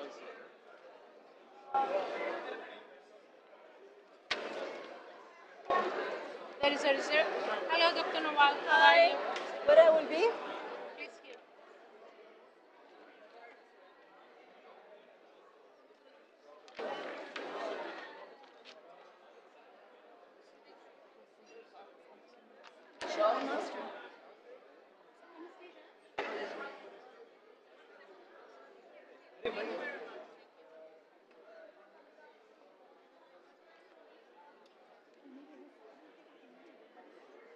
So we're just wondering, like, what the goal of this peacekeeping session is, and like, are they looking for signatures, or is it more just like everyone discussing? They're asking us to.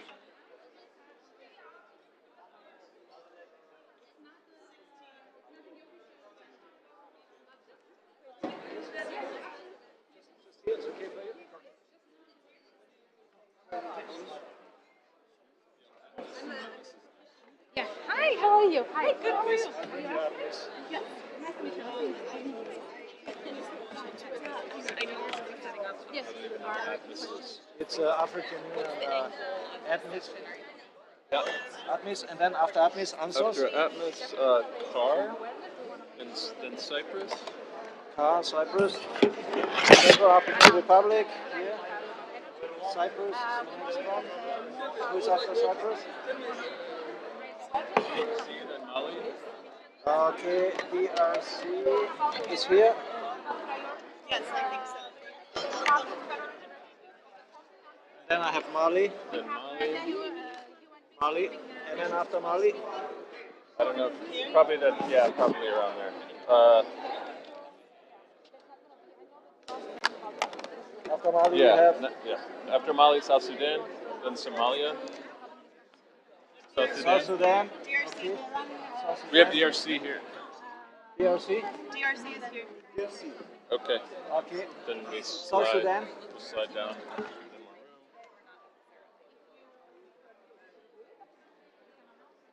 Then you have Somalia, I think. Right? After South Sudan is Somalia? Yep. South Sudan, Somalia. And then UNSOS. Then Ansos.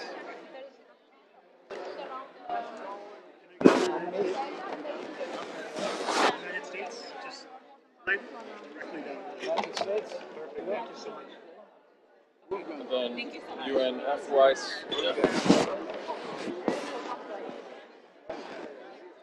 Okay, we have a this the place, huh?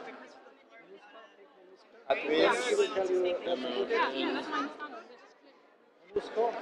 Oh yeah, we will, yeah, Mosma. yeah, we'll get it in the right place. Oh, Monusco. Okay. Monusma. But you have to check with this lady to put it in the Yeah. right place. We'll Huh? make- Yep. Yeah, we'll be right down. Monusco. Yeah. But you have to check Yeah. in the right place.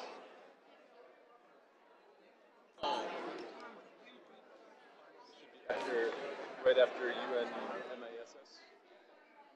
That.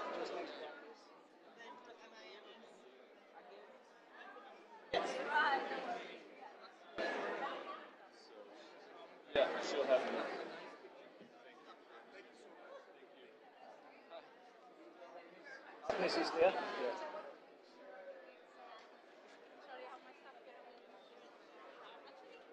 Ah, Cube is there. All right. Yeah. I worked on that. Oh, very good to meet you. Yes, Yes, one thank of you. the ones at the conference, right? One of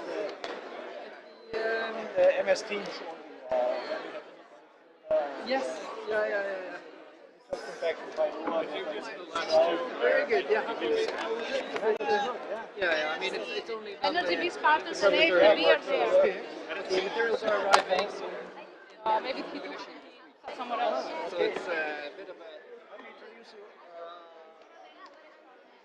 Energy Biz partners, AFB there on the other side. Sorry. No. It was here. I just. Okay.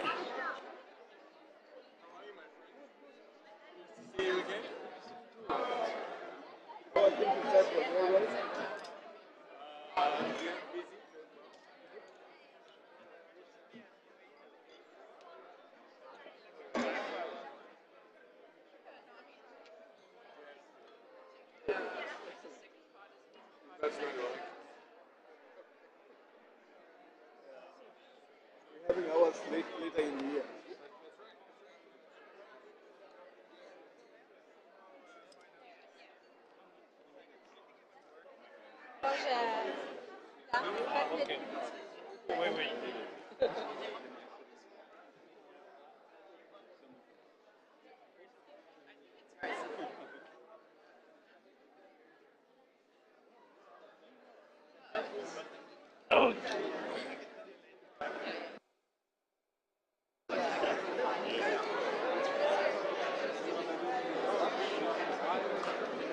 So you are coming from Bangalore. Yes. How is Lisbon? Lisbon is fine. But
Thank you so much. Welcome, everyone. If you could find your seats, we are very excited to get started with this session. If those in the back mind having a seat, we would be grateful. We'll give everybody a minute here to get settled, find their colleagues, make sure they know they're in the right place.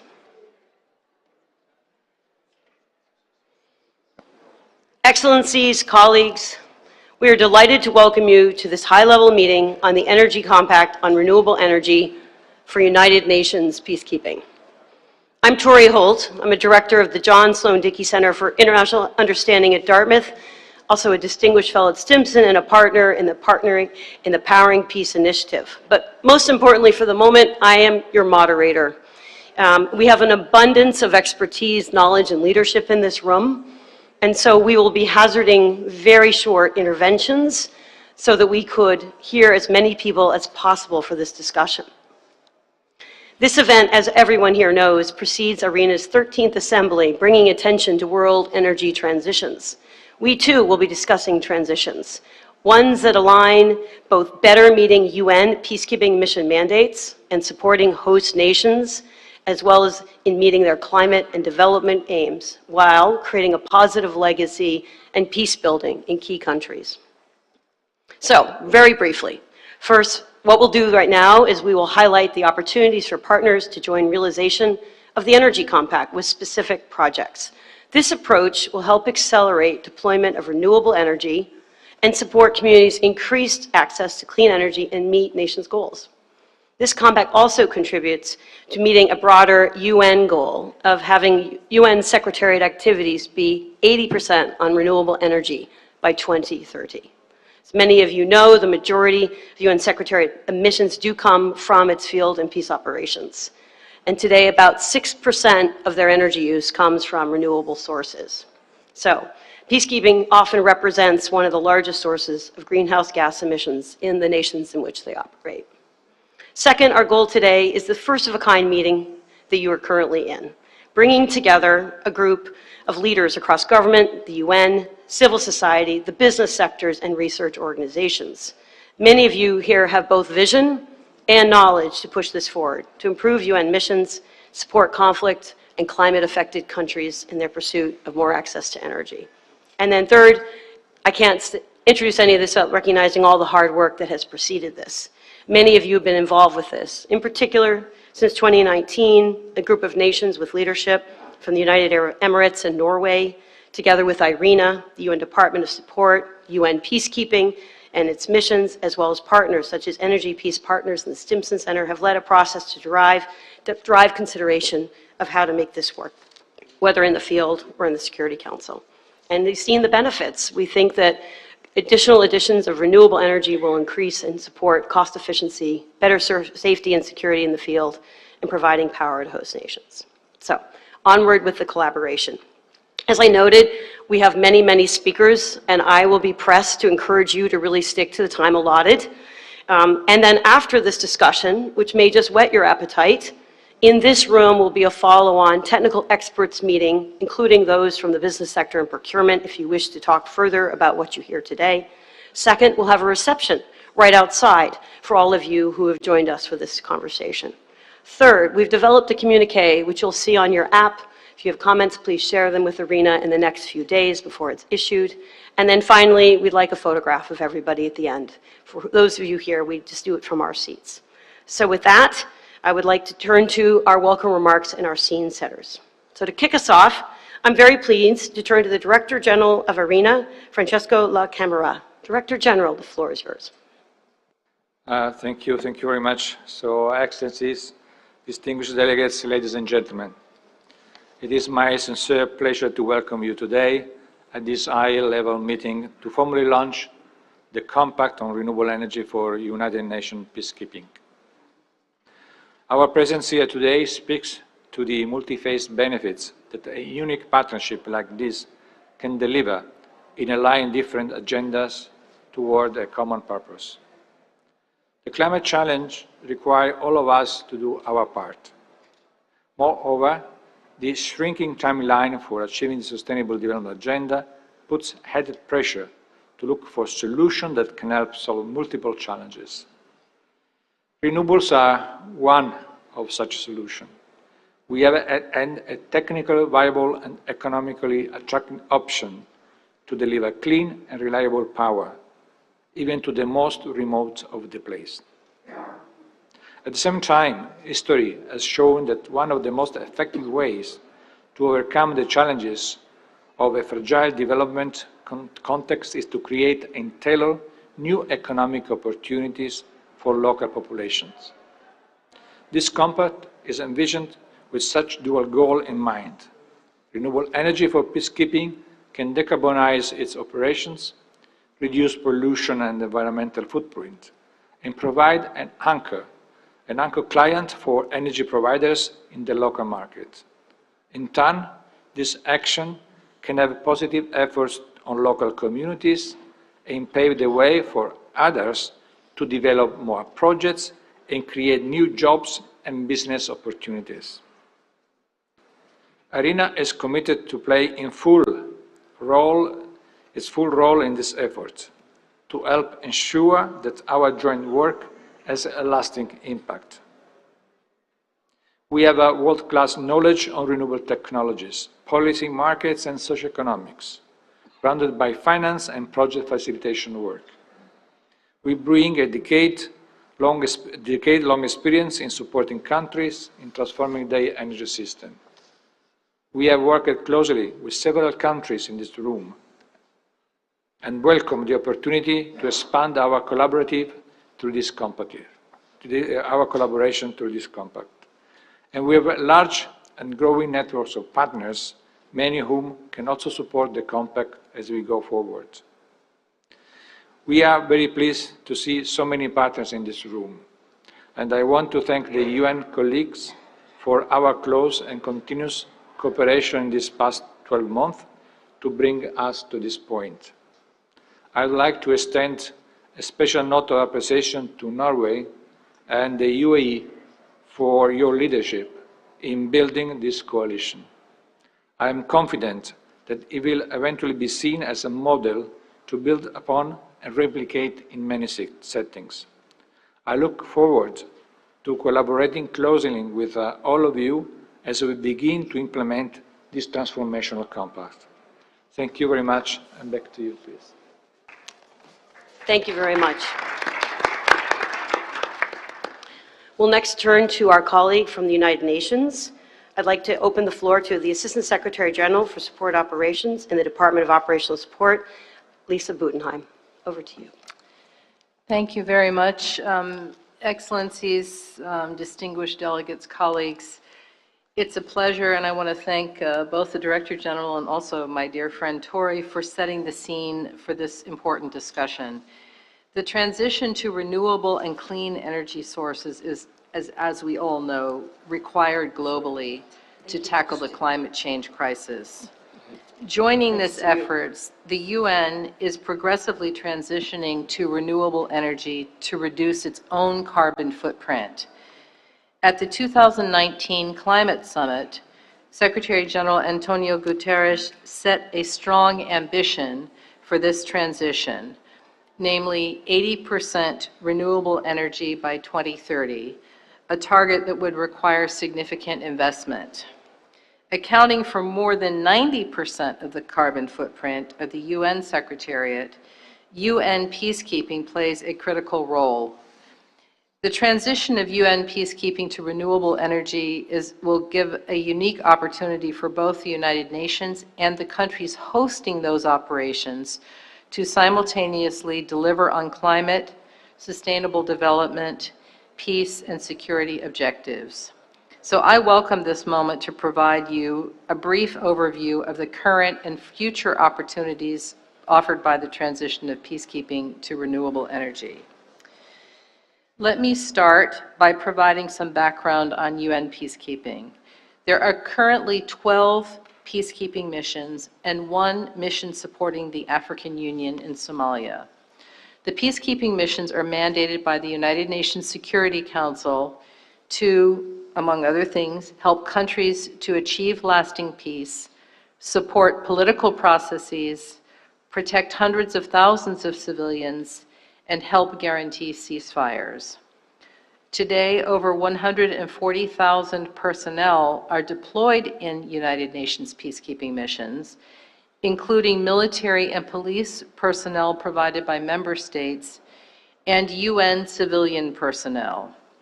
The peacekeepers are deployed in about 400 operational sites or bases, mostly located in remote areas, very volatile and affected by conflict.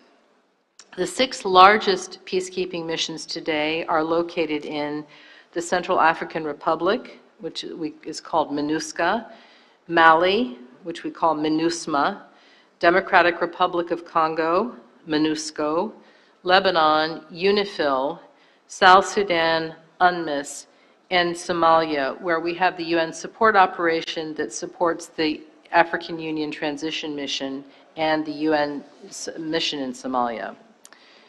With camps housing up to 3,000 personnel and generally self-sufficient for energy and water supply, wastewater, and solid waste management, UN peacekeeping camps they do have a significant environmental footprint.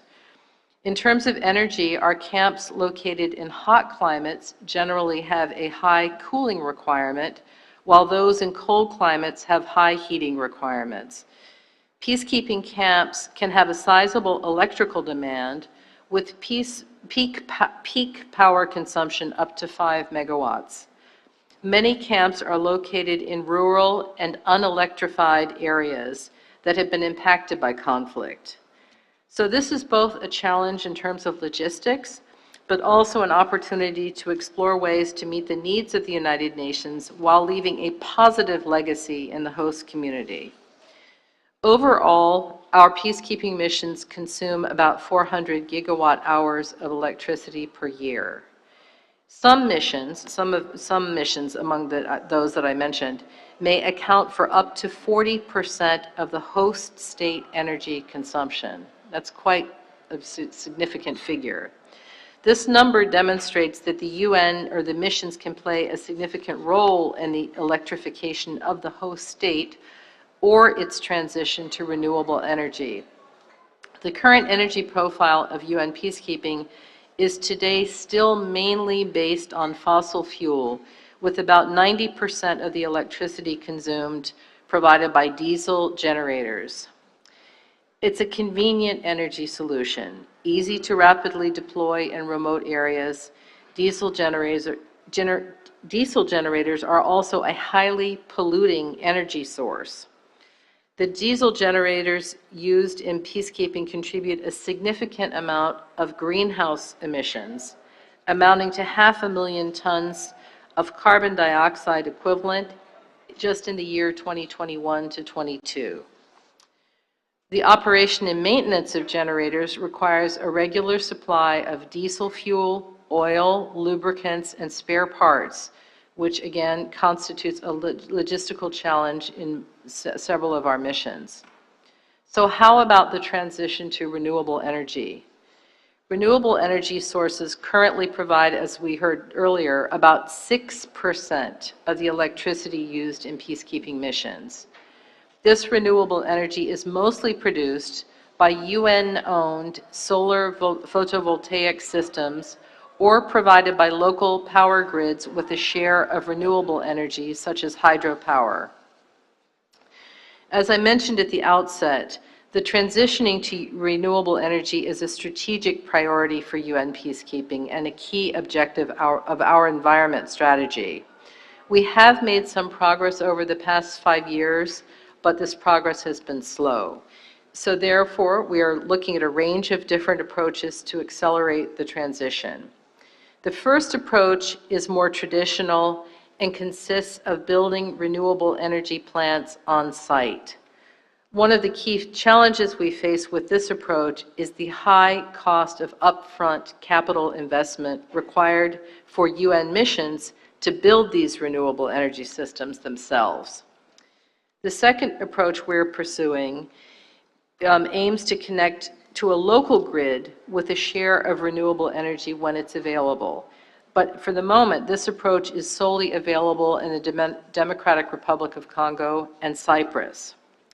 The third and most promising and transformative approach consists of buying renewable energy from a private producer or a local utility through decentralized power purchase agreements, or what we call PPA. As peacekeeping missions are often the largest energy generators and consumers in the host states, which in turn are characterized by low electrification rates, there is a definite opportunity to direct the investment by both the United Nations and other partners in a way that contributes to the growth of host state sustainable energy infrastructure. This is the focus of the Energy Compact. Now, at a strategic level, we see the Energy Compact as a key vehicle to unlock partnership opportunities that will co-benefit the UN and the host community. Implementing Energy Compact projects will accelerate the transition of the UN to renewable energy while contributing to the electrification of the host community based on sustainable sources, and as I mentioned earlier, leaving a positive legacy that will outlast the existence of the peacekeeping mission, because I would like to reiterate here, peacekeeping missions are not intended to be there forever. We actually have closed, there's been 71 missions over the last 75 years, so quite a few of them did close. So implementing such projects requires partnerships between 1, the host country, the host government, 2, host communities, 3, project developers, 4, financial partners, including member states, 5, independent power producers, and last but not least, the UN peacekeeping mission. And as I mentioned, 6 of our missions have joined the Energy Compact. All are here today, or are represented here today, and they will provide their perspectives in a few minutes when it's their turn to speak. To operationalize the Energy Compact in the field, peacekeeping missions, in collaboration with the Department of Operational Support, which I and some of my colleagues in the room are representing, are exploring opportunities to outsource the supply of renewable energy to private power producers or utilities that would also provide energy to the host community. We see 2 approaches to implement the Energy Compact projects. The preferred approach consists of having the host government and the private sector or the local utility work together to develop new renewable energy capacity with the UN mission, acting as an energy customer or as an anchor client initially.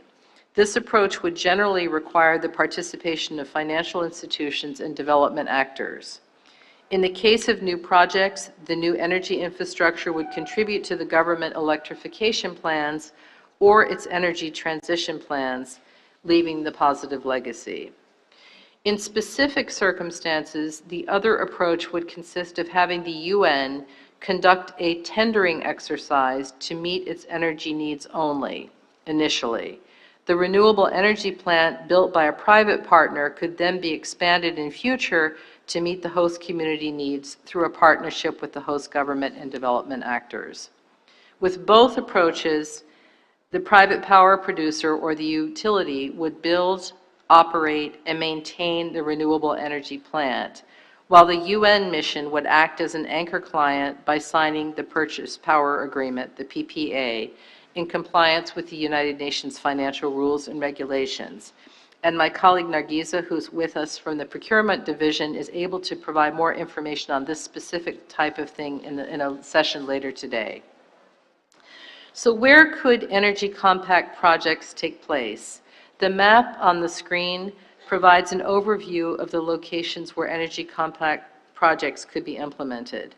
These are locations where a UN peacekeeping base is located in close proximity to the host community and where the establishment of a new renewable energy infrastructure operated by a private company or a utility could co-benefit the community and the UN. In other words, these are locations where we see a potential synergy between community needs and our UN needs. This list of potential project locations is preliminary and constantly evolving.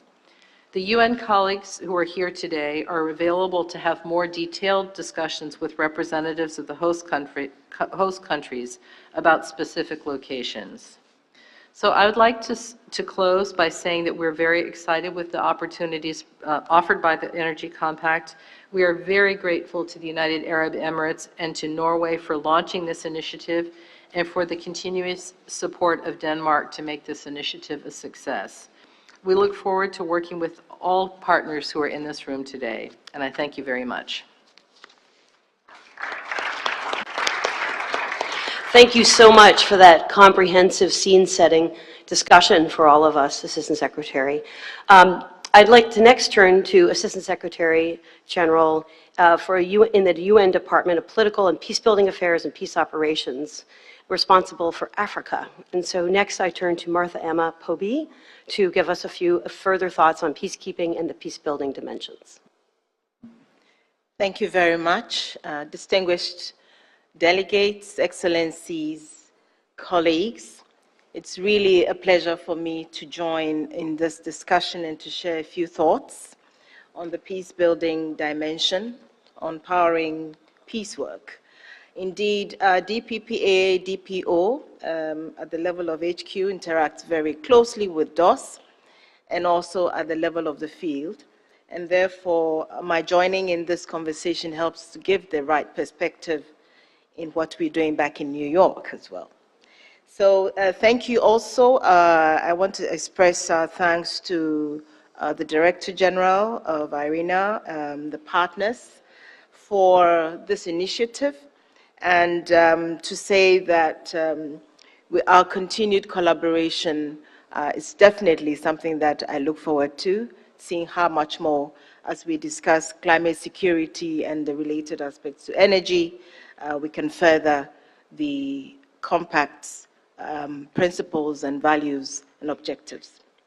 There is indeed little doubt that a transition to renewable energy for UN peace operations will contribute to their peace-building legacy and build a sustainable post-conflict environment.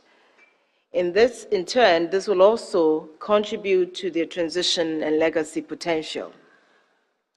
Another important point that I want to raise is that increased renewable energy capabilities reduces the need for fossil fuels, including related supply chains that can fuel instability and violence, and also this brings the promise of sustained economic development. The third point, relating to renewable energy capabilities in UN peace operations, can be seen that this is really a part of a longer-term effort to better integrate climate solutions in conflict and crisis-affected areas. So this is a real opportunity to build on those efforts. The fourth point, leveraging UN peace operation footprints to build a new clean energy infrastructure in fragile settings can create tangible entry points for peace building in at least 3 different ways, although each solution will be context specific. And I would like to just elaborate on 3 of these points. First, creating future peace dividends by supporting the creation of a significant new decentralized renewable energy infrastructure that over time can transition to local ownership and be an important feature of a post-conflict or mission drawdown scenario. This can also help to diversify the country's energy base, reduce its near-total reliance on oil, and provide new opportunities for capacity building and economic development. The second way one could look at this is that it can help mitigate current conflict dynamics by demonstrating the links between increased energy access and enhanced peace and security in volatile regions, such as by the preservation of natural resources, around which we know that many conflicts still continue to rage. Finally, it can catalyze opportunities for cooperation and confidence building in areas often outside of the traditional causes of conflict by, for example, providing an impetus to share resources or energy opportunities. We are therefore grateful to the Powering Peace Initiative for advancing our discussion and understanding of this issue and its potential. The initiative is a joint research initiative of the Stimson Center and Energy Peace Partners that in its nearly 5 years of existence has amassed an impressive body of research on the promise of renewable energy at specific peace operations, as well as helping to define the required system change, as well as remaining challenges. As we enhance our understanding, it is my hope that we can meaningfully explore the opportunities and potential that exists and define the approaches that we require to change and also to advance the partnerships to that end. I'd like to end my brief comments here, which really to complement what Lisa has so comprehensively shared, and I look forward to the discussions ahead. Thank you very much. Thank you so much, Assistant Secretary General, for your insights and furthering this discussion. So I'd like to turn next to somebody who has really offered leadership on this, Dr. Nawal Al-Hassani. She is the ambassador to IRENA from the United Arab Emirates, and she has led on the compacts and promoting their values. Ambassador, the floor is yours. Thank you so much, Tori, and thank you, actually, everybody for being here. You have no idea how happy I am that you are meeting in person. All these faces that I have been seeing in sessions, days and years, it's just like amazing. So I'm very happy, and I had to say this before I start. So, Your Excellencies, ladies and gentlemen, on behalf of the United Arab Emirates, I am honored and proud to welcome you here in Abu Dhabi. As it was mentioned by colleagues, 2 years ago, we did start this discussion on the sidelines of the IRENA Assembly at Abu Dhabi Sustainability Week. Since then, we have explored how to turn such an idea of powering peacekeeping missions with renewable energy into reality. 2 years on, and we have formulated an energy pact. We have benefited from the experience of renewable energy projects in Somalia, and we are continuing our work to promote sustainable solutions more strongly than ever. Recent geopolitical developments demonstrate that renewable sources are not only affordable, but also vital for energy security. Here in the UAE, renewable energy capacity has grown from just 30 megawatt in 2013 to almost 3,000 megawatt, and more projects are in the pipeline. However, we know we cannot achieve the energy transition alone. We need partners from across the finance, public, and private sectors.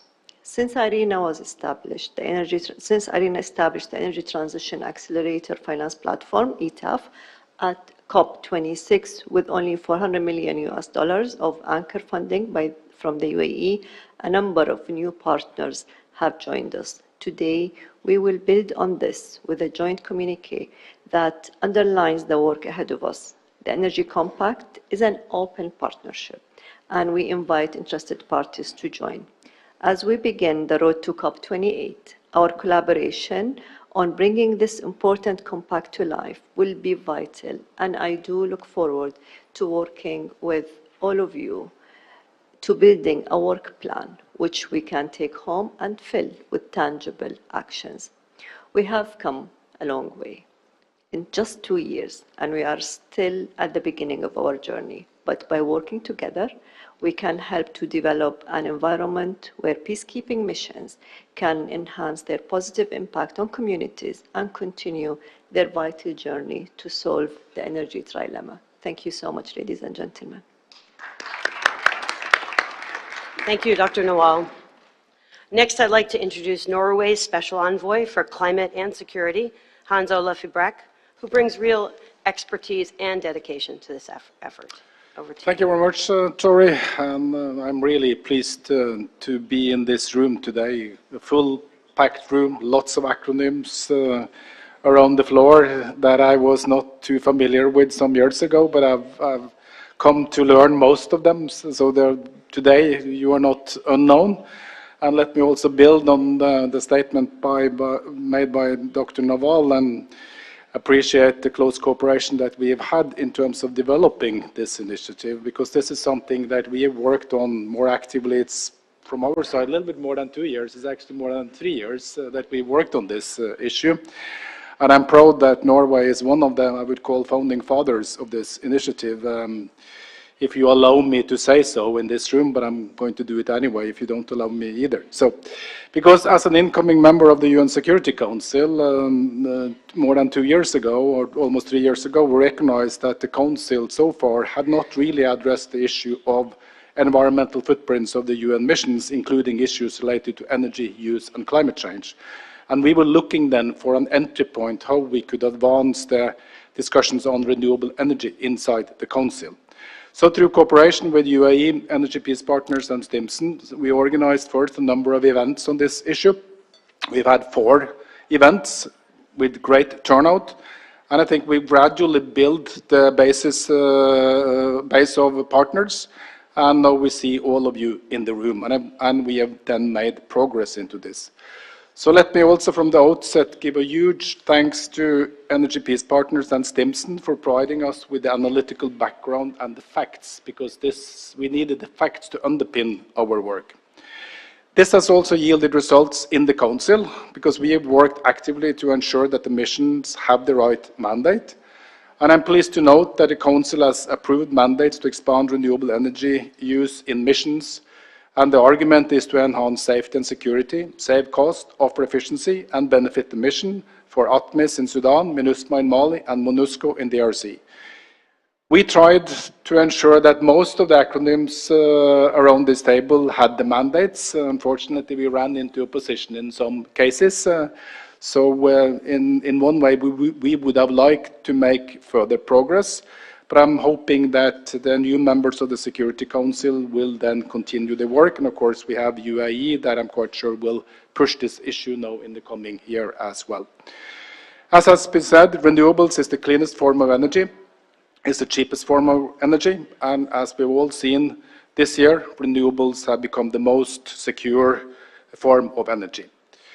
UN missions operate on a number of diesel generators. I've heard 10,000 diesel generators within UN missions, and then UN humanitarian agencies also operate, let's say I've heard a number of 11,000 diesel generators, more or less in the same geographies, and this is a huge potential market. That's why I'm also pleased to note that we now have private sector partners around the table. We have Cube Energy from Norway that has develop promising examples of cooperation between private sector and PKOs. And I think this is an avenue that we need to continue forward. So we look forward to work with partners to implement the compact that we are launching today. And I think in terms of moving forward, we need to explore further how we can more effectively work with investors. And I see there are some financial institutions around the table here that I'm looking forward to engage with. And we also need to ensure that troop contributing countries prioritize this, and we need to link our efforts to national development plans. So through increased use of renewable energy in PKOs, safety and security will be enhanced, costs will be saved, and we would be in a possibility to leave a positive legacy. Thank you. Thank you very much, Hans Olaf. Next, I'd like to turn to Denmark. We have Ambassador Christian, who is the climate ambassador for his country. Over to you, sir. Thank you very much, excellent ladies and gentlemen. It's a great pleasure to meet here in Abu Dhabi to formally launch the Energy Compact on renewable energy for UN. Energy Compact with a important issue, while there are renewable energy projects in peace operation, they remain the exception, not the rule. Denmark is proud to be part of the Energy Compact on renewable energy in UN peace operation. During the last year, we have taken concrete steps to further this agenda. In June 2022, Denmark organized a multi-stakeholder conference to look at potential venues for accelerating the transition to renewable energy in UN peace operations. The conference helped bring together potential partners across the UN member states, civil society, and private sector. It helped highlight some of the key challenges to the transition, and it captured a number of recommendations for the way ahead. One of the recommendations was an increased focus on implementation of the UN Secretariat's Environment Strategy. Another recommendation was to encourage the Secretary General to get more involved, including to call for a concrete action plan to make progress on the 2030 targets for energy transition in the UN peace operations. Building on this recommendation, Denmark has taken the initiative to draft a letter to the Secretary General. The letter already enjoys the support of Norway, Rwanda, the UAE, and the US. We invite other member states to join the letter. The case for energy transition in UN peace operation is strong, and I look very much forward to hearing from other panelists, especially from host countries and the private sector, what you see as the biggest challenges to implementing the energy transition. Thank you. Thank you so much. One of the important parts about today's discussion is getting perspectives from the host nations themselves. So I'd like to now turn to a number of speakers who are joining us to talk about the opportunities from their point of view. So I will turn first to Director General Musa Usman of the Central African Republic. Sir, we welcome your views given the sizable footprint that the UN mission in the Central African Republic has, its presence in many locations, does not currently have access to electricity, and so what your views are on the approach that can make a contribution to electrification in the Central African Republic. Thank you. Over to you.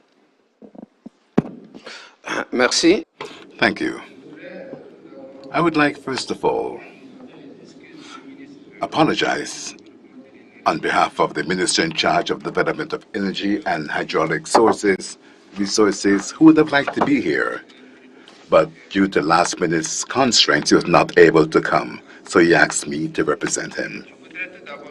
Let me first thank you for giving me this opportunity as a side meeting of the IRENA conference, allowing us to take part in this important meeting on peacekeeping. The topic of this meeting, linked to the transition of peacekeeping operations towards renewable energy, is of the utmost importance for us. Today, as you know, there are a certain number of peacekeeping operations that already exist in several countries around the world, and also in poor and underdeveloped countries. We know that these operations are costly, and one of the important components for peacekeeping operations is energy, which plays a very important role and is often not taken into account with respect to climate, security, and peace in Central African Republic. Central African Republic is one of the least electrified countries in the world, with an access rate of about 5% at national level. In this country, there is a considerable gap between electrification in urban areas, especially in Bangui, and in other cities and in rural areas. Bangui has regular access to electricity, but the rest of the country has almost no access to electricity. About 1% access rate, in fact. And yet, my country has important potential for energy of different sources, especially renewable energy, throughout the land. Unfortunately, that potential is untapped because just a very small portion of that potential is used. Today, we have a very important energy deficit that must be filled in. You must also know that in Central African Republic, a multi-dimensional integrated mission for electrification was deployed since 2014 after the military and political conflict in the country in 2013.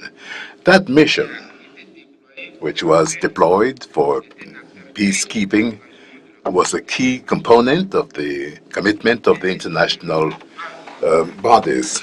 It has many bases covering about 6,300,000 square kilometers, covering fossil fuel and diesel in particular, used for generators and for vehicles in the different camps.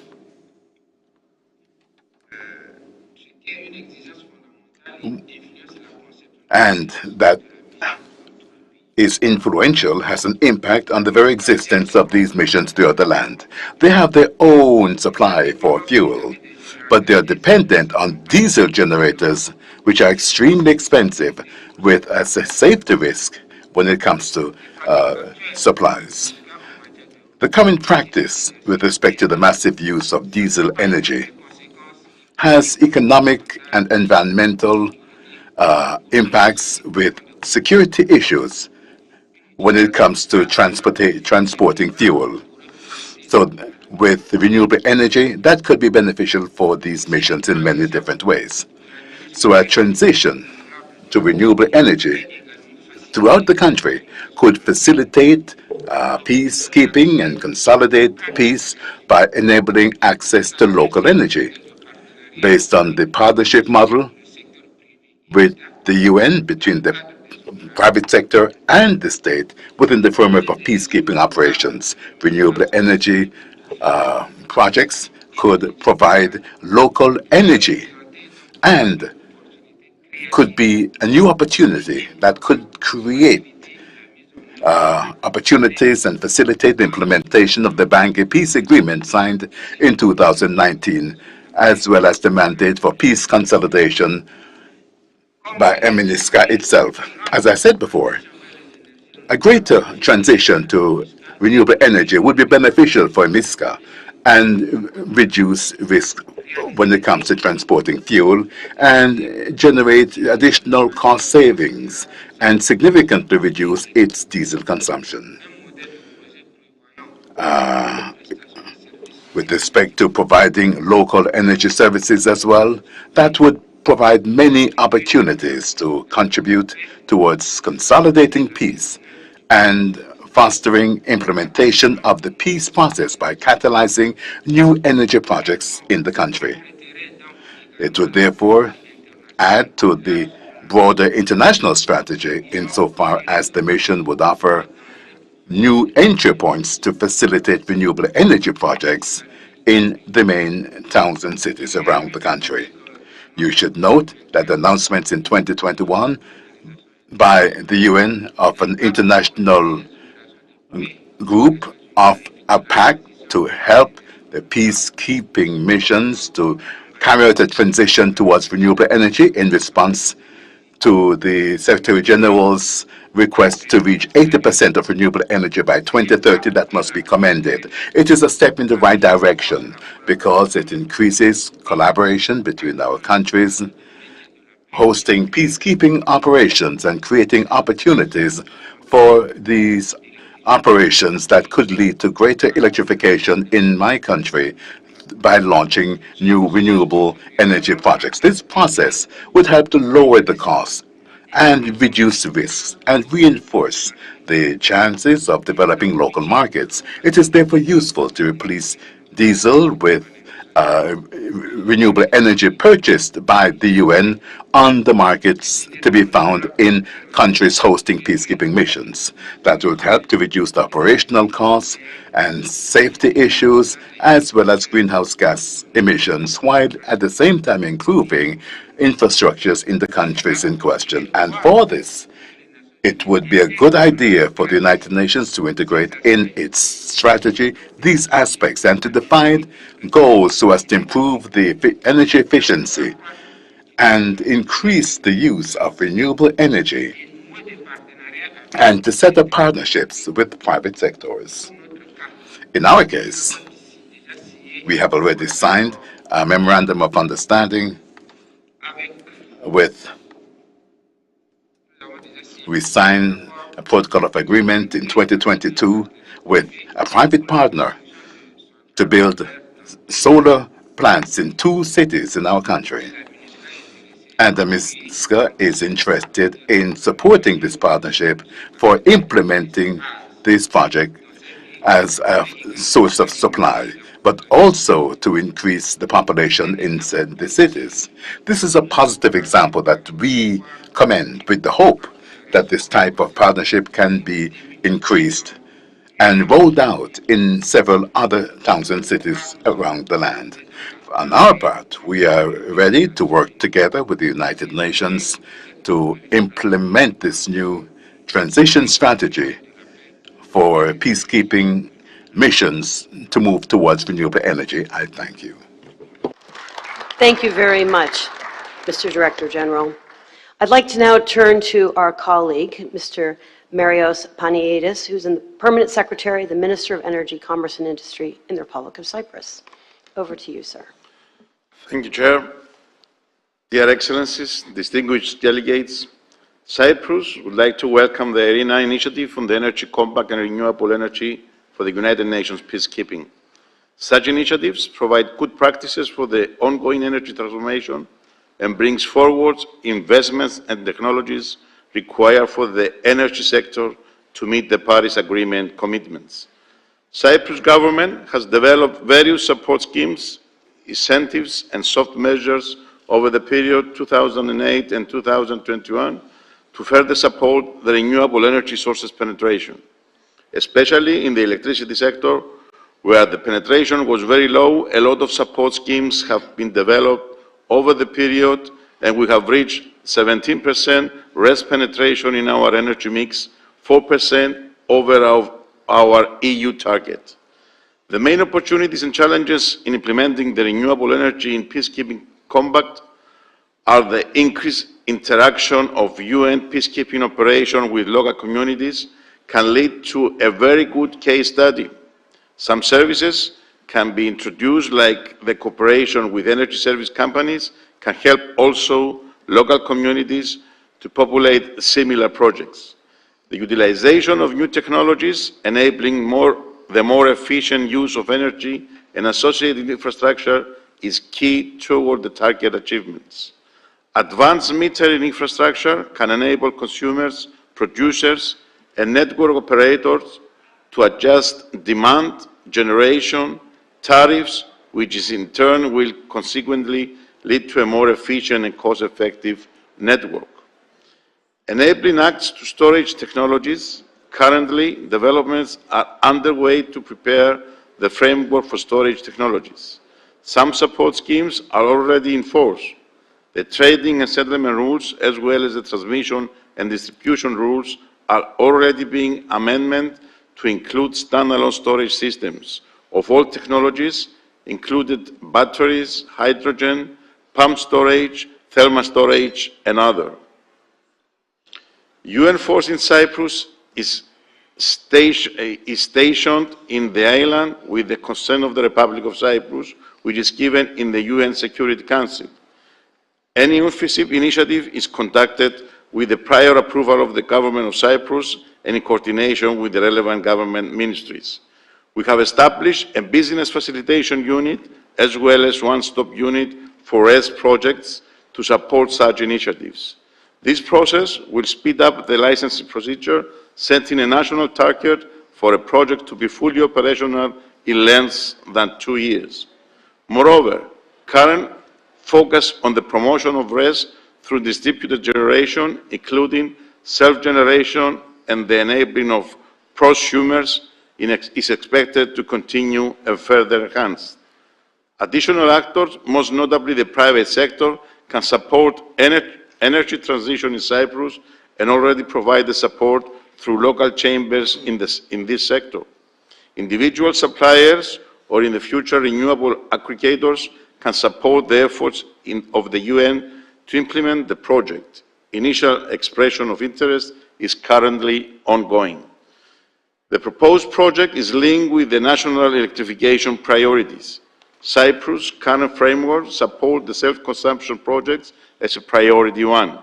Net billing schemes, as well as virtual net billing, provide the framework for achieving the target of at least 80% of RES consumption to self-consumers. In addition, efforts should be made to take advantage of other RES sources like solar water heaters, geothermal energy, and energy efficiency measures through a holistic support scheme that provide incentives up to 50%. Thank you very much. Thank you very much. I'd like to next turn to the General Director of the Malian Agency for Renewable Energy, Dr. Suleiman Berta. Obviously, Mali has a very large peacekeeping mission, and we're curious about ways in which you think that working with the mission could support long-term peace building in the country. Over to you, sir. Okay. Merci beaucoup. Thank you so much, Madam. Mr. Director General of IRENA, dear partners of the initiative, namely the United Arab Emirates, IRENA, and Neves, dear participants, ladies and gentlemen. Mali has a lot of experience in renewable energy with support from the United Nations. We have cooperation between the countries to promote renewable energy within the framework of mitigation and adapting to climate change, with support from UNDP within the framework of its program to facilitate and to stabilize in Mali in terms of solar energy, as well as batteries, as well as solar systems for health facilities for telemedicine. All of this has been done in different areas in the country and will be extended to other parts of Mali. The center of the country is considered as an unsafe zone in Mali. We also work for the benefit of the population by installing solar lamps and by providing drinking water. That cooperation must be reinforced and formalized. Within the framework of regulations, I can assure that current regulations in the electricity sector enables us to develop our own plans for power generation. As owners, through self-production, you can produce electricity for your own production and sell the excess on the grid or to third parties. Selling to the grid is admitted if they use at least 50% of their total annual electricity consumption. The sale of excess amounts to users is accepted if it is in certain zones using at least 62% of the total electricity consumption after authorization or a license obtained from the public authorities. According to regulations and our strategy, a national strategy that is, national strategy being formulated, we are reinforcing this so that a company can produce and sell excess amounts to the public utilities in Mali. Mali has about 7 such plants: Gawako, Bamako, and 5 others. This will help to produce additional capacities that can improve access to electricity in some regions. Encouraging joint ventures with local companies for developing these plans so as to reinforce local expertise. Furthermore, in view of the benefits granted by the state, we urge them to invest in energy projects, catalyzing sustainable development in areas such as drinking water, farming, and so on, in countries where we have internally displaced persons, so as to make it more, it's already humanitarian, but we like it to be more humanized. These projects will improve collaboration with the local populations and will consolidate peace. The initiative is being encouraged and is largely appreciated by Mali. I would like to thank the different peacekeeping missions around the world, especially arrondissement, and the partner countries supporting us in this initiative, as well as the financial partners. Thank you. Thank you very much. Next, I'd like to turn to the Undersecretary for the Ministry of Environment and Forestry in the Republic of South Sudan. Sir, as we know, there's upcoming transitions to renewables under discussion for the peacekeeping operational sites in Malakal and Juba, among others, and we welcome your perspective on the potential for this and what partnerships you would like. Thank you. Thank you, Chair. Excellencies, first of all, I would like to thank IRENA for giving me the opportunity to come and participate in this very important summit or assembly regarding the Energy Compact. First of all, South Sudan is the youngest country in Africa. We have just emerged from a long civil war, 21 years, that has destroyed all the infrastructure in the country. At the moment, we don't have energy. Like most of the country is without power. What we have currently is only 33 megawatts that is produced by a private company known as ISRA, and it's from heavy fuel oils, which is not environmentally friendly. South Sudan is currently also being impacted by the impacts of climate change. As you might know, 60% of the country is underwater since 2019, and also other parts are experiencing droughts. So climate change is really impacting the country. We know that the UNMISS mission that has been in the country since 2005 has been doing its utmost best in order to consolidate peace. But at the same time, they've been also having a heavy footprint with their carbon emissions using generators. At the moment, South Sudan has developed its nationally determined contributions, and with that, we are trying to transition or trying to start, because we don't have that energy at the moment, we are going to start building our energy from renewables. We have the capacity, we have the Nile where we can produce over 3,000 megawatts of hydropower, solar. We also have the capacity of producing wind energy, geothermal, and natural gas. So coming to the context of the country, since the mission is there, and they're using a lot of generators, and you find that the missions are having light while the communities are in the dark.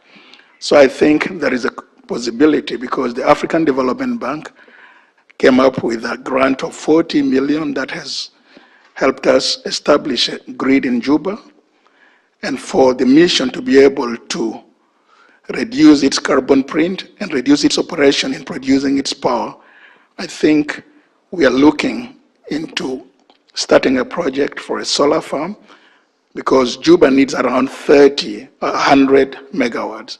So we have a gap of 70 megawatts where a solar plant can be constructed, and that energy can be fed to the grid, and the UN and other agencies will be able to use that power produced from the solar.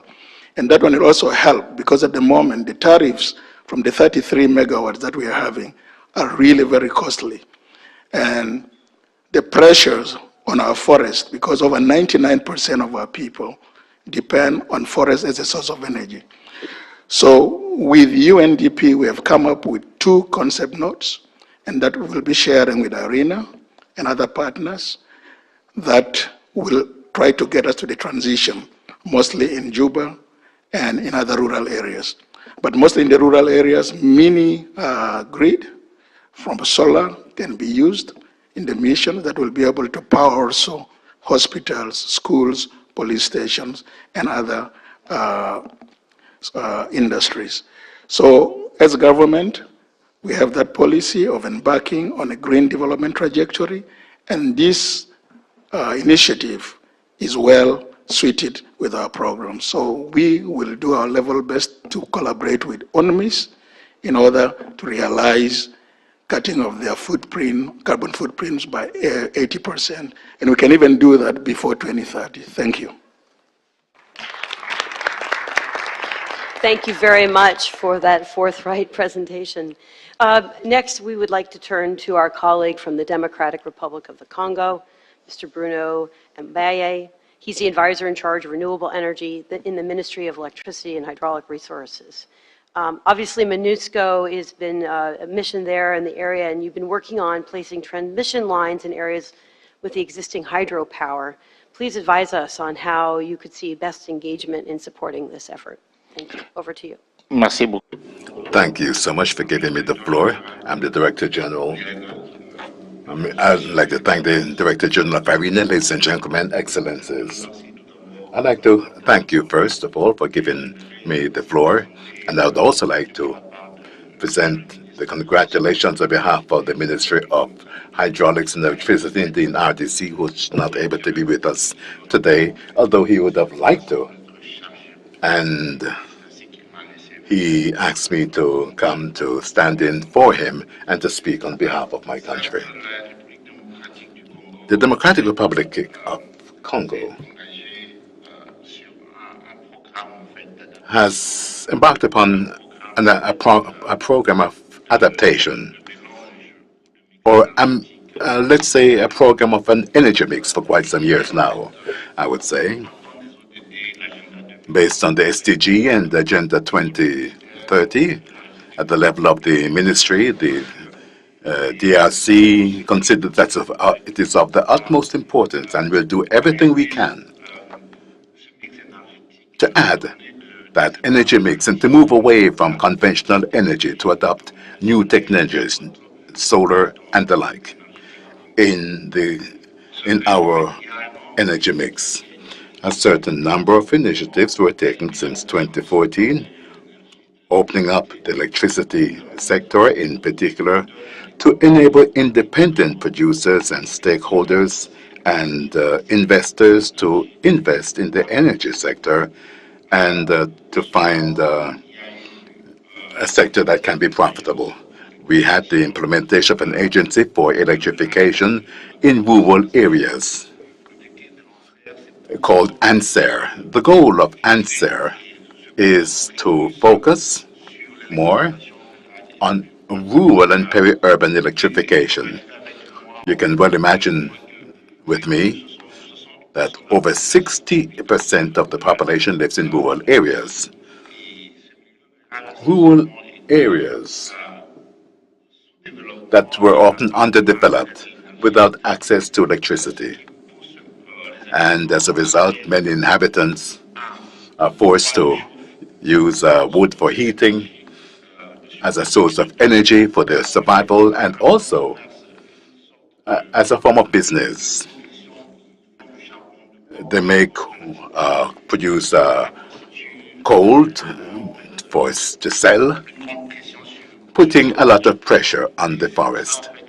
This is why ANSER, the agency, is trying to find a solution for those people, to find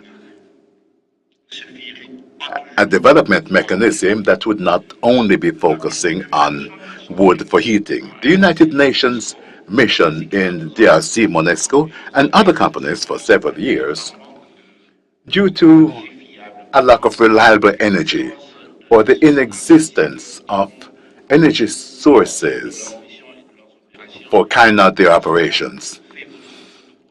they became self-producers using gas oil, fossil-fired energy, electricity generators, using a lot of fuel. And that has quite a negative impact on the population and on the ecosystem, since we are seeking to fight against global warming with several goals for the world at large. For all these reasons, the energy transition, or rather, energy adaptation, may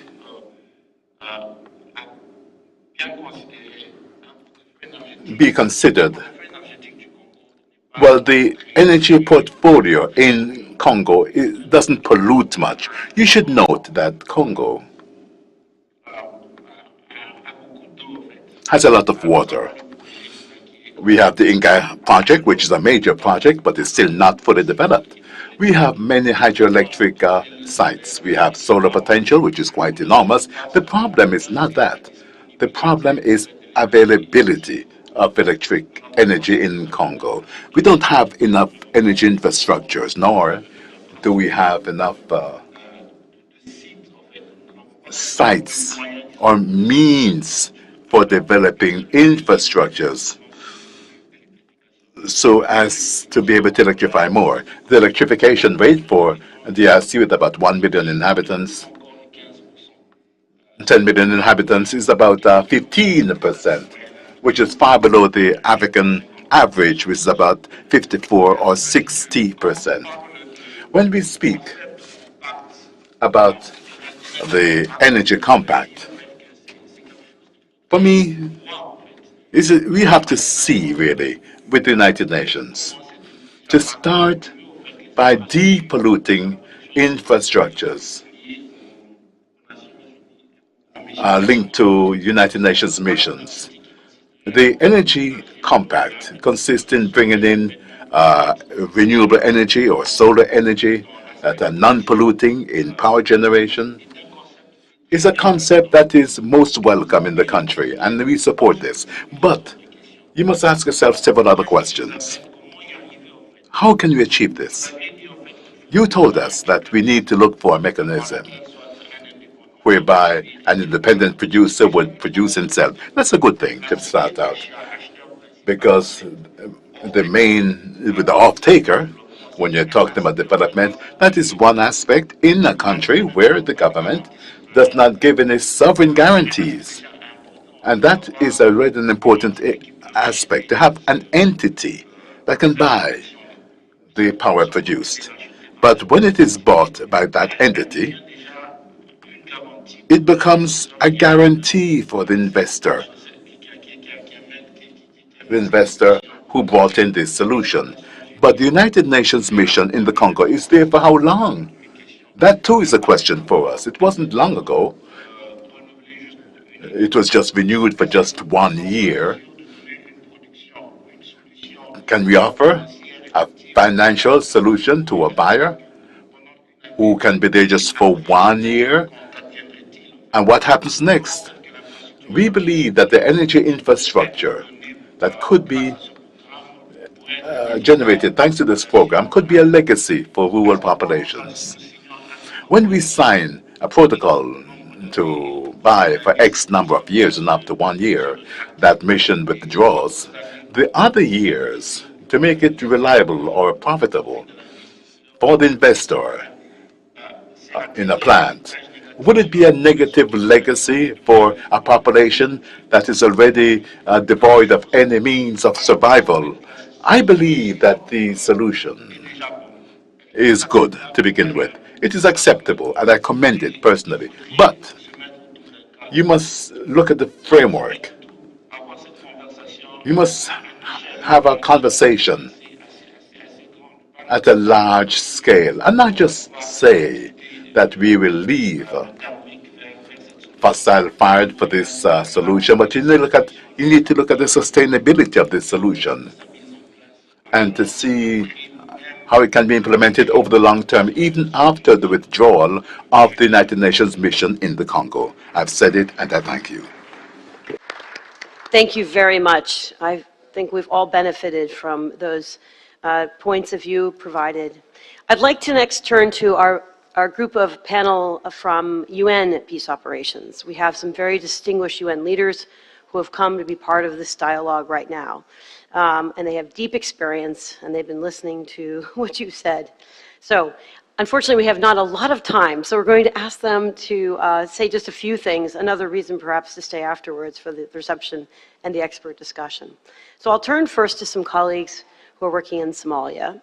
We have Assistant Secretary General and Head of UNSOS, Ms. Lisa Filippetto, and her colleague Mohammed Al-Amin Souf from Somalia, working with the ATMIS team as well. So over to you, please, to give us your thoughts. Thank you very much, moderator, and my greetings to all excellencies, participants, and fellow panel members. I'm particularly honoured today to share this panel with His Excellency Ambassador Souf, who is a special representative of the African Union Chairman of the Commission.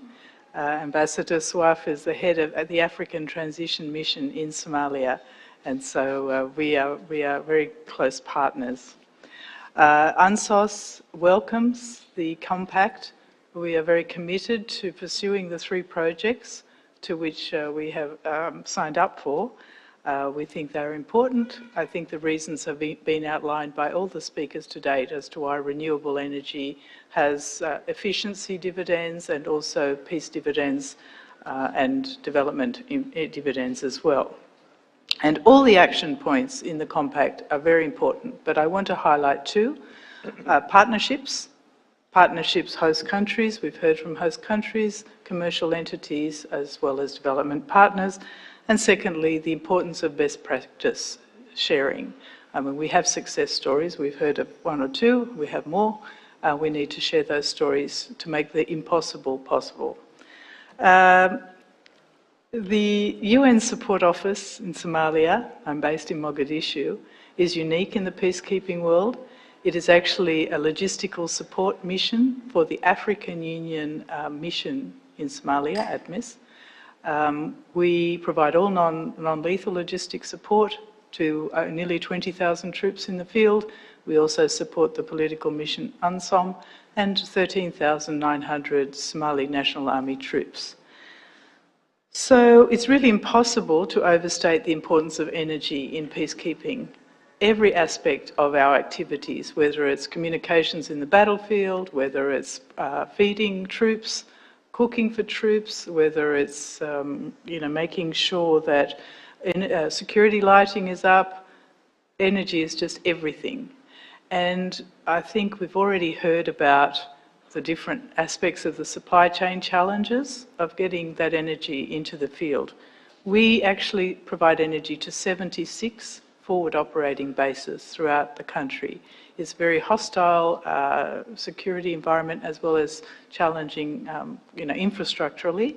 So we rely on aviation. We rely on providing diesel fuel by helicopter and by plane all over the country. And you can imagine, so not only the cost of the diesel for the generators, but also the cost of the aviation fuel, which has to be brought into the country.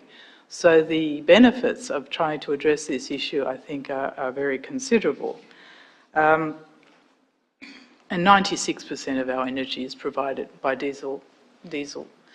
And just looking forward, we will be transitioning to a Somali lead for its security. We'll be phasing out, as will the African Union Transition Mission. We need to think about what the legacy that we leave behind. So we're very, very focused on that. And we're very pleased, therefore, talking about the partnership that we have, very strong partnership with ATMIS, our colleagues, our clients, but also the partnership that we now have with a commercial partner, Cube Energy. And I believe we are one of the few, only peacekeeping funded missions that have signed a public partnership agreement with Cube Energy as they move forward in building their solar energy plant in Baidoa.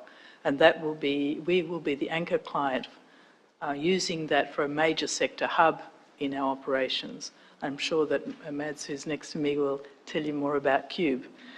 And we also hope to do the same in Beledweyne, another major sector hub.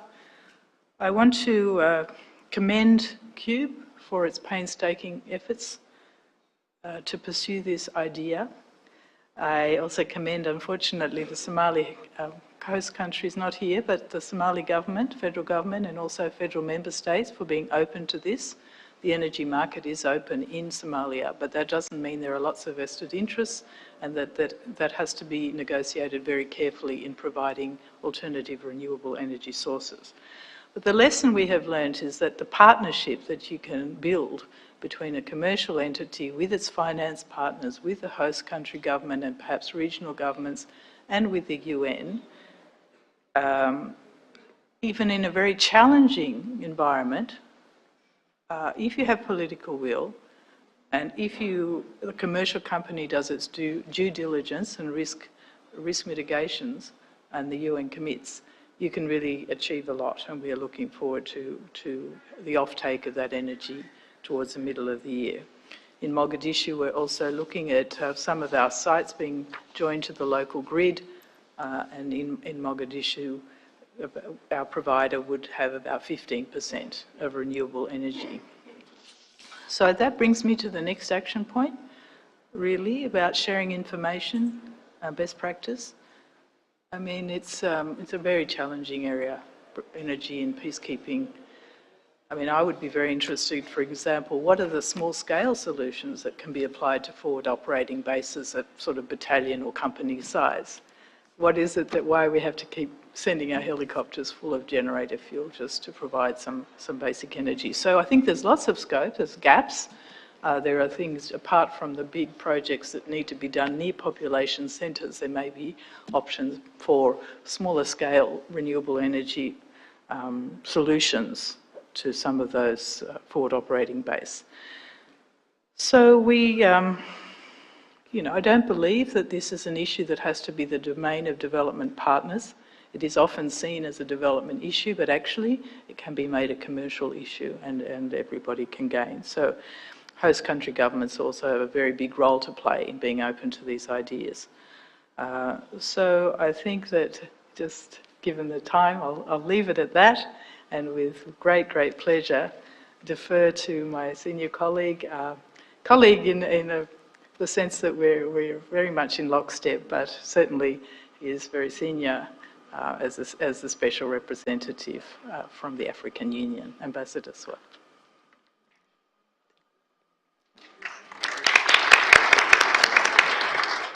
Special Representative for Somalia, the floor is yours. Thank you. Thank you very much. Excellence. Your Excellencies, Honorable ladies and gentlemen, first of all, I would like to thank IRENA and the organizers of this forum for this invitation to this high-level meeting. The African Union, since its creation, has shown its commitment to dealing with the issues concerning the environment. All ministerial decisions on the environment have approved the necessary measures to protect the environment. The Pan-African Organization has also made sure that environment protection is integrated in its structures, its policies, and its processes in this area. ATMIS, the African Mission for Peacekeeping in Somalia, now has over 18,000 soldiers and 1,000 police officers in zones covered by these missions. The mission has approximately 69 advanced operating bases and 9 general quarters. I would like to come back to what my colleague, Madame Bizapetito, said, because everything that applies to them also applies to ATMIS. ATMIS uses over 150 generators for these general quarters and camps, switching to green and solar energy. in all operational zones is the way to go in view of protecting sustainable development. For the time being, ATMIS has a common approach when it comes to environmental issues with support from INSOS.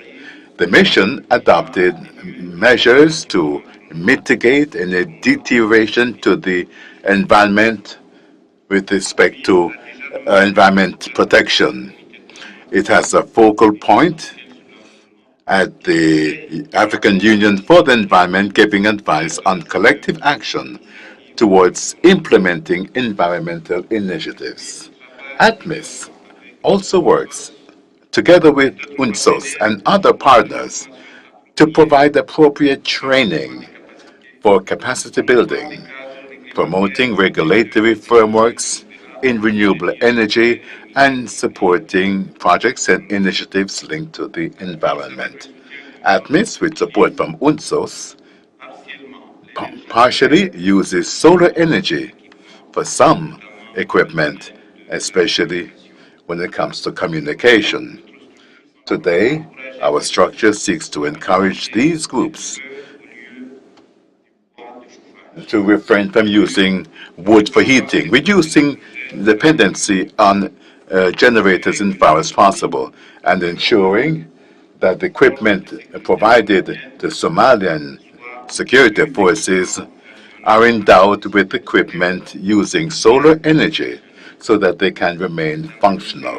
Ladies and gentlemen, there are many advantages to this.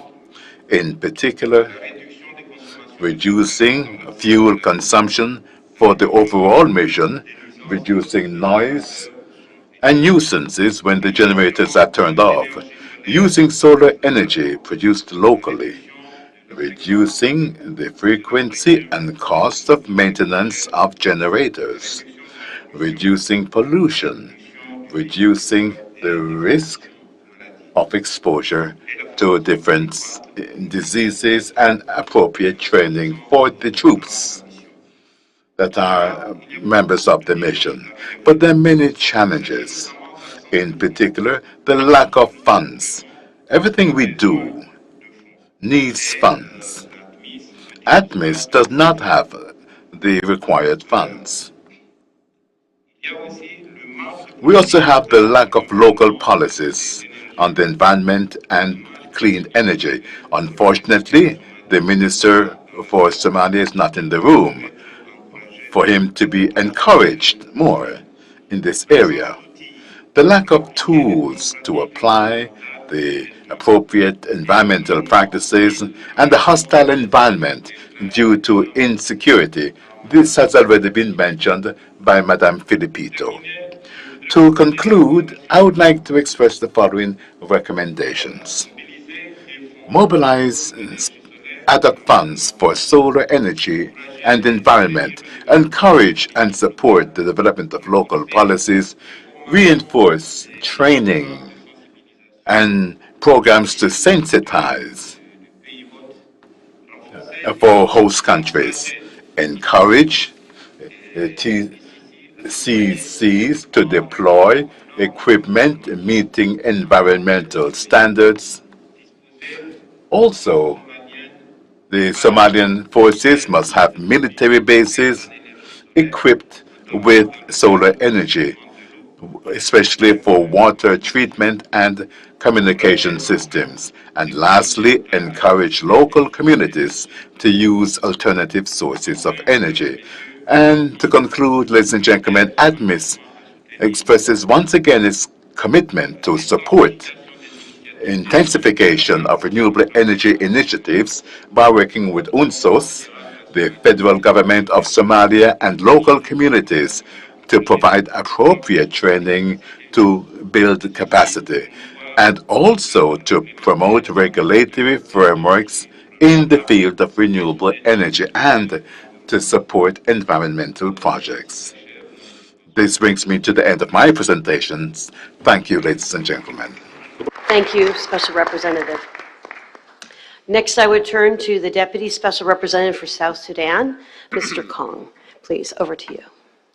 Thank you very much, Victoria. I wish to start by thanking IRENA and the organizers for this very important and timely high-level event. I'm very happy today to represent SRHG HESM to attend this meeting.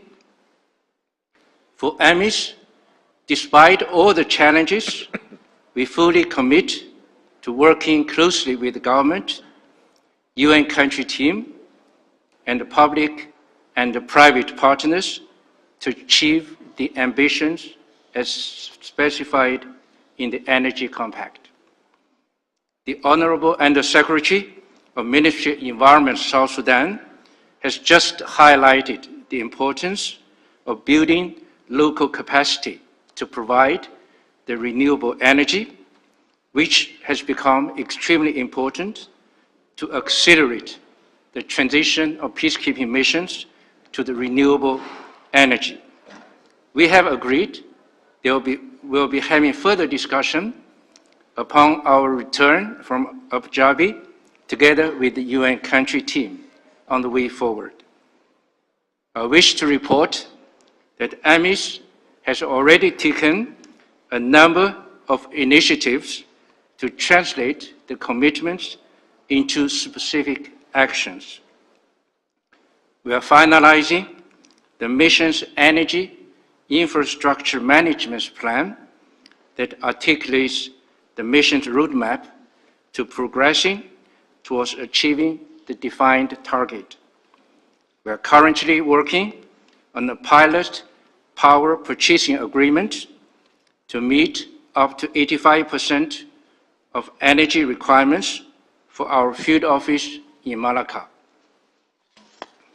We are also upgrading the existing installed grid-tied solar plants in WOW and UN House to hybrid farms to improve the efficiency of solar farm and enable storage of the excess solar power produced during the day.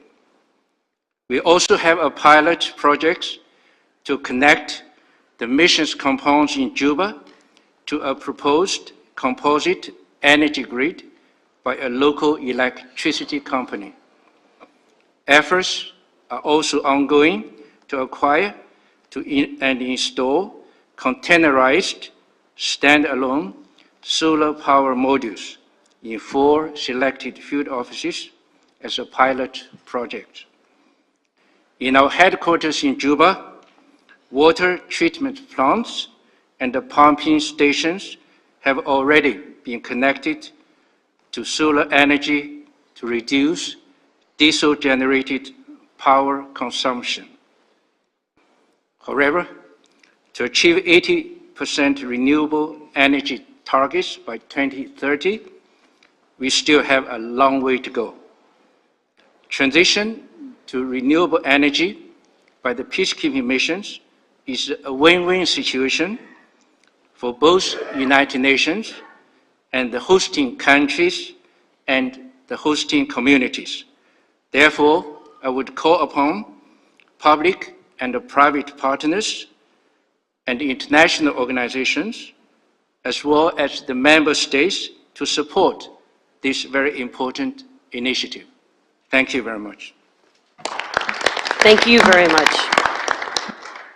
I'd like to next turn to our colleague from the UN mission MINUSMA, Mr. Bruno Mponda-Epo, who is the Director of Political Affairs and Special Advisor to the SRSG. Sir, the floor is yours.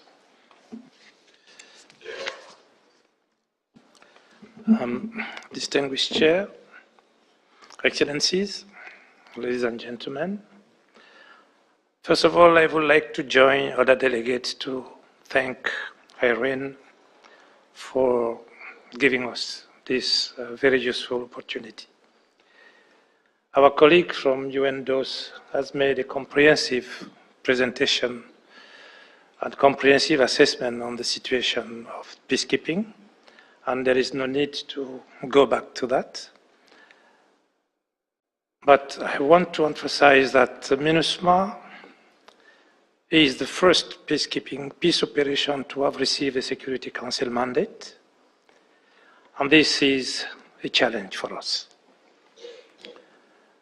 In this regard, I think I'll just highlight some few steps taken by the mission to make sure that we can translate the resolution into action. Currently, we are implementing and preparing to implement some few projects, including one important project in Bamako that could provide MINUSMA with about 45% of our energy consumption. We have planned to have the same types of projects in Timbuktu and other areas, but in small scales, we have also a project in areas such as Aguelok, Tessalit, in the far north of Mali. The only limitation that we have in these projects is the fact that it has not yet reached the local population. And this is for two obvious reasons. One, our camps are located very far from the populated areas. And the second, the government of Mali is still engaged in providing security throughout the country. Beyond the Security Council resolutions, MINUSMA is also encouraged by the determination of the government of Mali to transit to renewable energy. And during the Assise Nationale de la Refondation, that is inter-Malian dialogue, some recommendations were made that strongly engaged the government of Mali into such a transition. As we continue to implement the Energy Compact, MINUSMA will continue to explore possibilities and grid connection in support of the country's renewable energy transition, particularly in collaboration with the Ministry of Mine and Energy. MINUSMA is also engaging with UNDP, led study on the UN energy transition implementing renewable energy project to support and sustain peace in Mali, and the same study is also meant for Somalia. Our commitment to participate in the Energy Compact of Renewable Energy for Peacekeeping is further strengthened as we intend to purchase energy from private companies that engage with the Malian authorities and other partners to develop renewable energy. I would like to conclude by thanking once again IRENA for the opportunity to share our experience and to learn from others in the margin of the 12th session of the IRENA Assembly. Et je voudrais ici noter. And I would like to note. And I would like to note the delegates of Mali, as it has been indicated by the chair of the delegation, it's within an important program for the energy program for this country. I would like to thank you. Thank you very much. Next, I will turn for some brief remarks from different missions and the directors of mission support. So first, we will go to MINUSCA in the Central African Republic and hear from Mr. Emmanuel Agawu. Over to you, sir. Thank you very much, Madam Chair, distinguished participants, It's an honor for me to be here this afternoon to represent MINUSCA. Our ASGs from New York, in their presentations, have already set the tone in terms of what is happening in peacekeeping missions and the potential for the development of renewable energy.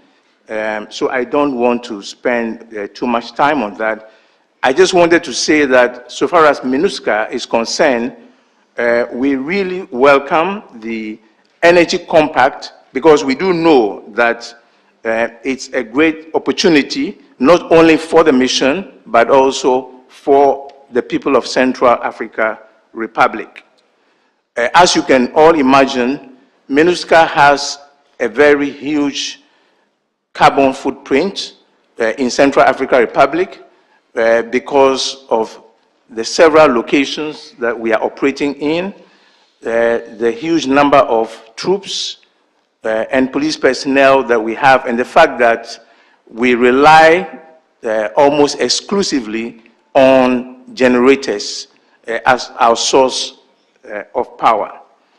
We do see that this compact will help in three main ways. One is to increase the renewable energy for the mission by accelerating the uptake of renewable energy toward the target of 80% set by the UN Secretary General for 2030.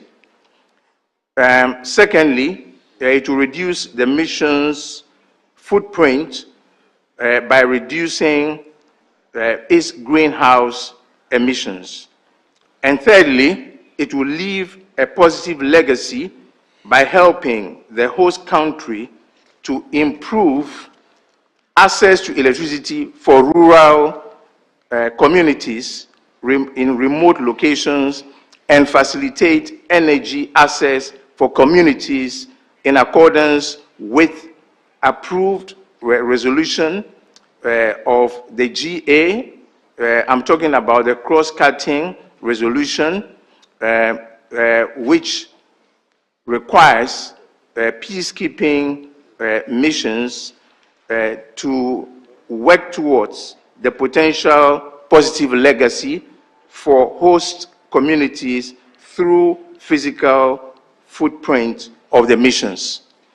In this connection, MINUSCA is already engaged with the host government, the Minister of Energy, and the Director General, who has already made his presentation. We are engaged not only at the political level, but also at the technical level. We are also collaborating with the Ministry of Energy and INECA, which is the government agency in CAR that produces and distributes power for the mission to be connected to the national grid. And finally, we are also working closely with the Ministry of Energy and a private developer, Cube Energy, which is now in the process of setting up solar plants in two of our headquarters locations, in Bua and in Bria. And this is really a project that the mission is very excited about because of the positive impact that this will bring not only to the mission, but to the population who live in those areas. Thank you very much for giving me the floor. Thank you very much.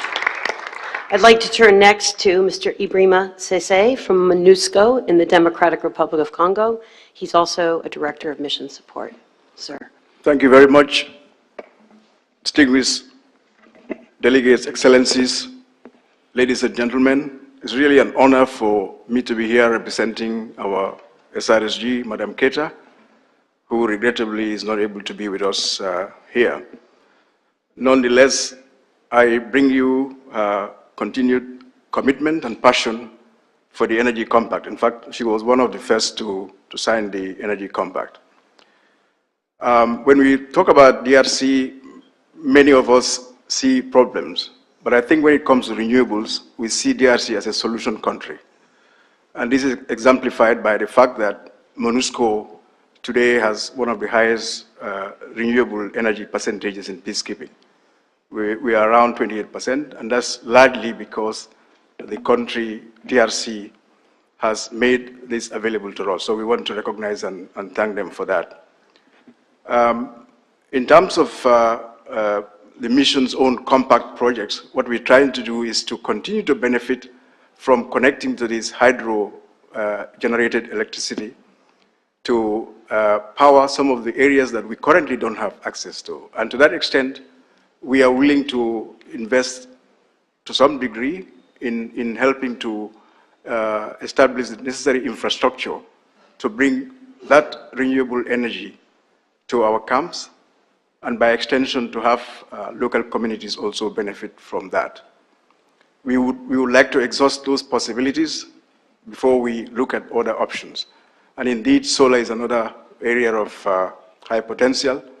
We already have a solar plant established in Goma, and we're looking at other areas where there are gaps, where renewables are not available, hydrogenated power is not available, and where the distance is such that the mission is not able to put the infrastructure in place, then we will go with solar solutions. And to that, towards that, we're open to different options. There is the PPA arrangements, and interestingly, in Goma, we have a local supplier who is able to provide power on a leasing arrangement with us. So everything that has been said about the challenges and the benefits are exactly applicable to MONUSCO and DRC. But I think in the DRC context, we have a very unique situation which is very positive, and it's something that we would like to develop on. Perhaps one area where we will all collectively commit to improve on would be how we coordinate with the UN country team and the government of DRC, especially in the context of the transition of MONUSCO, which Bruno, you had alluded to, in terms of being able to anchor projects.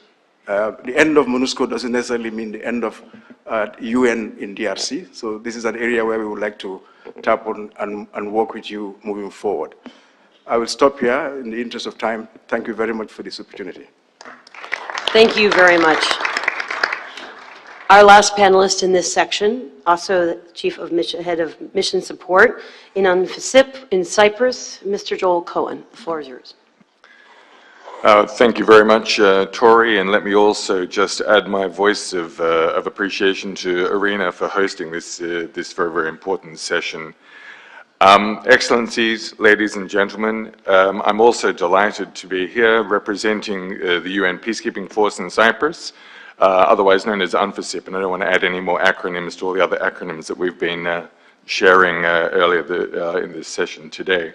In the interest of time, I'll be very brief. Let me perhaps mention from the UNFICYP perspective three comments.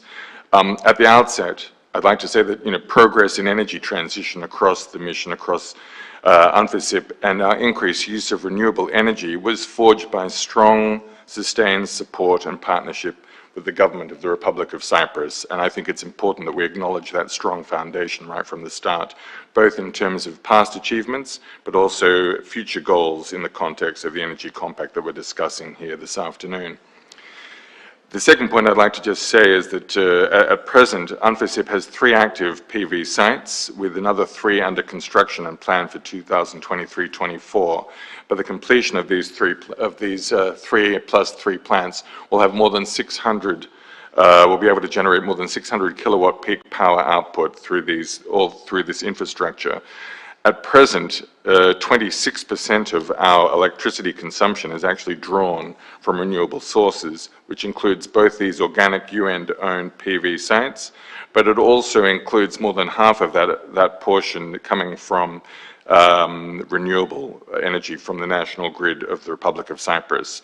So in saying that, I believe that UNFICYP, working together with the government of the Republic of Cyprus, is on very solid footing to meet our future renewable energy goals. The last thing I would like to say is that UNFICYP will continue to work closely with the Republic of Cyprus and other key stakeholders, including IRENA, as the government pursues their national renewable energy transition plans, with the mission acting both as an active partner and commercial user, drawing increased energy needs from national renewable energy suppliers as the renewable energy market continues to grow across the island. Thank you very much. Thank you very much. As moderator, I must note that this meeting originally was starting much earlier than we actually got underway. So we are not ending this meeting at 6 o'clock as originally planned. I will continue, but if you must leave, we will forgive you. This next panel, I think, really helps move this conversation forward, given all we've already heard.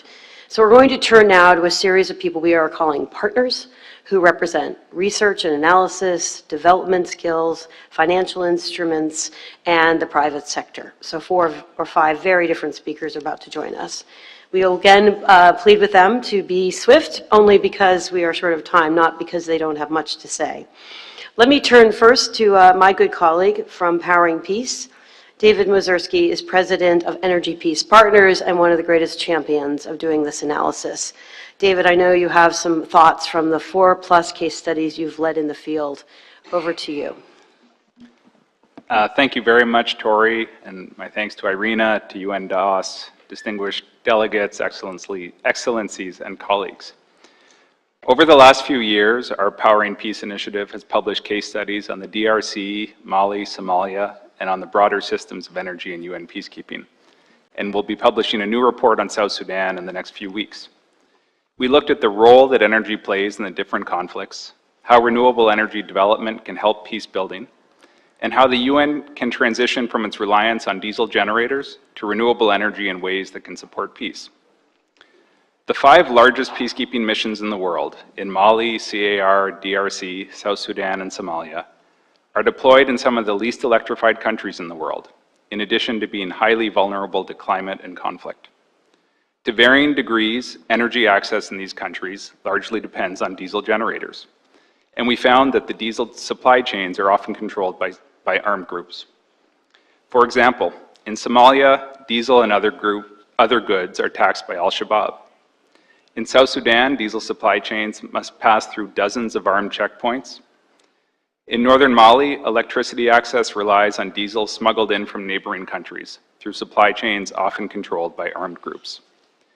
In each case, the dependence on fossil fuels for energy access is part of the war economy.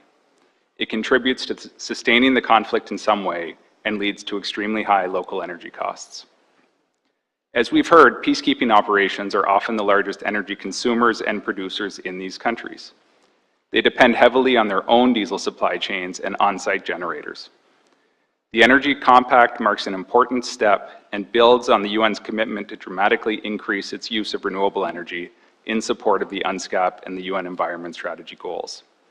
This provides a unique opportunity to catalyze and support new renewable energy projects in host countries, leaving behind a positive legacy. There are new examples emerging of how UN missions, host governments, and the private sector can work together to bring new renewable energy projects to life. So how do we scale this up and expand on the compact?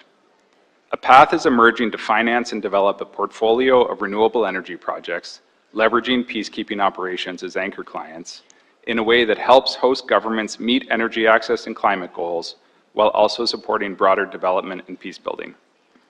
A key next step would be the development of a public-private consortium that provides the political commitment, financial resources, and capacity, initially in the form of a secretariat, to coordinate, develop, and operationalize this initiative, and to make sure it's sustainable. This presents a win-win opportunity, which can benefit local communities, host governments, and UN missions, while advancing climate, energy access in SDG 7, development, and peace-building goals. This wider initiative could be launched here in the UAE later this year at COP28 to support the development of dozens of new renewable energy projects in fragile energy-poor settings that host UN peacekeeping operations. Please contact me if you're interested in discussing further. Thank you. Thank you very much, David Mazurski. We've heard a lot about Cube as a private sector actor already operating in some of these countries alongside UN operations. So I'd like to introduce Mr. Mads Olin Hansen, who is the CEO of Cube. So please tell us some of your insights from your work in the field. Thank you, Tori. So we've been asked to have a key message to governments and the UN and how to bring forward these type of renewable projects. And in the interest of time, I'll get straight into it. We think that for the government, this means seizing opportunities and really trying to leverage the presence of the UN to bring in investments in renewables. While the missions with their sizable energy requirements and their creditworthiness can really be a tipping point for bringing in sizable international investments in renewable infrastructure. And while the presence of the missions is temporary, the infrastructure that can be developed with their presence is much more permanent. I think for us, a good example is in Baidoa, where when we first started engaging with the projects in Baidoa, the government was very active in encouraging us not to look at the UN in isolation, but to create a project that expanded to the local community as well. At the moment, we're building a power plant that is designed to last for more than 30 years and power more than 40,000 households. For the UN to develop the very ambitious targets for increasing the renewable capacity, it's equally important to seize opportunities. While many of the projects will be developed by government and private sector, it does not mean that the role of the UN is any less important. Very often, having them sign on to the project in one way or another is really central for ensuring the viability of the commercial aspects of projects. And again, I think the project that we're working on in Baidoa underlines this. When we approached UNSOS with the government of Southwest State of Somalia, we found that UNSOS was very open to laying out a process and laying out the terms for how it can sign on to that project as an anchor client. And without that support, that project would not have gone forward as it stands today. So that, I think, is the key message from our side, and thank you much for the opportunity. Thank you so much. Okay. We have someone on the program, but I'm not sure she is with us. Victoria Sabula. All right, well, we'll return to her. She returns to our meeting. Next, I would like to turn to Mr. Daniel Schroth, who's the Director of Renewable Energy and Energy Efficiency at the African Development Bank, and really welcome your thoughts on what the experience of similar projects in the region may be and what you could share with us on de-risking for opportunities to increase. Thank you very much. Over to you. Thank you very much, moderator. Good evening, everyone. It's a pleasure being here, and we'd like to thank IRENA and the UN system for associating us with this important session today. I would like to concentrate my brief intervention on the model that was highlighted earlier, where sort of the renewable power generation is not only providing power to the anchor client at a UN peacekeeping operation, but to the surrounding area in the form of green mini-grids. I think first of all it's important to consider that there's still overall limited experience in setting up private sector-led green mini-grids in the context of highly fragile states with end users with low purchasing power, including displaced people. That being said, I think much of the de-risking work that we're doing in the wider sub-Saharan African context is equally applicable in this particular circumstances. Just to give a quick context, I think if we look at the International Energy Agency's Africa Energy Outlook, we need to electrify as many as 81 million households in sub-Saharan Africa, many in the countries that were highlighted, such as the Central African Republic, where the access rate to electricity is extremely low. And this compares to roughly 78,000 connections currently deployed through private sector-led green mini-grids, according to the African Mini-Grid Developers Association, EMDA. So the size of the challenge is therefore daunting.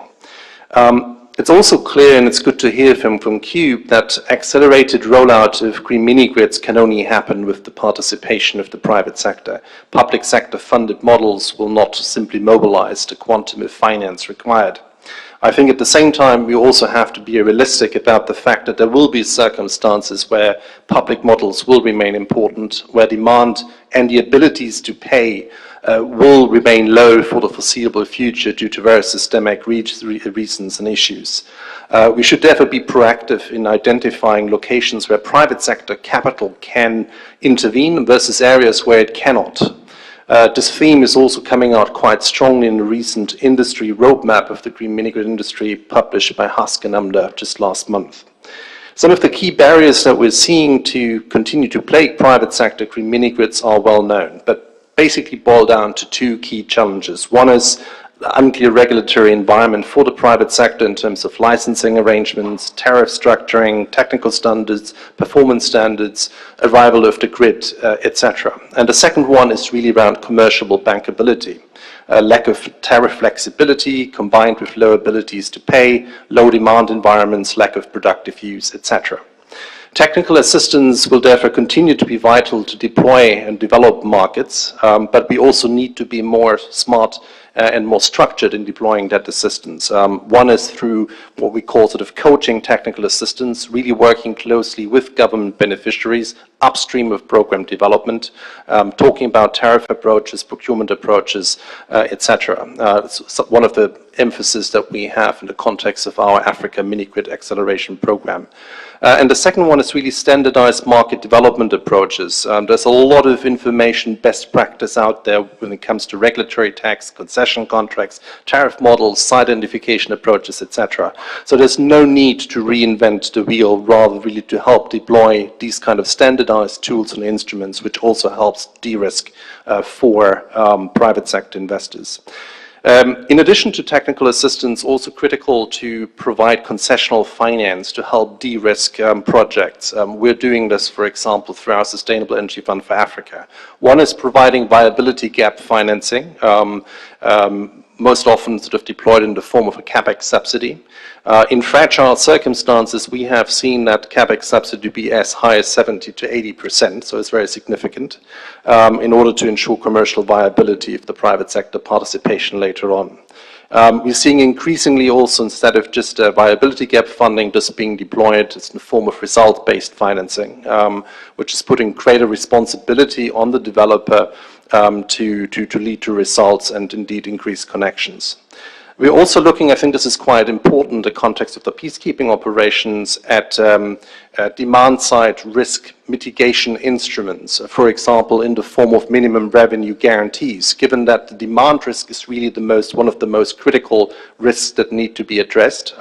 So UN missions indeed are a critical and can be a critical anchor client, but it's also uncertainty around the mission duration. I think the colleague from DRC very aptly highlighted that. And of course, the sustainability of demand in a post-mission scenario. And that's why it's also important to focus on how the missions can help to develop productive use of projects, so how to develop local entrepreneurship, local employment generation opportunities, which will help to ensure sustainability. Last but not least, I think there are very exciting ideas developing also about how alternative revenue streams can be created for DRE projects, including through renewable energy certificates, carbon credits, etc. So I think we also need to look into these opportunities going forward. So let me just conclude to say that we welcome this important compact, which can really be a catalyst for increased investment in renewable energy access in some of the most fragile countries in Africa. Thank you. Thank you very much. Extremely helpful perspective. So next we'll turn to our colleague, Ms. Stephanie Held, who's the head of Sustainable Energy Hub for the UN Development Program. Not to put the pressure on, but tell us a bit more about how you see working with UN missions for the long-term development goals in these countries, as well as meeting SDGs and some of the other national ambitions. Thank you. Yes, thank you so much for giving UNDP the possibility to contribute to this unique event, which we think is really highly important. Our focus is bringing energy access to 500 million more people in the next 3 years, and to do this through just an inclusive energy transition, and we heard how important that is. So let me just share some thoughts here on our role, and that we see very much in bringing key partners together to share knowledge and capacity and to heighten the discourse on these important topics, specifically for peacekeeping operations, right? Our own internal analysis shows that these are really significant economic opportunities that go very much beyond just a linear exposure, specifically in fragile and crisis contexts. We know that lifting people out of poverty will really have an impact, increase productivity more than 7 times, for example. So really, totally, there is a business case, even without looking at the numbers. But what would we concretely like to share? And also, we also like mini-grids. We have an Africa mini-grid program, which has been launched recently and which is active and which helps us definitely to test an innovative diagnostic tool that has to do with de-risking investments. And we just heard how important that is, right? It supports developing country policymakers to systemically identify and quantify the risks which can hold back private sector investments, and it can help design and put in place packages of targeted public interventions to address these risks in a cost-effective manner, and in particular, they reduce, transfer, or compensate the risk. And we are this year rolling this out in 10 African countries, and hopefully it will reach the peacekeeping operations as well. Important for us is, though, as well, that we see it as part of an integrated agenda in the just energy transition, and therefore we're making to disposal of this group as well our Alliance for Just Energy Transformation, which seeks a community-centered dialogue with policymakers on the governance and the gender part. And in particular there, what we can experiment with all of you here is our Social Action for Energy framework, thus SAFE. It's an integrated framework to address the complex social impacts and supports tailored social protection systems. Then we have a gender equality strategy inside and across UNDP until 2025, which provides guidance to the global energy portfolio from the gender side. And in particular, what's important for us here is to integrate in the women's economic empowerment, to promote inclusion of women in energy governance, and to seek directly the gender improvement in everything that we do.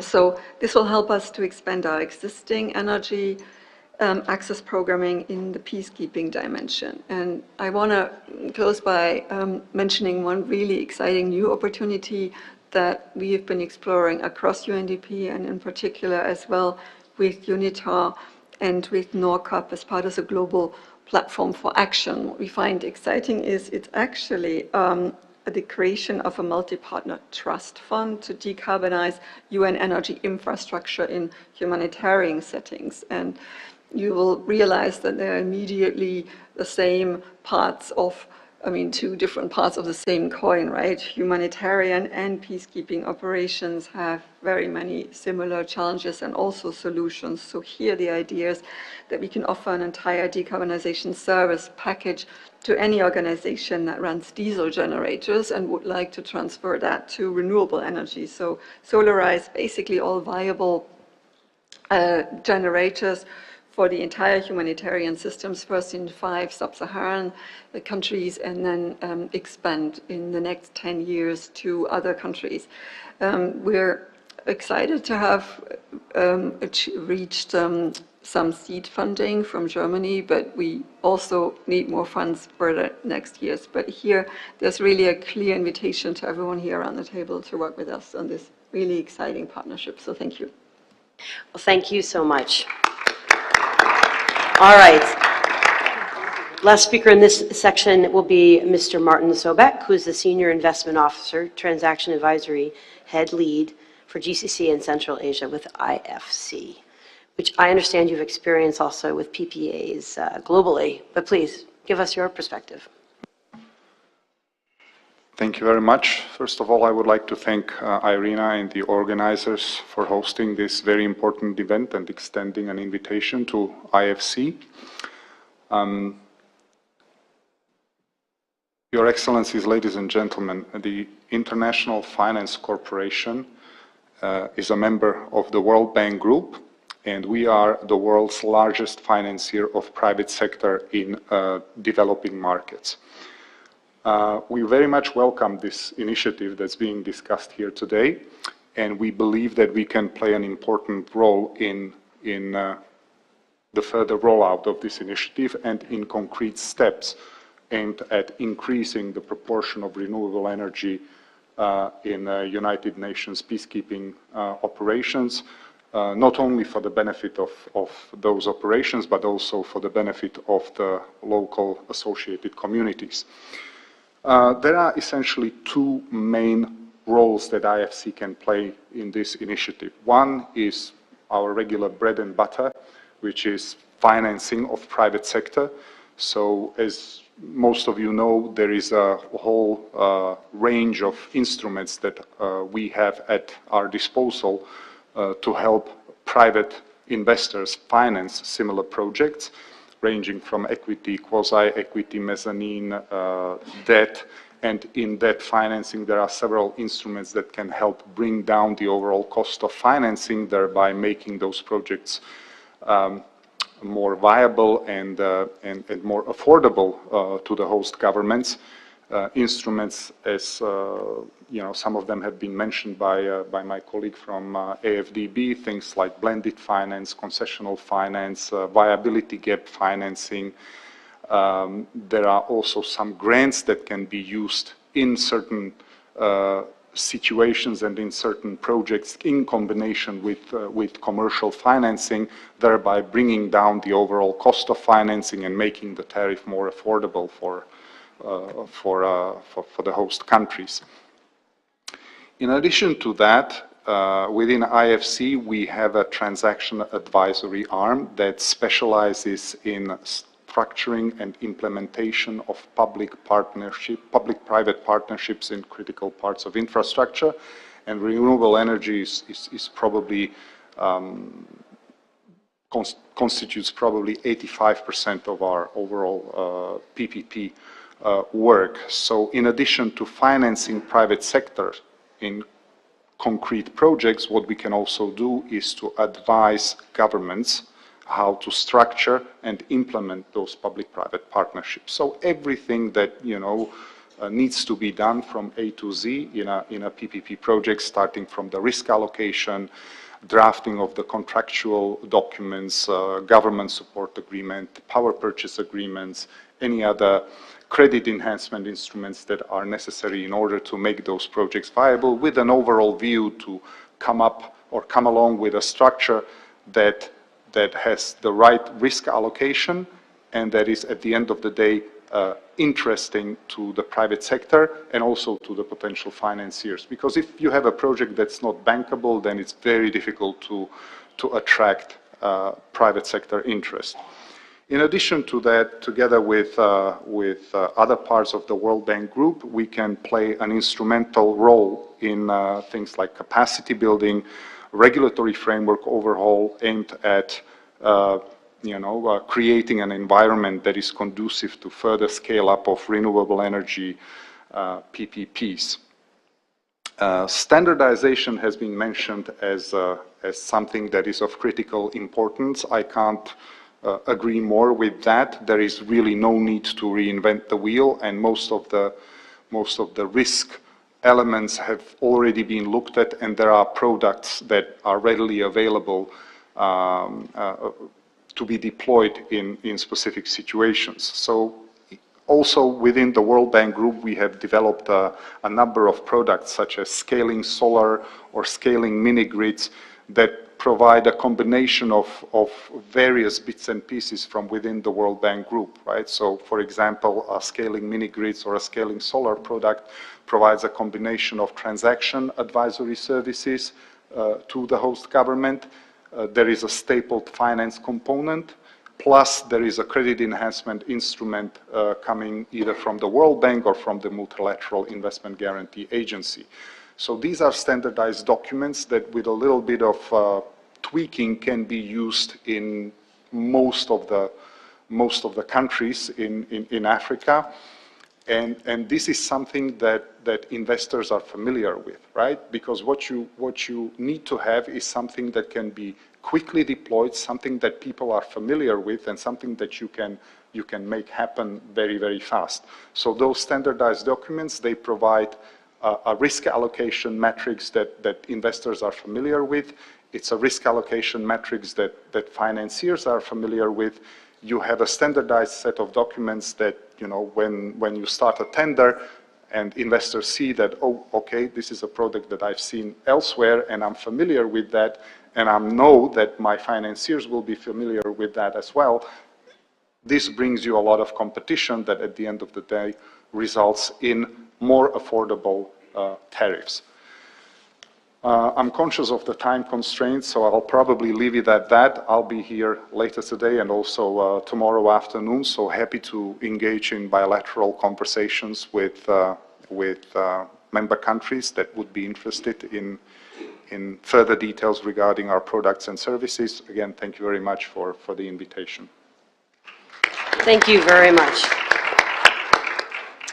We're nearly at the conclusion of this discussion, but I did want to briefly open the floor for any additional delegations that had further comments. I think we had a few national delegations, or more than a few. I don't know all your names. If you could just, I'll go around the room briefly. The woman over here. Panama, thank you. Thank you, Mrs. Moderator. My name is Rosilena Lindo. I'm the Deputy Energy Secretary of Panama. And good evening to all. Dear all, it is really heartwarming to see together part of the faces of the people that is working on the field, in a complex field, to create sustainable future for all of us.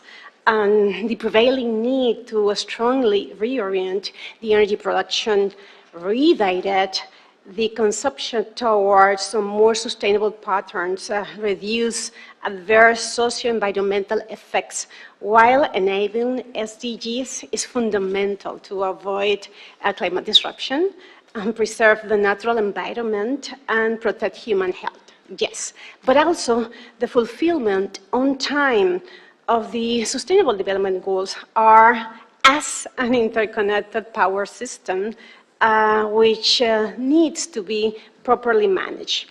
Everything that happens in each element of the system affects the rest of the system regardless of the proximity and ownership.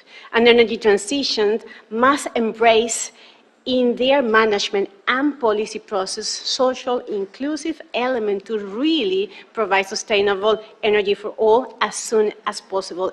And it's incredible and meaningful to hear how UN is bringing energy transition to the areas in conflict. As shared during every single session today, there is a lot of aspiration to deliver tangible, sustainable development, yes, by enabling prosperity and reducing inequality. And again, yes, this energy compact is a proof of it. For Panama, energy compacts stand as a paradigm shift to catalyze transformational co-benefits and stakeholders' ambition on the achievement of the SDGs. And I have to say, and I want to recognize that the UN Peacekeeping Compact is becoming an inspiration for Panama. We want right now to replicate that experience in our humanitarian hub that is providing attention to affected populations related to climate change and natural disasters. And that's therefore that we look forward to apply similar measures as the Renewable Energy Peacekeeping Compact. So I take the word of UNDP and also UNDP PA DPO to become partnerships as well in this compact. So thank you. Thank you very much. Since I don't know which delegation you're with, I see the gentleman here, and then I saw another gentleman over here. So, sir, the floor is yours. Is this Germany? Thank you very much, Madam Moderator. I'm Holger Klitzing from the German Federal Foreign Office. Excellencies, ladies and gentlemen, thank you for having the opportunity to add a few words to this very rich and important discussion.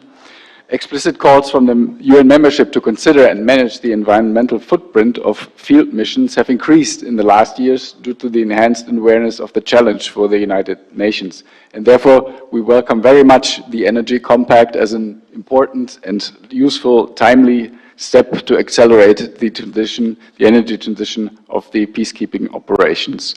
Due to the climate change and its effects, I think we have to expect that the military will be called upon in many more emergency and rescue situations in the future. And of course, the impact of the climate change will also impact upon the type of mission and the equipment needed for that mission. And at the same time, we all agree that the missions itself, they should help mitigate the environmental impacts and not exacerbate them.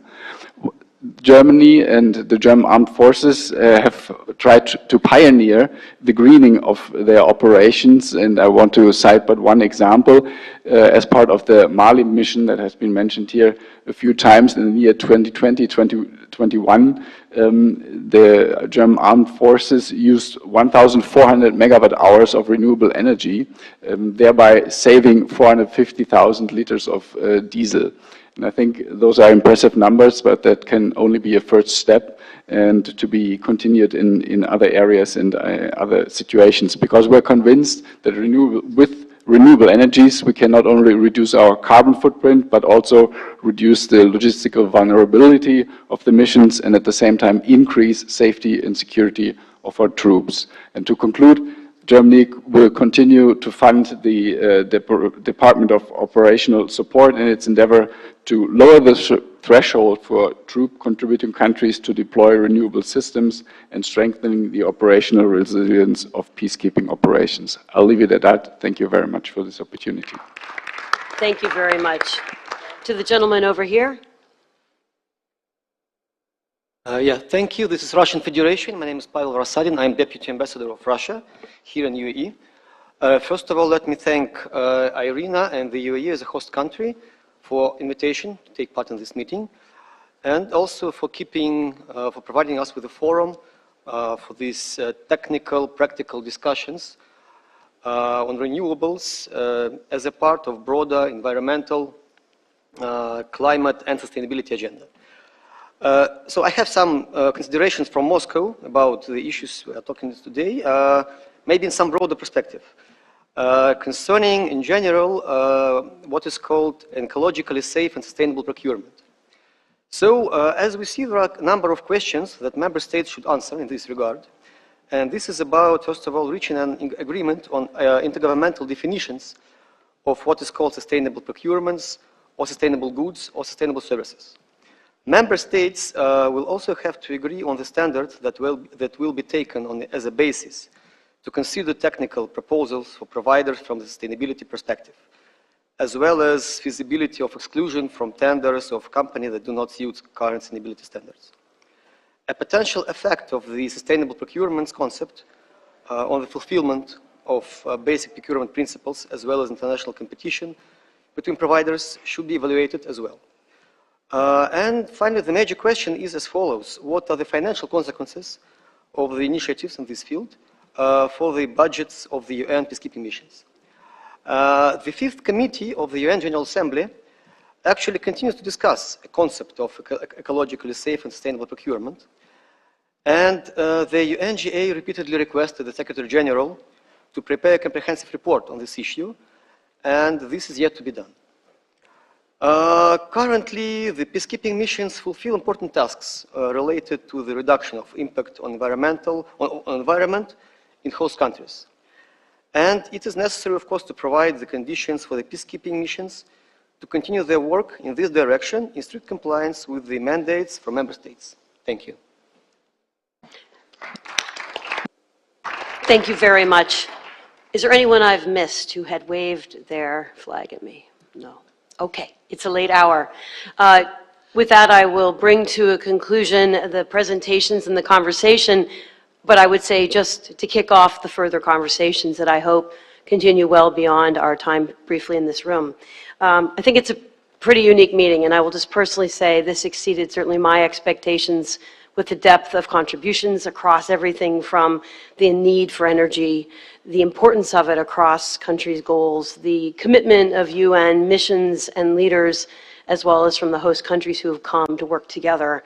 It's also impressive to have a conversation that spans peace and security, development goals, climate aspirations, technical know-how, and financial instruments married with well-done research to try and build a community of people who, on the end, I think are quite optimistic that, while daunting, we can meet the goals laid out. So thank you. I will briefly note a few other key dates in the future that were mentioned here. The commitment by the Secretary General by 2030 to be based 80% renewable energy by UN missions. Many of you have cited that. Others have noted the preparation for COP28 and that this could be a component piece as well as at the climate summit. Many of us know there's an annual peacekeeping ministerial, which I believe this year will be in Ghana, another site for this conversation, as well as with the SDG 7s. All of that in addition to all of us continuing this conversation in a few fora, including, if you're not exhausted, the experts meeting that would continue in this room, the reception that will continue outside this room, and the family photograph, which I don't know if our photographer is still here, but we would take in this room right now. So I might invite that, if I can see who the photographer is. I couldn't have hosted this well without all the people in this room putting in immense effort, but I particularly wanted to thank IRENA and the UN colleagues, including especially at DOS, for their commitment to this. We've also mentioned the UE and Norway, who have championed this effort for many years, and it's just a real pleasure to see the human energy, power, insight, and expertise in this room. So congratulations to all of you for conceiving of this and putting it together. All right. I do see our photographer. Sir, would you like us just to sit where we are? Yes. Okay.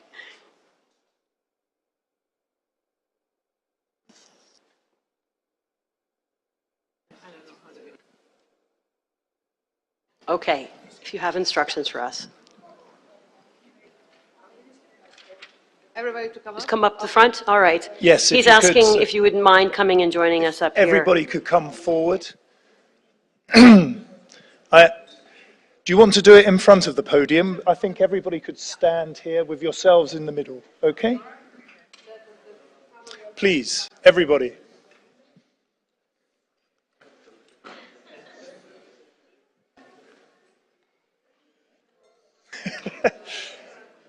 Do you want to chair? Yeah, I'll be I don't know how much people, so maybe I'll start behind this table. Please, everybody. Sorry, excuse me. You can pass me the chair. Could you for the photographer? It'd be easy. That's it. Oh, I got it.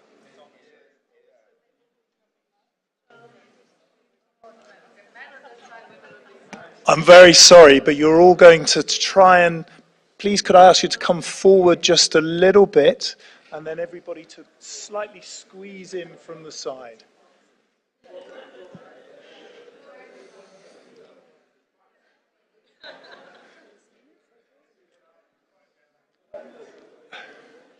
So, taller people at the back, slightly less taller people at the front.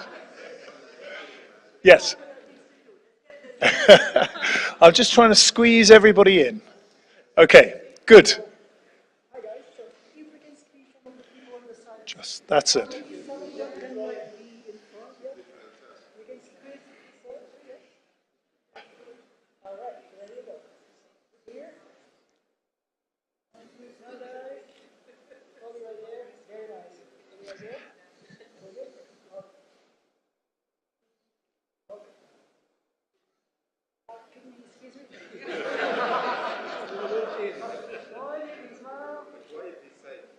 Okay, now guys, give me one finger, it's like you're talking to each other, it's like I'm not music, okay? Let's do it. 1, 2, 3, let's do it.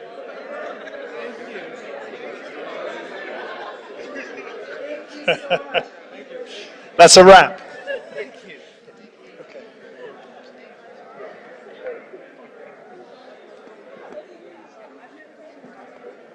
Joe, thank you very much. Thank you for your points. Very well taken. Thank you, Thank you, sir. Thank you very much. Well done. Thank you very much. Sorry.